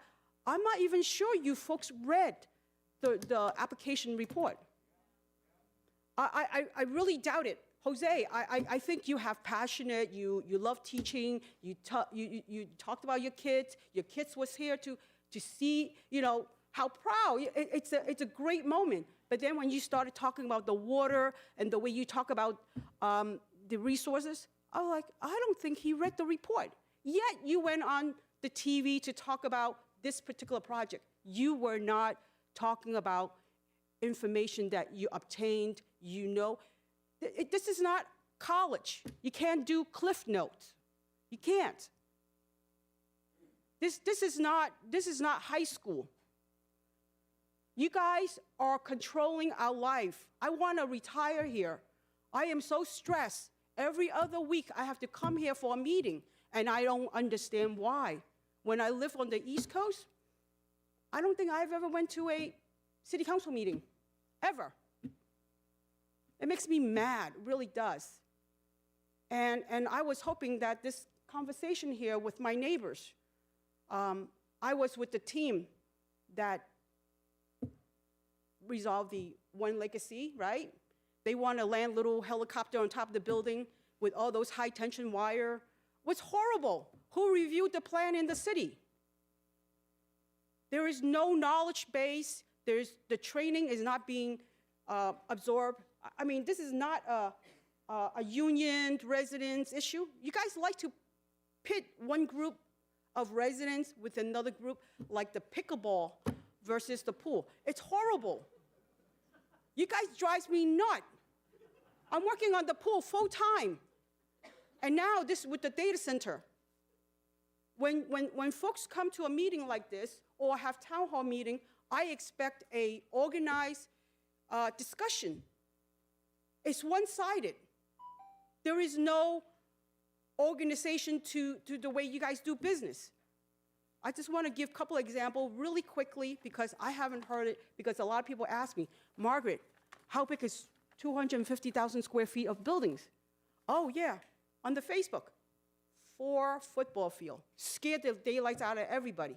So I did some Google and AI. Oh, very easily found which building in Monterey Park is 250,000 square feet. Well, it's not just that, it's the volume, it's how tall it is, right? So you just go down to the marketplace and you look at that. The Costco, the Home Depot, their footprint, it's 138,000 square feet, okay? So, but they're tall, they're like 45 feet. So if you look at the data center, it's 50 feet, 2 level. So that means the footprint on the floor is 120,000 square feet. Smaller than our Costco in Marketplace. So for me, coming to a meeting like this, I expect that kind of discussion. There is no real information to be obtained here, like nobody knows. Nobody in the city. That report that was submitted was 7,000 page. That 7,000 page of report, it was not bookmarked. How could anybody ever get any information out of that 7,000 page of report? Maybe that's the reason why nobody knows what's going on. And they are just going off telephone. It's a telephone game. She told me she's scared, so I'm scared. So now we are all scared. And the first videotape I have ever seen was a lady crying about the data center running a ginormous high voltage thing. So I went through the whole thing. Yeah, give me a second. Went through the whole thing. This is a really good video. We have 2 more speaker Yes. cards just came in. It was a very Everyone good had video. to Hold on. limit their time. It was a very good video. Aurora Mireles And then they were saying and Meredith that, Alling. Final 2 speakers. I mean, the lady was bawling. So I watched the whole videotape to the end. She wasn't even against the data center. She was crying because in order to get the power that the data center need, they need power. So they went from point A to point B, and there was eminent domain. They were against eminent domain. So each of these things that we're complaining about has to be site-specific, and I have not seen any discussion like that. There is no. Yeah. Next speaker, Thank you. please.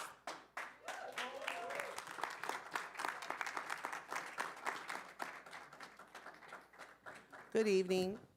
I was debating whether to come up again. I spoke at the last council meeting, but I'm just disgusted at the way this conversation has shifted, if there is even a mention of a conversation.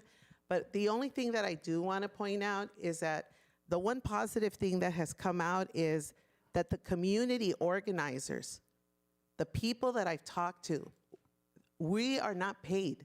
We're doing all of this for free, and we're passionate about our city. I'm a lifelong member of Monterey Park. My parents are attended. They've never come to a city council meeting.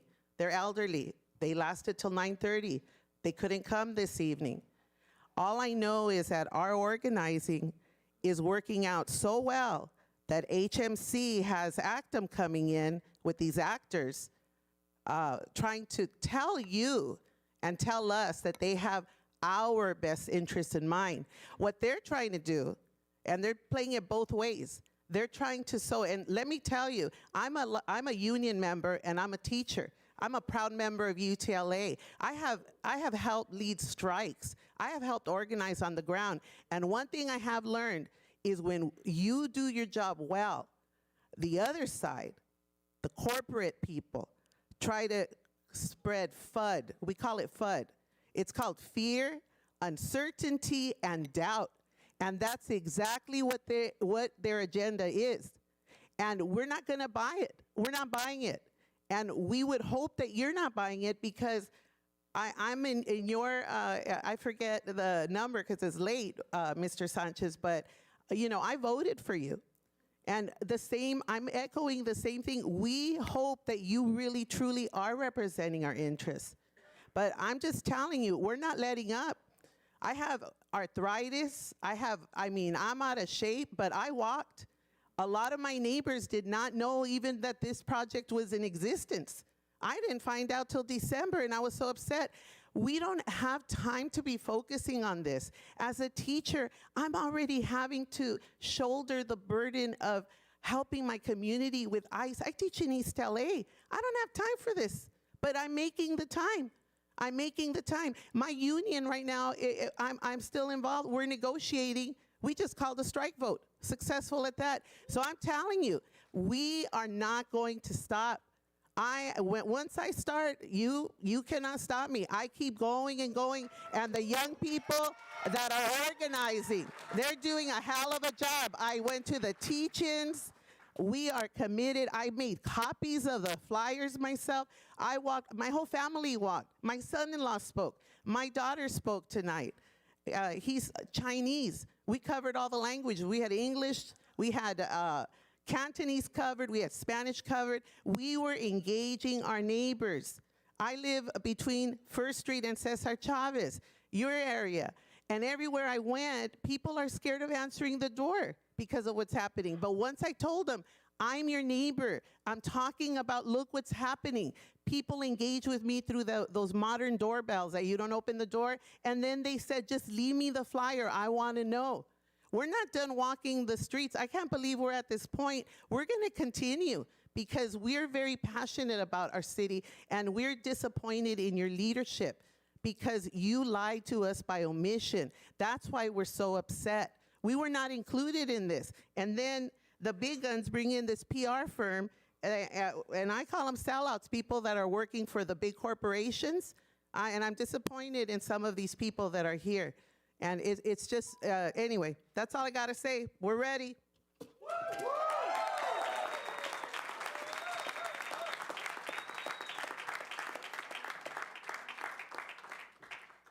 my name is Meredith. Thank you. I'm a District 4 resident, and this is my worst nightmare to be at this mic right now. I'm so nervous, but hopefully I can talk normally. I don't have anything prepared, but I first want to say, Mayor Yang, thank you so much. You've really engaged some of my neighbors and I through chat and talking to us over text message. I really appreciate it, and really grateful for all of you. This is a long night. I'm going to try to keep this short. The reason I'm speaking is because I honestly, it's really hard to sit here with family members who are union members, close friends who are union members, and feel the really intense discord and contention. And I know that's, we shouldn't be against each other. Honestly, I think so many of us are filled with an immense amount of emotion right now because people are afraid, people are confused, people don't know what's gonna happen next. I think there's been a lot of things that have been said, promised, not followed through on. And then we have, this outside party coming in and feeling like it's kind of dictating the timeline, the conversations, the movements. So it really hurts me. I'm really not for the booing. I'm really not for the name calling. It just distracts from the fact that we're all people and have a stake for one reason or another. HMC has a stake. They're being paid to do this job. That's their job. I'm sure they actually feel very strongly about it. Okay. I think a lot of the union members have a really strong opinion about the value of this work. I understand that. I think that's really valid. But I think that the community, again, to return to the issue of the residents, they are speaking loud and clear. They do not want this. It's not about not wanting to create jobs. Absolutely create jobs. Not with this. And we don't need more information through an EIR. We have seen how this has ravaged communities across the country, and that's why people are scared. They're very concerned, and that is, I think, the result of what we've seen, and also why you're seeing so many emotions, which is, I agree, it's hard to have sometimes a civil conversation, but that's also what comes up when people are afraid, confused, and feel like they are being pushed around by somebody who's outside of the community. So I just want to, as a resident who moved to Monterey Park and chose Monterey Park because it is such an incredible community, I just want to say that this has been a really challenging time, but I have gotten to know so many incredible people through this process, neighbors who sit behind me. One offered to come up with me because I was like, I don't think I can do it. And we care, we're here because we care. I think sometimes it doesn't come out in the most eloquent way, but that's what happens when people are passionate, and hopefully you can hear our message through all of that. So thank you so much for your time. Thank you, everyone. I think it's important for everyone to be able to share their perspective, and I think the majority perspective has been loud and clear tonight, so thank you.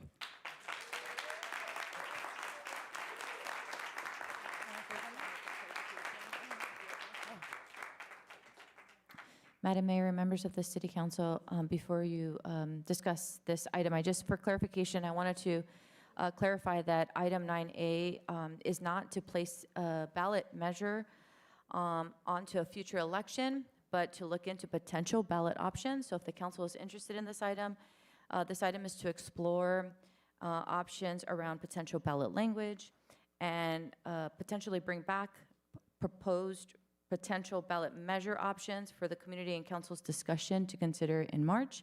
So I wanted to make that clear that that's not what's on the agenda tonight. Is not putting a ballot initiative on an election.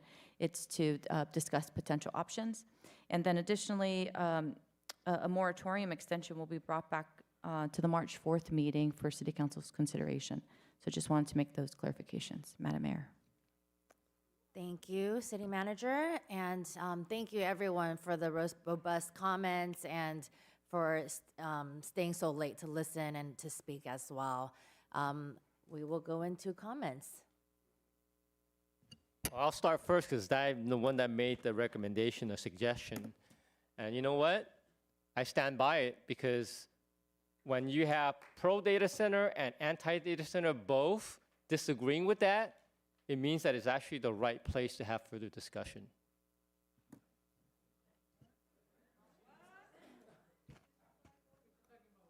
So I have a few questions. One, well, first, I want to thank everyone, and I know it's closing in on midnight, and I think this discussion might take a little while too, so appreciate everyone sticking around and those that showed up and had to leave as well. Really appreciate, again, just like last meeting, everyone engaging on this issue that you care about, and that it was clear to me that so many people care about this community, and I appreciate whatever side you're on, whatever viewpoint you have, coming out to share that, especially those who have never been to a council meeting. Thank you for showing up, and encourage you all to show up for the whole host of issues, other issues that we also engage on here at our meetings, and welcome you to come to any of our meetings on any issue. On the specific item before us, thank you for that clarification, City Manager, on what the actual item is. I'll just voice my support for the action. I'm all for options. What we're doing tonight is not necessarily taking an action, but not directing staff to start to do the research and put the work together for this option for council means that it's not an option. It's already off the table, especially if we're talking about potentially a June ballot measure, which is something I want to explore. And I just want to remind everyone who's here and who might watch this after, the only way the council can even discuss anything is to put it on the agenda, right? We can't have this conversation about these items, data center uses, zoning, anything has to come on the agenda. That's when the council can decide and discuss these things at all. We can't talk to, well, more than two of us can't talk to each other about items that are coming before the council. So just a quick reminder for everyone, that's why we have to put things on the agenda. And that's why we can't make decisions and don't make decisions outside of these council meetings. But I generally support this and want to provide direction to staff to move. I will vote on supporting this so that we at least have this option in the coming weeks so that staff can work on that. Nothing has changed from the last council meeting. Last council meeting, we directed staff to look at options for potential, how we can potentially address data centers and data center uses in the city going forward. The staff are still working on that. This is just another potential option that I think the council should be able to discuss and have in the potential toolkit to exercise going forward as an option to further what we were talking about 2 weeks ago. And so I support this, but there were a couple of items that were brought up by a number of the speakers in terms of Measure D, Measure JJ, Ordinance 2253 that came out of the Spark process and the rezoning. I'll look to Carl, I think, or someone else to explain. I think Carl knows how to answer this, but if I mess this up, Measure D, as was pointed out by speakers, it was passed in the 90s, establishing restrictions on what can and cannot happen in the Saturn Park, McCausland Business Park area. That Measure D was superseded by Measure JJ when approved by the voters in 2020. So Measure D is not valid law. It no longer exists, right? In the legal sense. Madam Mayor, members of the council, first, let me say this, that as a reminder, there is no project on tonight's agenda. This is a general discussion about land uses in general, data centers in particular. It's part of that land use, and it continues the discussion that the council had from the last meeting.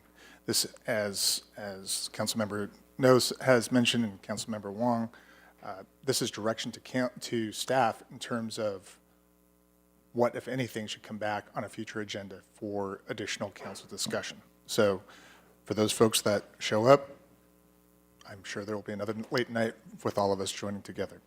So I look forward to that discussion. But absent the council direction to have us bring those options to you on a future agenda, certainly the city manager and I don't want to bring things out of left field for you to consider and have the public observe that, gee, where did this come from? This needs to be something that the council directs us to bring back. With regard to your specific questions on Saturn Park, one of the speakers correctly noted that it has been called McCausland Park. up until Measure JJ was passed. Measure JJ renamed that area as Saturn Park, and that land use element, which was put onto the ballot in 2020, was actually put on twice, was the result of a committee recommendation, which was the GPAC, which was the General Plan Advisory Committee, which helped put together and craft that land use element and ultimately presented that to the City Council for consideration. The council voted on it, approved it, and put it onto the ballot for voter consideration. Your specific question has to do with Measure D and how it interacts with Measure JJ. One of the things that Measure JJ authorized was for the City Council to adopt zoning regulations that comply with the land use element, i.e. Measure JJ. It specifically delegated authority to the City Council to adopt those zoning regulations. Another part of Measure JJ specifically said that anything that may have been enacted by voters at any point before Measure JJ was adopted would be superseded by this land use element. And that's very important to understand when one talks about the zoning regulations that existed in Saturn Park. If you recall, in 2024, when the council adopted ordinance number 2253, the discussion at that point was to be very careful in terms of how those regulations were changed because of the public buy-in with what used to be Zone OP and is now the Saturn Park Innovation Technology Zone. So the council took a very careful and measured approach to that. Quite frankly, from a legal perspective, from a land use perspective, this will sound terrible, but it's much more efficient to have taken it all out and redone it. The council didn't do that. It went through line by line and made sure that the original Measure D language was preserved to the greatest extent possible. There's been discussion about repealing ordinance number 2253. I don't recommend that for this reason, which is the original application that has been discussed, but we're not discussing now, came in as a data processing facility.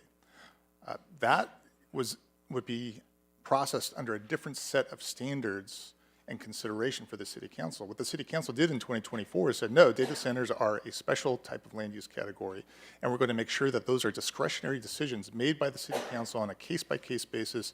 Each one of those projects that might come through in that particular area have to be separately examined from a CEQA standpoint, and the City Council has to approve a data or a development agreement for any data center that might be proposed. And that's really important because a development agreement is a legislative act by the City Council, meaning that it has to be adopted by ordinance by the City Council, and it's subject to referendum by voters. So it's a three-step process, really. It's assuming for the sake of this hypothetical discussion that a data center project would be something that the council would want to approve, you'd have to adopt an ordinance which requires 2 readings, and then it doesn't become effective for 30 days afterwards, which allows a referendum period to be in place for any group that wished to oppose that particular action. That would go onto the ballot and ultimately could be defeated at the ballot box. I've had that happen in other jurisdictions. It's an effective way of making sure that big projects are sufficiently reviewed by the City Council and also make sure that the discretionary actions by the City Council can be fully vetted. So that is a very long answer to your simple question. The answer to that is that Measure JJ is the standard by which we are looking at land use within Saturn Park. And so the entire language of Measure JJ has to be reviewed in order to fully understand how that interacts with the current zoning in Saturn Park. No, I appreciate that because that, I think, offers some clarity to some of the comments that were made. And I think addresses a lot of the comments that were made, hopefully. But I want to emphasize what you said also, right, that repealing Ordinance 2253 would not do anything to preclude a data center like this project that's proposed or any other like that to be proposed in the Saturn Park area. If 2253 were repealed, we would be left with arguing with any potential applicant about whether their particular application fits into the category of data processing facility. That is a whole different legal argument that I don't advise, and I'll say this publicly, I don't advise that the City Council engage in. You have a development agreement requirement for any data center that were to come into Saturn Park, and that is an absolutely discretionary decision for the City Council to make. I also have to note, just since the threat was made on the record, there is no pending application that has a pending hearing at the moment. There is a pending application, but there's no indication when that comes back for public hearing. It was voluntarily, the hearings were voluntarily withdrawn by the applicant. The applicant has voluntarily agreed to go through an EIR process. And so the threats that you heard tonight, I really take exception to. I think it's disingenuous for somebody to come up here and threaten you about a project that applicant voluntarily withdrew from consideration for the moment. We have no idea if and when it will ever come back. I don't know the answer to that question, which is why I think certainly some of the speakers and some of the council members observed there were promises made to the city council. None of them have come to fruition. And what you've heard tonight, certainly in my view, taking off my city attorney hat, I just don't understand why they're coming so late to the party. So that's beside the point. You know, there are accusations being made, certainly in writing, that I've responded to. You can read them at your leisure online. I think it's a mischaracterization of what the city has done with regard to that particular application, which, again, is not on the agenda. So I'm happy to answer any additional questions. City Manager, do you want to add something? Well, appreciate that thorough clarification around what we're discussing tonight and some of the context, which I think will be helpful to many of the speakers that spoke tonight. So I'll reiterate my support for moving ahead on this item, directing staff to begin working on these options so that we can, as a council, discuss all of them and have them all before us, as we stated two weeks ago at the last meeting, to explore all potential opportunities to restrict data center uses throughout the city. I don't know, Carl or city manager, you can just, if you have a quick primer on, or if this is something to discuss once you have the options or some analysis, what the difference might be between council action and a ballot measure and why we might consider those differences. Madam Mayor, members of the council, so I think when the speakers accurately discussed the potential for circulating a petition and gathering signatures and presenting it to the city council, there is a time element in that, obviously. And based upon the discussions that the city manager and I heard from the last council meeting and the council's observations, it seems to me that one of the options for the council would be to put a ballot proposition onto the ballot itself. Two things happen with that. One is you obviously bypass the circulating the petition issue. Two is you require CEQA review of that ballot proposition. So one of the reasons that I think the council member has brought this forward was because in considering this, we pointed out that we need some time in order to evaluate any potential ballot language in order to present that to the city council for consideration. And the environmental review of that language is an important component, because if a petition is circulated by the general electorate and it qualifies for the ballot and is presented to the city council, that doesn't actually require a CEQA review. But if that's a voluntary thing done by the city council under Elections Code 9222, that's something that does trigger CEQA. Now, as we sit here without having yet received direction from the city council of what a potential ballot proposition might look like, I can't tell you the extent of that CEQA action, but I wanted to make sure that you knew that there was that element involved with it. That's also a very long answer to your question, but there are two processes. One is by the circulating petition, getting signatures, and the other one is by the city council putting it onto the ballot itself. And just to be clear, in terms of the citizens circulating a petition, there's nothing that precludes citizens from initiating that process right now on their own. Not at all. So just putting that out there. And if the council, I'll just present this comment as well. Look forward to my other council colleagues weighing in as well. Would want to see the staff come back with options, right? I know staff are already working on non-ballot measure options that we discussed 2 weeks ago. Would like to add ballot measure to the mix just so we can have this full conversation once staff has researched all these things, the pros and cons of what action to take for the council potentially to take, to consider taking, and have all those options at the table for us, but would look to want to make sure we're looking at both June and November potential for ballot measures if we're looking at that, and what the pros and cons might be for those. And then I know there have been comments around housing, some supporting, some seeming, I'm not sure where they are in potential housing. Just want to clarify, the existing zoning does allow some housing uses in the Sanborn Park area, right? That's correct. So the council just adopted zoning regulations to add in the mixed housing idea within that, within the Saturn Park area. I think what certainly Inez and I heard about from the last meeting and from the council and from the public was that perhaps a greater breadth of housing might want to be considered for that area. One of the speakers talked about the consistency between the land use element and the zoning. And so in order to make sure that there is that type of consistency with the land use element and with the zoning, the question should be before the council about whether or not to expand the types of housing that might be available within Saturn Park without it having to exercise its own zoning authority within that area that could potentially be challenged. So that, I think, is something that should be on a future agenda for council consideration. Yeah, no, appreciate that. And then I just want to note for council colleagues and the audience that are here, right, my overriding concern for the Saturn Business Park, going back to the Spark process and those conversations there, is, as Councilmember Go pointed out, right, 70, 80% vacancy in the office park area on the square footage that has been vacant since before the pandemic. Most of that vacancy has occurred and has been vacant since before the pandemic. So going on close, right, 8 to 10 years for some of those buildings at this point.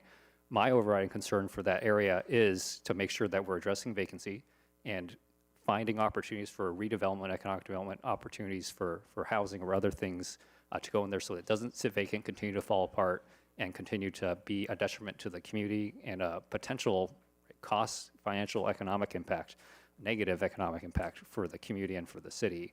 So my overriding concern is making sure we're making that area, providing as much as we can from the city perspective in terms of zoning and other things that we have control over, to make sure that there's redevelopment and something going on that's an economic plus for the community at large. And so want to make sure that we're pursuing all those options, including housing, expanding potential housing opportunities and other opportunities I'm happy to look at. It doesn't look like office space is going to happen, otherwise it probably would have happened already in that area. And if it's, I mean, frankly, if it's not going to be data centers, probably very few other uses besides residential, and the likely need for higher density residential to make it marketable and for the financial kind of economic case to be made for something to happen there instead of those vacant, long vacant buildings continuing to fall apart and become eyesores and negative assets for the city. So that's what's driving me, and that's what I think, I hope will drive our continued conversation about the future of Saturn Business Park and that area, and hopefully the revitalization of that entire area. So we'd look to see how we can make sure that we're addressing, if we're going to go to the ballot for something, how we address that, whether that's separate measures, combined measures, whatever, in terms of housing, the zoning, and data center uses and the future of that in that area and throughout the city. Would look to make sure we're doing the research on all those options so that we can have a full discussion once that's ready.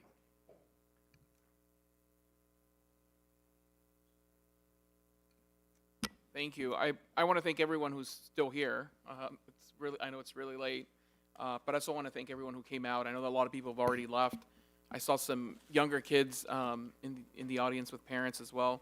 So I know that a lot of people, a lot of families are very passionate about this, and so I just want to say that I hear you, and I want to say that I'm in favor of exploring all options to ban data centers in the city. I think, we don't have language yet for a ballot, but I would think that a ballot measure coming from the community would be, in my opinion, probably, depending on the language, a lot more permanent and ensure that the data centers, if that's what the community wishes, and that's what I'm hearing, does not operate in our city. I have a lot of concerns, and I shared those during the last council meeting about data centers, not just its water use, not just environmental in terms of pollution, but just the longer-term consequences that we still don't know, but that we're seeing play out in a lot of communities throughout the country. So I also recommend, and I'm in favor of exploring all options to try to, and that we can bring back to council in terms of us taking action. But I also want to make sure, to Councilmember Wong's point, that we find ways, also whether it's in a combined ballot or separate ballots, to make sure that we're developing that area. And I think one of the speakers, Brian Murphy, had mentioned about arena numbers. And then those things are real. We know we're in a housing crunch. We know that we have a housing crisis, and we don't have enough housing. And that's not just, it's not just Monterey Park's responsibility in terms of building housing, although we do have a responsibility to build housing. It's our entire state and our country. And part of, a lot of people were talking about economics earlier. Part of the high cost of rent and housing in this state and in the city is because we don't have enough housing. And so, I worry about that as a parent of 3 daughters. I don't, if rates continue this way, I don't know how they'll, or anyone will be able to afford a home in Monterey Park or just anywhere in LA or in our state. So I do want to see not just the Saturn Park area, but other parts of our city where we can build housing and meet our RENA numbers, which are over 5,000. So we have that responsibility. So I want to make sure that that I address and say that I hear you guys, I hear everyone. Appreciate all of you guys who came out, and thank you for sharing and being so passionate and continuing to engage us. And I encourage you to continue to come to the council meetings and to continue to engage us and share your opinions. I think that's civic engagement is very valuable. So I hope that at our next council meeting, preferably, or in the near future, we get some options that council can weigh in on, and in terms of, whatever action we take, whether it's a ballot measure, or what, I think there's only one path forward. And if I hear it correctly, we're going to ban data centers. So at least that's my position. I can't speak for the council, but my position. So, but we also need to address the other issues that are at play, including housing. So that's it for me. Thank you. Thank you very much. And again, thank you for everyone for still being here. I know it's been a long meeting, but very important and robust conversation about a very important quality of life issue in our community. The question I have, and again, I realize this action is to explore potentially a ballot measure, but process-wise, I'm curious, and my question is, for example, when we passed Measure JJ in 2020, which again updated our land use elements citywide, and of course updated our policy document, our plan document for such things as housing, commercial zoning. Even though it was passed by the voters, it's still required, correct, that the council still had to hold hearings and meetings for programming language, right? Because again, the ballot is, the broad language, but if and when it passes, it still requires, and it's the responsibility of the council as the legislative body to create programming language. Is that correct? Madam Mayor, members of the council, yes, you're required to have public hearings anytime that new land use regulations are being proposed, which is a good way to segue into, there's been lots of talk about why is the moratorium only 45 days. That's because there was no public hearing for the initial temporary moratorium. By law, you have to have a notice public hearing in order to even consider extending the moratorium. So the law provides that it's a 45-day temporary moratorium until you have time for the proper noticing for public hearing and public notice and what have you. And the reason why I ask you is because I think it's important for the community's information and understanding is that, again, I know we're exploring, but whatever ballot, especially if it concerns, say, land use, were to pass, nonetheless, there would still be hearings, opportunities for the community to engage because we would have to adopt programming language, correct? So for the ballot proposition language, the rules are a little bit different. Okay. But nevertheless, obviously, you have a very engaged community with regard to this. And so I have no doubt that you will have a very robust conversation on whatever happens. Based upon whatever language that we craft for council consideration, we will run that through an environmental process, so that it may not be the next meeting, for example, on the 18th, but certainly by March 4th, we will have something for your consideration, which will coincide also with the noticing requirements for a public hearing to consider extension of the moratorium. Okay. Thank you. And finally, and yes, I know, and it's almost midnight, and my next statement will be brief, but there was a lot of comments made tonight that yes, California has very stringent environmental laws. However, the law sometimes still is lagging in what's happening in the world, and I think what reality right now is that the law in this state is still trying to catch up to data centers and their impacts. And again, we all read the news. We all know the impact in other states that, maybe embraced it as a panacea, but are now seeing the consequences. And although, yes, we may have very stringent environmental laws, but when it comes to, I think, data centers, we're still catching up. And for example, there was actually a lot of concern in the legislature last session, and some bills were passed, good bills, but unfortunately they were vetoed. And this session, again, there is still interest because the reality is this, as I've said, as some speakers have said, without actual frameworks by the state and the feds, then you end up having a patchwork of legislation, a patchwork. Yes, some communities are going to have data centers, some will not. And whether or not they do, it comes down to the discourse like we're having right now. And so therefore, we need the state to step in and provide that framework. And for example, our own state senator has a bill, SB 978, which should be adopted by the legislature, signed by the governor, would ban the use of backup diesel generators that emit air pollution, prevent data centers from placing electricity costs onto ratepayers, and direct state regulators to assess the impact of data centers on California's ability to meet its climate goals. And that is the type of legislation that we all should be supporting. In fact, I would even say maybe we should write a letter in support of such a bill, and any bill that is being put forward in the legislature. And likewise, if it does pass the whole process, I would say these bills should also then, we should also write letters to the governor asking him to sign those bills. But again, look, rightly so, yes, many people are very concerned about what is the impact of these data centers, because in some ways it's very new.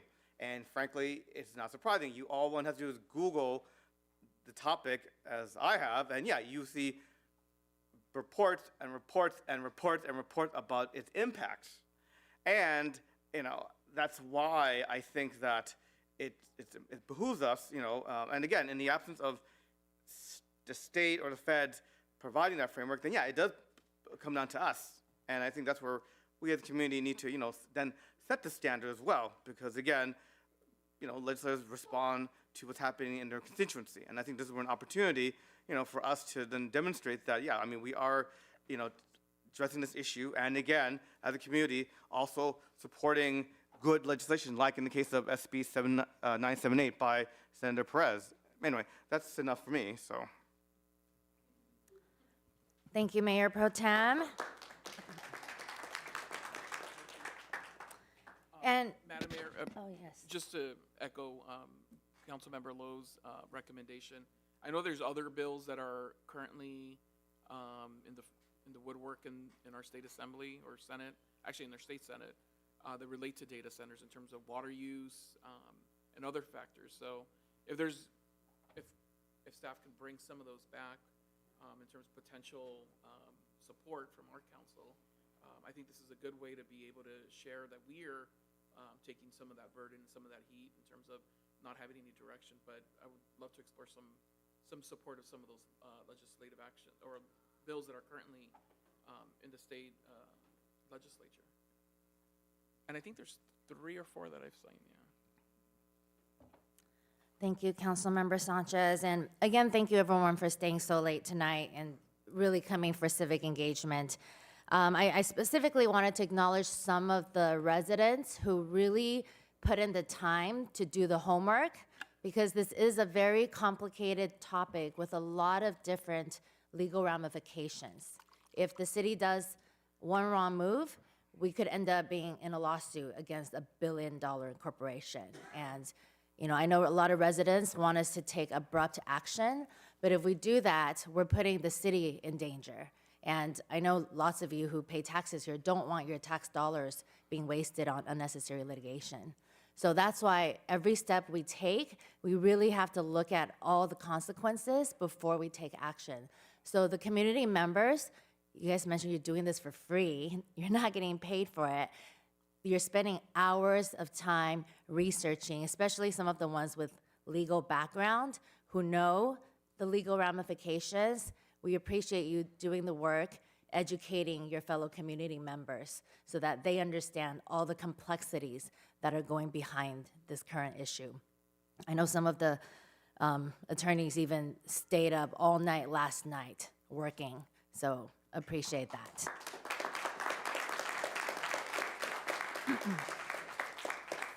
And I also want, because I know Carl gets a lot of heat from you guys all the time, but we got a nasty attorney letter at 3:35 p.m. today. It's on the website. You guys can all look at it. Carl responded with a strong, robust letter in less than 2 hours, defending our city.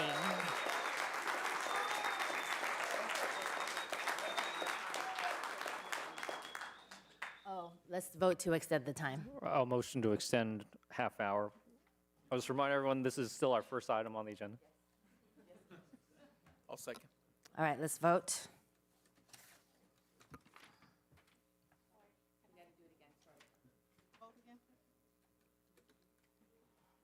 Approved unanimously. All right, thank you. So yeah, Carl, we really appreciate you for defending us and protecting our city so that we don't get sued unnecessarily. And I know Councilmember Wong already mentioned, a lot of you suggested, why don't we just repeal 2253, right? But we discussed it already. There's legal ramifications. We can't just take any action so easily. So with considering all these actions, right now, the more we put the power in you guys, the community, the more defensible it is for our city. So you guys we got to all protect the city together. Someone mentioned resident-led initiative, like Councilmember Wong pointed out. Nothing's precluding you from going out to collect signatures.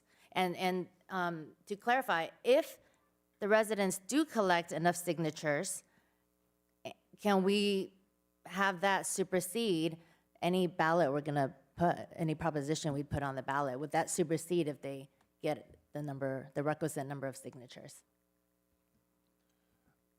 So, Madam Mayor, I think you're giving me a bar exam question. I think it depends.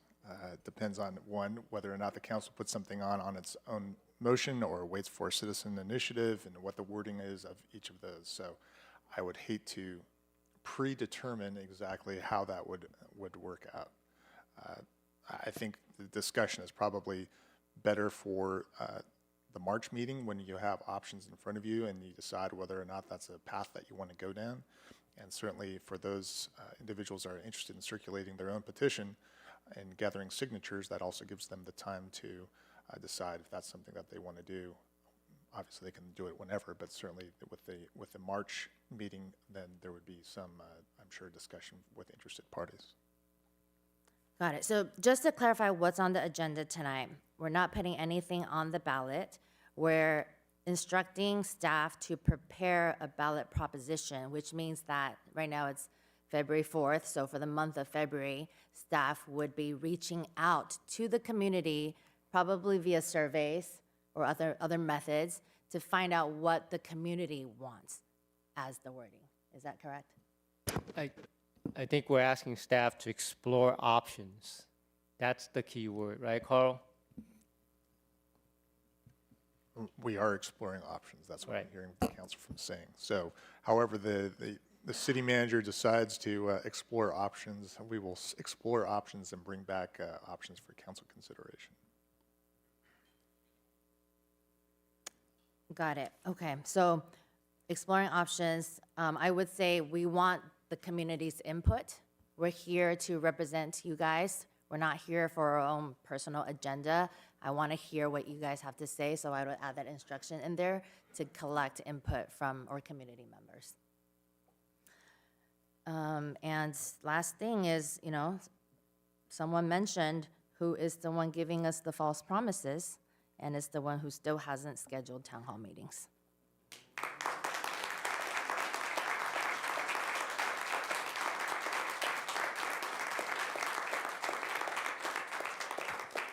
So, Mayor, it sounds like we're ready for a motion. I'll make the motion to adopt staff recommendation with the direction that we've provided to staff, if that's clear. All right. I'll second that. All right, let's vote. Approved unanimously.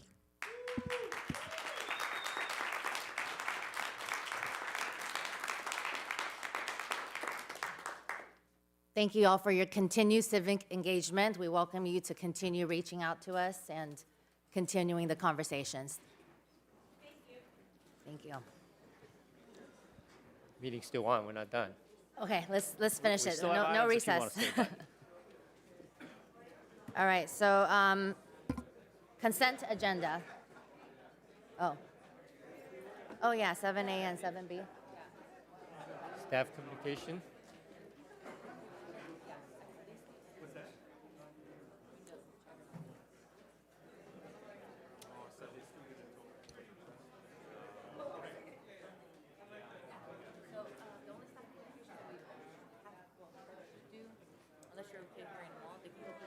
Okay, let's do it. Yeah.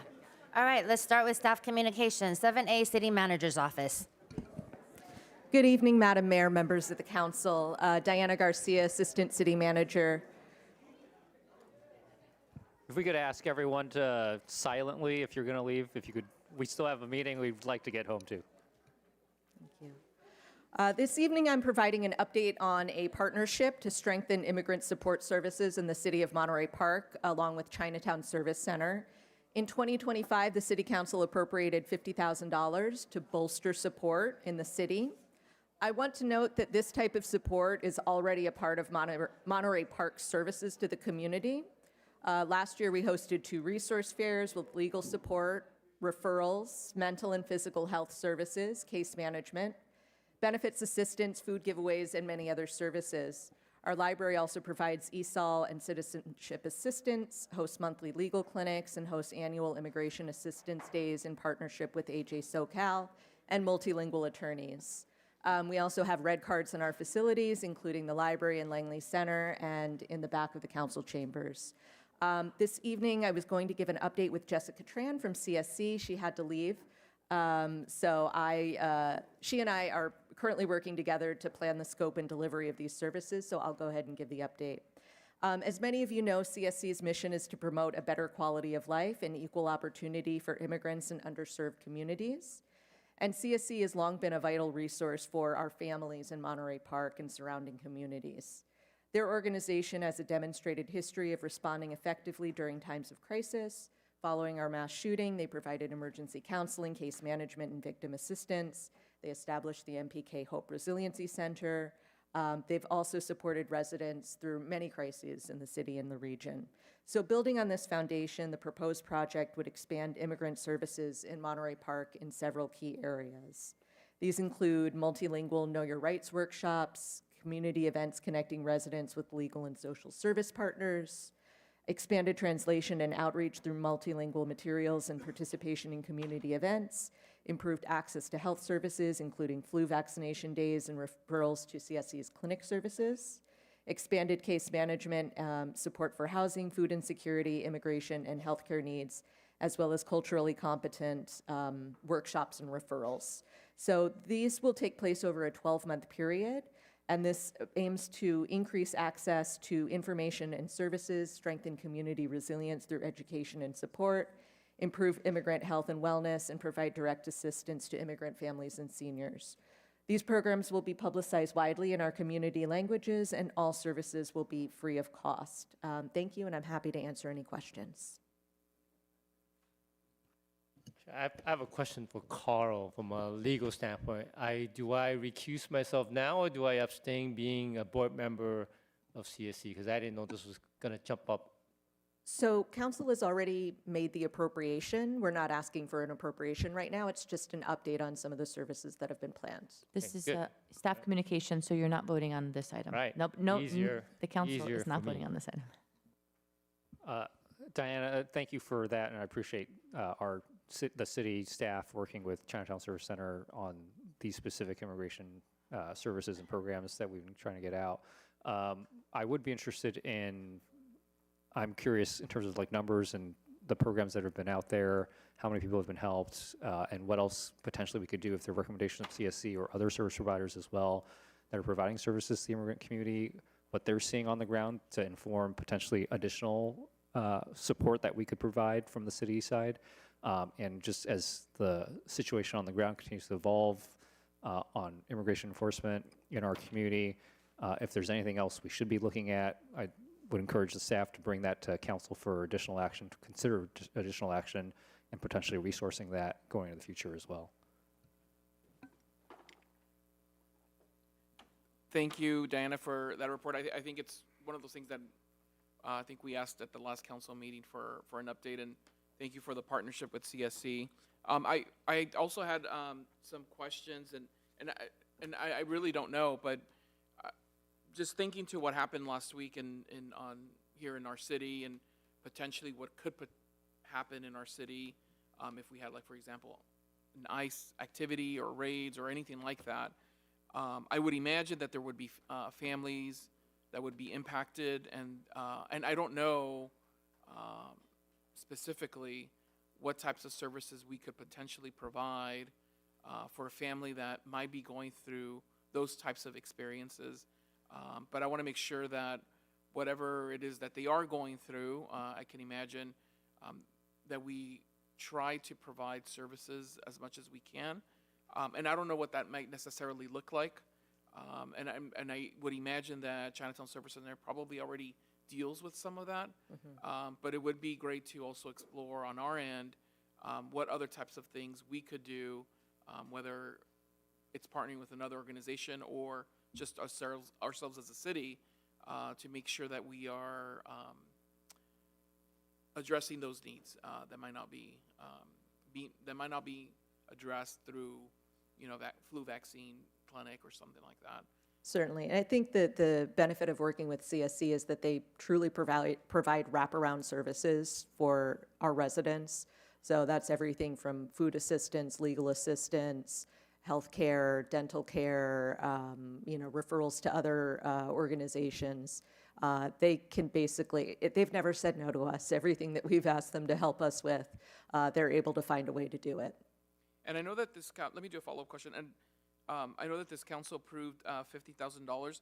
Is our agreement with CSC making use of that entire amount, or is it just a portion of that?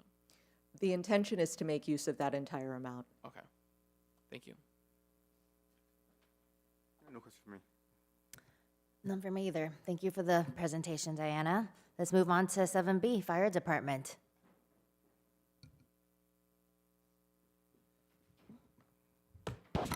Good evening, Honorable Mayor, Mayor Pro Tem, members of the City Council. Ray Lozano, Code Enforcement Supervisor. This evening, we have a presentation specific to a newly found partnership with Chinatown Services Center, and it is specific to next slide, please. It is specific to developing an equitable pathway to voluntary compliance for specific residents that are experiencing language barriers, behavioral health barriers, and this work is guided by these goals and the objectives set forth by this council this evening, which is specific to public safety, access to services, and community engagement. Next slide, please.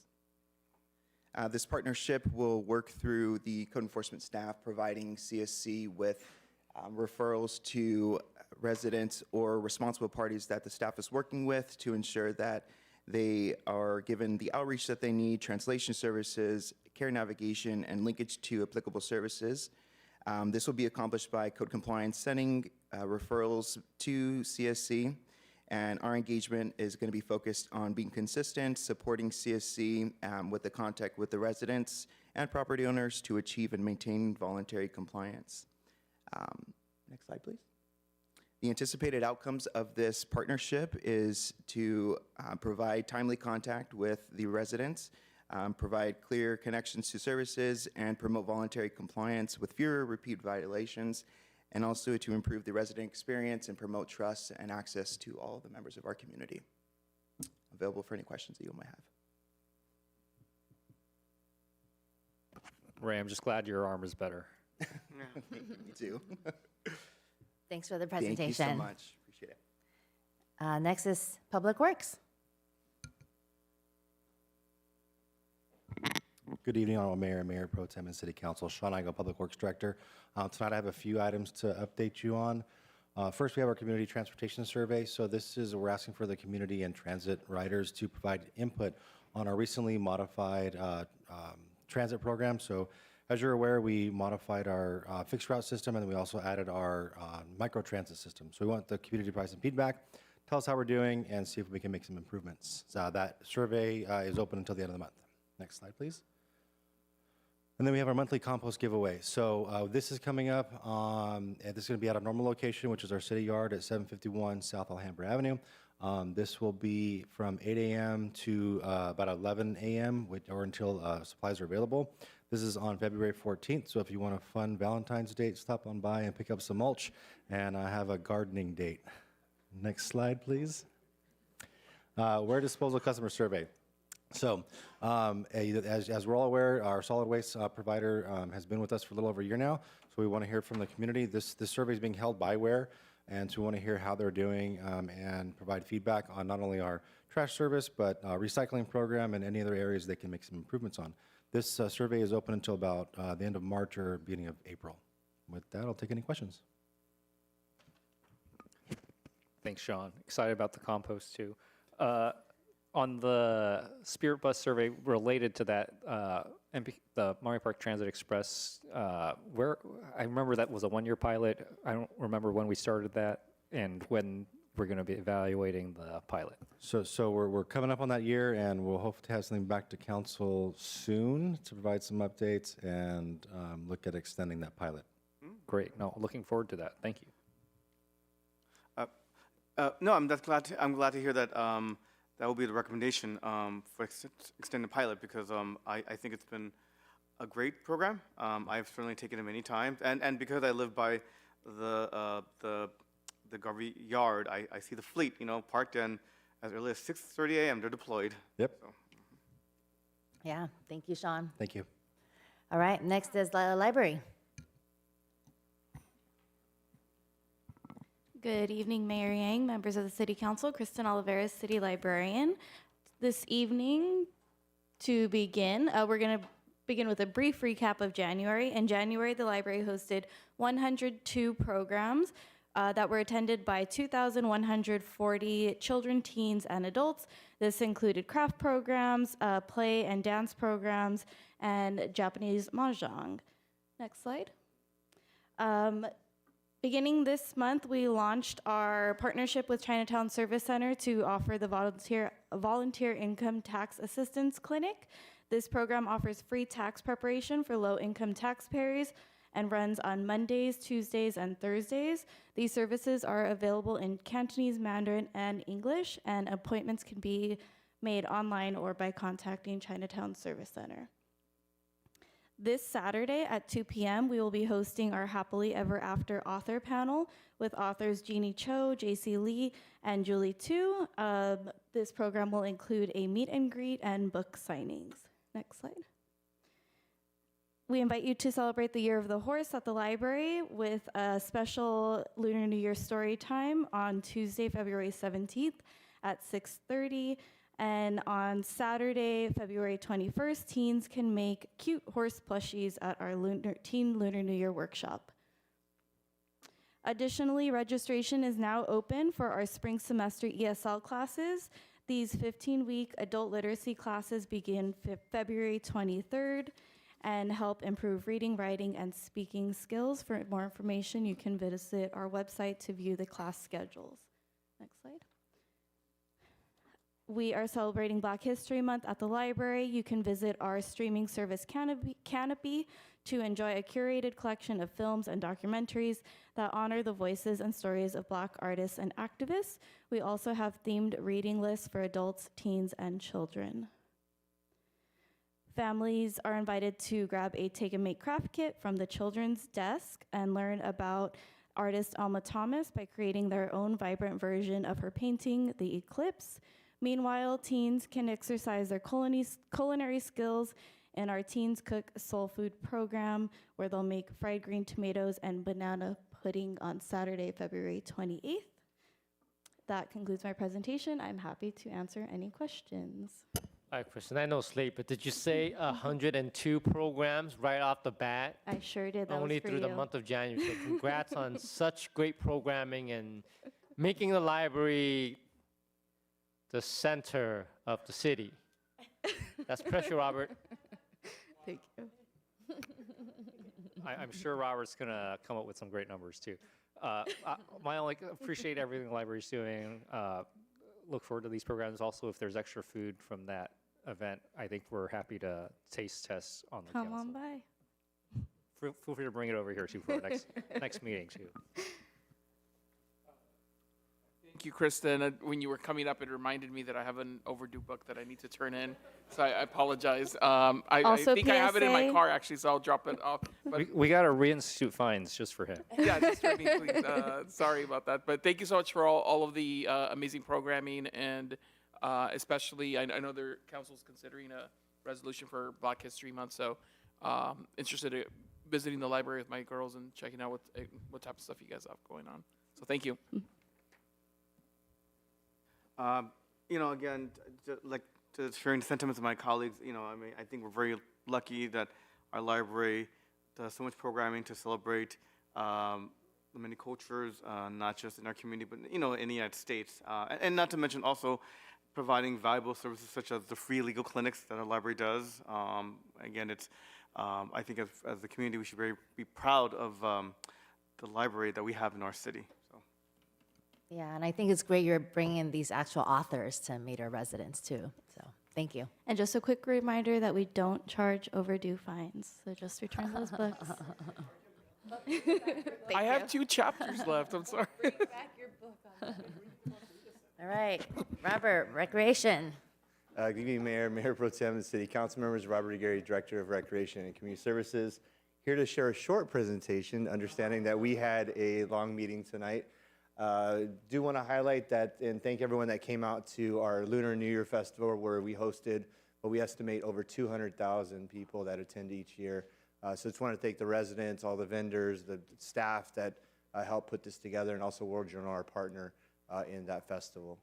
Next slide, please. Also want to highlight a project that's currently going on. I know it's really late right now, but if you have a chance, during daylight, you can see that Barnes Park tennis and pickleball court was just about completed, and this project will actually be moving throughout all of our parks that have tennis courts. All of those will be resurfaced. So starting next week, you'll start seeing George Elder working on, and then it'll go park to park to still allow for players to play at other parks while the ones are getting resurfaced. So Barnes, we're expecting to open back up for play sometime mid-week next week, but do invite you to come out and check it out. It's beautiful. It looks beautiful. So excited about that. Next slide, please. Our Barnes Park pool revitalization. So as you are well aware, we worked with Dahlin, our consultants, on putting together some community engagement. So we had a community survey as well as several community meetings that kind of helped come up with some conceptual designs. And now the community has an opportunity to vote on 3 conceptual designs, each of those meeting the needs of the community in different ways.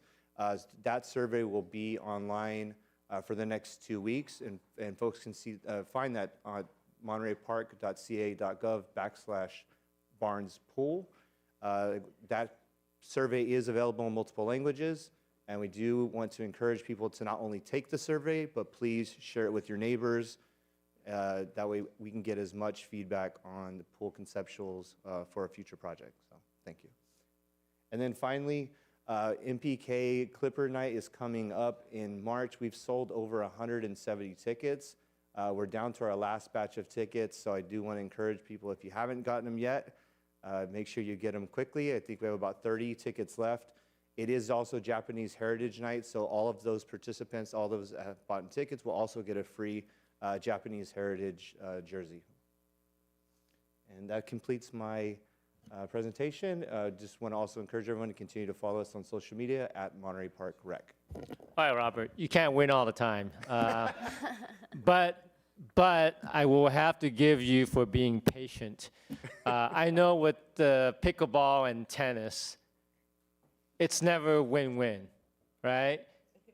Now, painting the courts, definitely you lose-lose because they're off the court now. But when it's done, they will thank you for it. Wait till next week when everyone's Yeah, they don't thank you for it. And also thank you for the pool concepts last night. And I was there as many of the council members there. And not as vibrant as tonight, but close enough. There were a lot of people, a lot of ideas. We had 3 options. And then people had their own 4th or 5th option, which is great. That's what we're trying to do. We're trying to figure out what's best for the community. People just need to understand that there's a process that we have to go through as a city to get engagement, and then they can add to that engagement beyond that. So I think part of that last night was, well, why didn't you give this option or that option? Well, because we can only start with 3, and then from there, you can branch off. But a lot of the community took to the likings of either, I think 1 and 2 were the most selected ones, although we're not done yet because you still have another 2 Still got 2 weeks to vote. So good luck. You're still a well-liked man until someone kind of figures that out and says, no, I wanted 1 and you pick 2. I don't get to pick. You guys get to pick. Robert is looking to become beloved when we open the pool, so. I will be the first jumping in that pool. Oh, I don't know. Some people might jump in. Yes, before you. absolutely. No, I'll echo appreciation for the staff, not just the Recreation Park staff, but all the staff that really had to put in, from police, fire, public works, everyone that really put in for the Lunar New Year Festival. I was there for a couple hours Saturday and Sunday, and the crowd did not ease. It was great. I was worried. I think many of us were a little worried with the heat and just with everything else going on in the world that it would probably be a lower turnout. It was not at all. Not a lower turnout. Yeah. It was great. I mean, just given that, I'd love to. I know a lot of work goes into this, and this is a partnership with World Journal. Look forward to their coming out to report out a little bit once they kind of finalize all their stuff. But would love to see. Clearly, there's interest not only from our community but from outside this community for street festivals and for cultural celebrations like this. Would love to see if there's opportunities to do this more often than once a year in Monterey Park, and to start thinking about what we can do to make that happen. Because there's clearly interest in the community for something like this, and it seems like it's something that could be financially sustainable more than just once a year. So would love to just put that out there. And then appreciate everyone who came out to the pool concepts meeting. Really appreciate everyone that's providing feedback, and I think we generated a good amount of feedback, which is what we wanted. Hope everyone submits that feedback through the survey, and encourage the few folks that are still here, if you haven't taken that survey, please do. We want everyone's input, and we really want this to be a community pool, if we move forward, for the whole community and for everyone. So we want to make sure as many people are providing their feedback and input about what design we want to potentially move forward with as possible, so that the council can really take that all into account. But thank you to your team and everyone in the city for really helping to get that moved forward. I know there's been a lot of criticism from some community members, a few community members, around the process, but this process is really important. I'll emphasize that, even though I don't think any of them will be watching this at this point, but emphasize how important it is for community to engage, and I really applaud the staff and the city for really moving forward very intentionally and strategically to make sure that there's community buy-in for this moving forward, and we are moving this forward, and look forward to the concepts coming back for a council conversation so that we can move on to the next step too. Awesome. Thank you. Thank you, Robert, for all that you do. You'll always be beloved, so don't worry about it. I was very impressed with the festival this weekend. I had a chance to Stopped by briefly on Saturday, but then spent quite a bit of time on Sunday. Took the family there. They always love eating, and I sent you some pictures of the carnival on the ride, with the the mural in carnival the rides. background. Yeah, It's pretty that's cool. the best part. And but I did want to say, because to echo Councilmember Wong's point, it takes a village to put this together, and I really appreciated the large police presence at the carnival, at the festival. And so thank you for all of the organization, everything that you guys did to make this happen. It was very, very, very well organized. So thank you. I also went to the pool conceptual design meeting. Thank you for.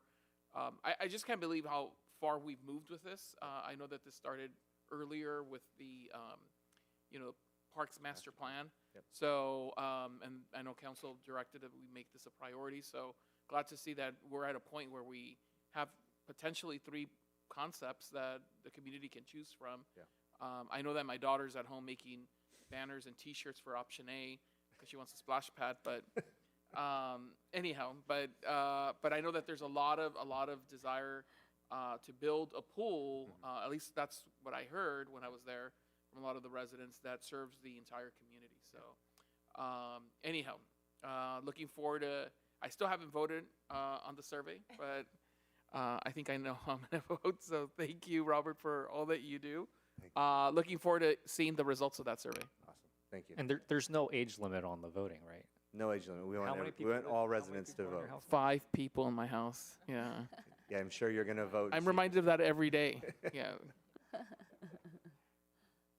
Well, to borrow your own words, as always, your department is very epic in all it does. And I will also add to the conversation that, I know with the issue of the pool, and yes, I mean, this issue of the pool has been an issue for over a decade. And I think that as frustrated as people have been in this process is that we've probably come the furthest in a decade because we actually are now at concept. And again, which is probably more than has been done in the past 10 years. And so I want to thank your staff and for community for engaging on the issue. Hopefully, we will be able to push the momentum on Barnes Pool. So thank you. Thank you. Yeah, thanks for all the great events. Lunar New Year Festival was really, really well attended and a lot of fun. How many votes have we gotten in for the pool? Do you know? I haven't Okay, checked no yet worries, because just wondering, out of it just curiosity. went out. Yeah. Okay. Yeah. Yeah, We'll because we check. just had the pool meeting Monday, so I'm Yeah. wondering if Yeah, and hundreds came in already. And well, the last survey we had like over 400. So we're expecting more out of this. For sure. Cool. Okay, thank you so much. Thank you.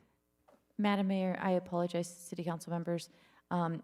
If, one, we have to extend the time on our meeting, and two, I apologize, we have our media team is letting me know that we have to reset one of our devices. It's recording our meeting tonight, and we have to reset one of them. So if we can extend the meeting and take a quick, 2-minute break, please, because if not, we're going to miss that. Push to extend the meeting We by don't sleep 30 anyways. minutes. Second. All right, let's vote. Approved unanimously. So 2-minute recess. All right. 2-minute recess. Stretch. Okay.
ready? Carl's coming. All right, back on the record. We're done with staff communication, so let's go on to consent agenda. I think I have a conflict on the weed abatement one. 10F. So I will recuse myself from 10F. I'll make the motion to approve as presented. I'll second the motion with the quick note on item 10C on the murals. Just the quick note to staff is we move forward on that. If there's a way to ensure that ensure opportunities for participation from residents and stuff to be part of that process in terms of getting the murals up, that would be great. Already on it, Robert. All right, I'll make that second. Noted. And just city council members, for item 10D, I did want to let you know that we did have a representative from PACE here who stuck it out. Leslie Villasencio is in the audience with us for tonight. So she is here representing PACE. So she stuck it out. She is here. Just wanted to point it out. Thanks for staying so late. All right, so Councilmember Go moved, Councilmember Wong seconds. Let's vote. Approved unanimously. Great. All right, then no public hearing, no new business. City communications. Yeah, I just want to share that our community is stronger when everyone participates, and you've been seeing that. And then you think about what happened this weekend with the New Year Festival.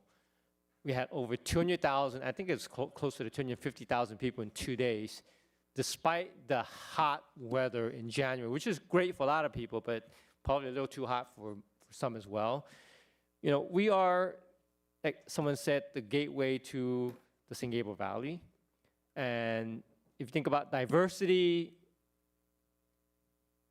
the Asian population, it all starts in Monterey Park, and I'm just so proud to be in the city, to have that celebration with Lunar New Year kicking off for the rest of the community in the Southland. So that's all I have. I'll just reiterate appreciation for all the staff. The Lunar New Year Festival went off without a hitch, and that's, I think, a credit to all the departments here at the City Hall. So just please pass on my and our appreciation to everyone that really pitched in. Having 200,000 people visit the city of Monterey Park for a really positive thing, to celebrate culture, the coming Lunar New Year, and really just coming together as a community, as a region is a huge deal, and it's great that we're hosting and kicking off these activities for the rest of the region. So appreciate everyone doing that and look forward to continuing in that stead. Want to ask for potential future or for future agenda items. I know the budget, mid-year budget is coming up at the next meeting. We'll love to discuss some of that, but reiterate my point earlier to Diana on the immigration services in partnership with CSC. If there's, I'm very open to coming back or a request coming to council to increase the amount of resources, financial budget for potential immigration services that the city can fund and support in our community. Would love to, if there's a number that makes sense, please bring that to council, and I would be very, very open to expanding what our already existing resources are for that, and to look at other programs that might be being stood up or have been stood up that we might be interested in supporting to get more resources and services to the community, including partnering with our schools. And also, I know LA County is still working on their ice-free zones ordinance. I don't know if that language is final or not. Maybe we can take that as a model potentially for us here for our city-owned properties. Whenever LA County's ready. That's it. One more thought. As I was seeing our mayor shuffle through the many speaker cards, I know we're working on a different management system for agenda and for speakers. Would love an update when we have one on that. I think it'd be great to be more efficient with that going forward. Whenever we can get a system like that more integrated. I know county and other jurisdictions have adopted similar kind of digital management systems that are going to be easier for us to be able to handle that, make that more efficient for people who want to engage And also, if there's a way to, I don't know, we can consider adding, it'll be easier if it's a digital system, but adding to the speaker cards, if people want to get signed up for the city's email list, they can, maybe they can write their email down for us to just automatically add them to email lists going forward. I would keep hearing last meeting, this meeting, and meetings prior to this, a lot of people feeling like they're uninformed or did not hear about certain things going on at the city. Maybe we can just automatically sign them up for the city's email list so they are better informed.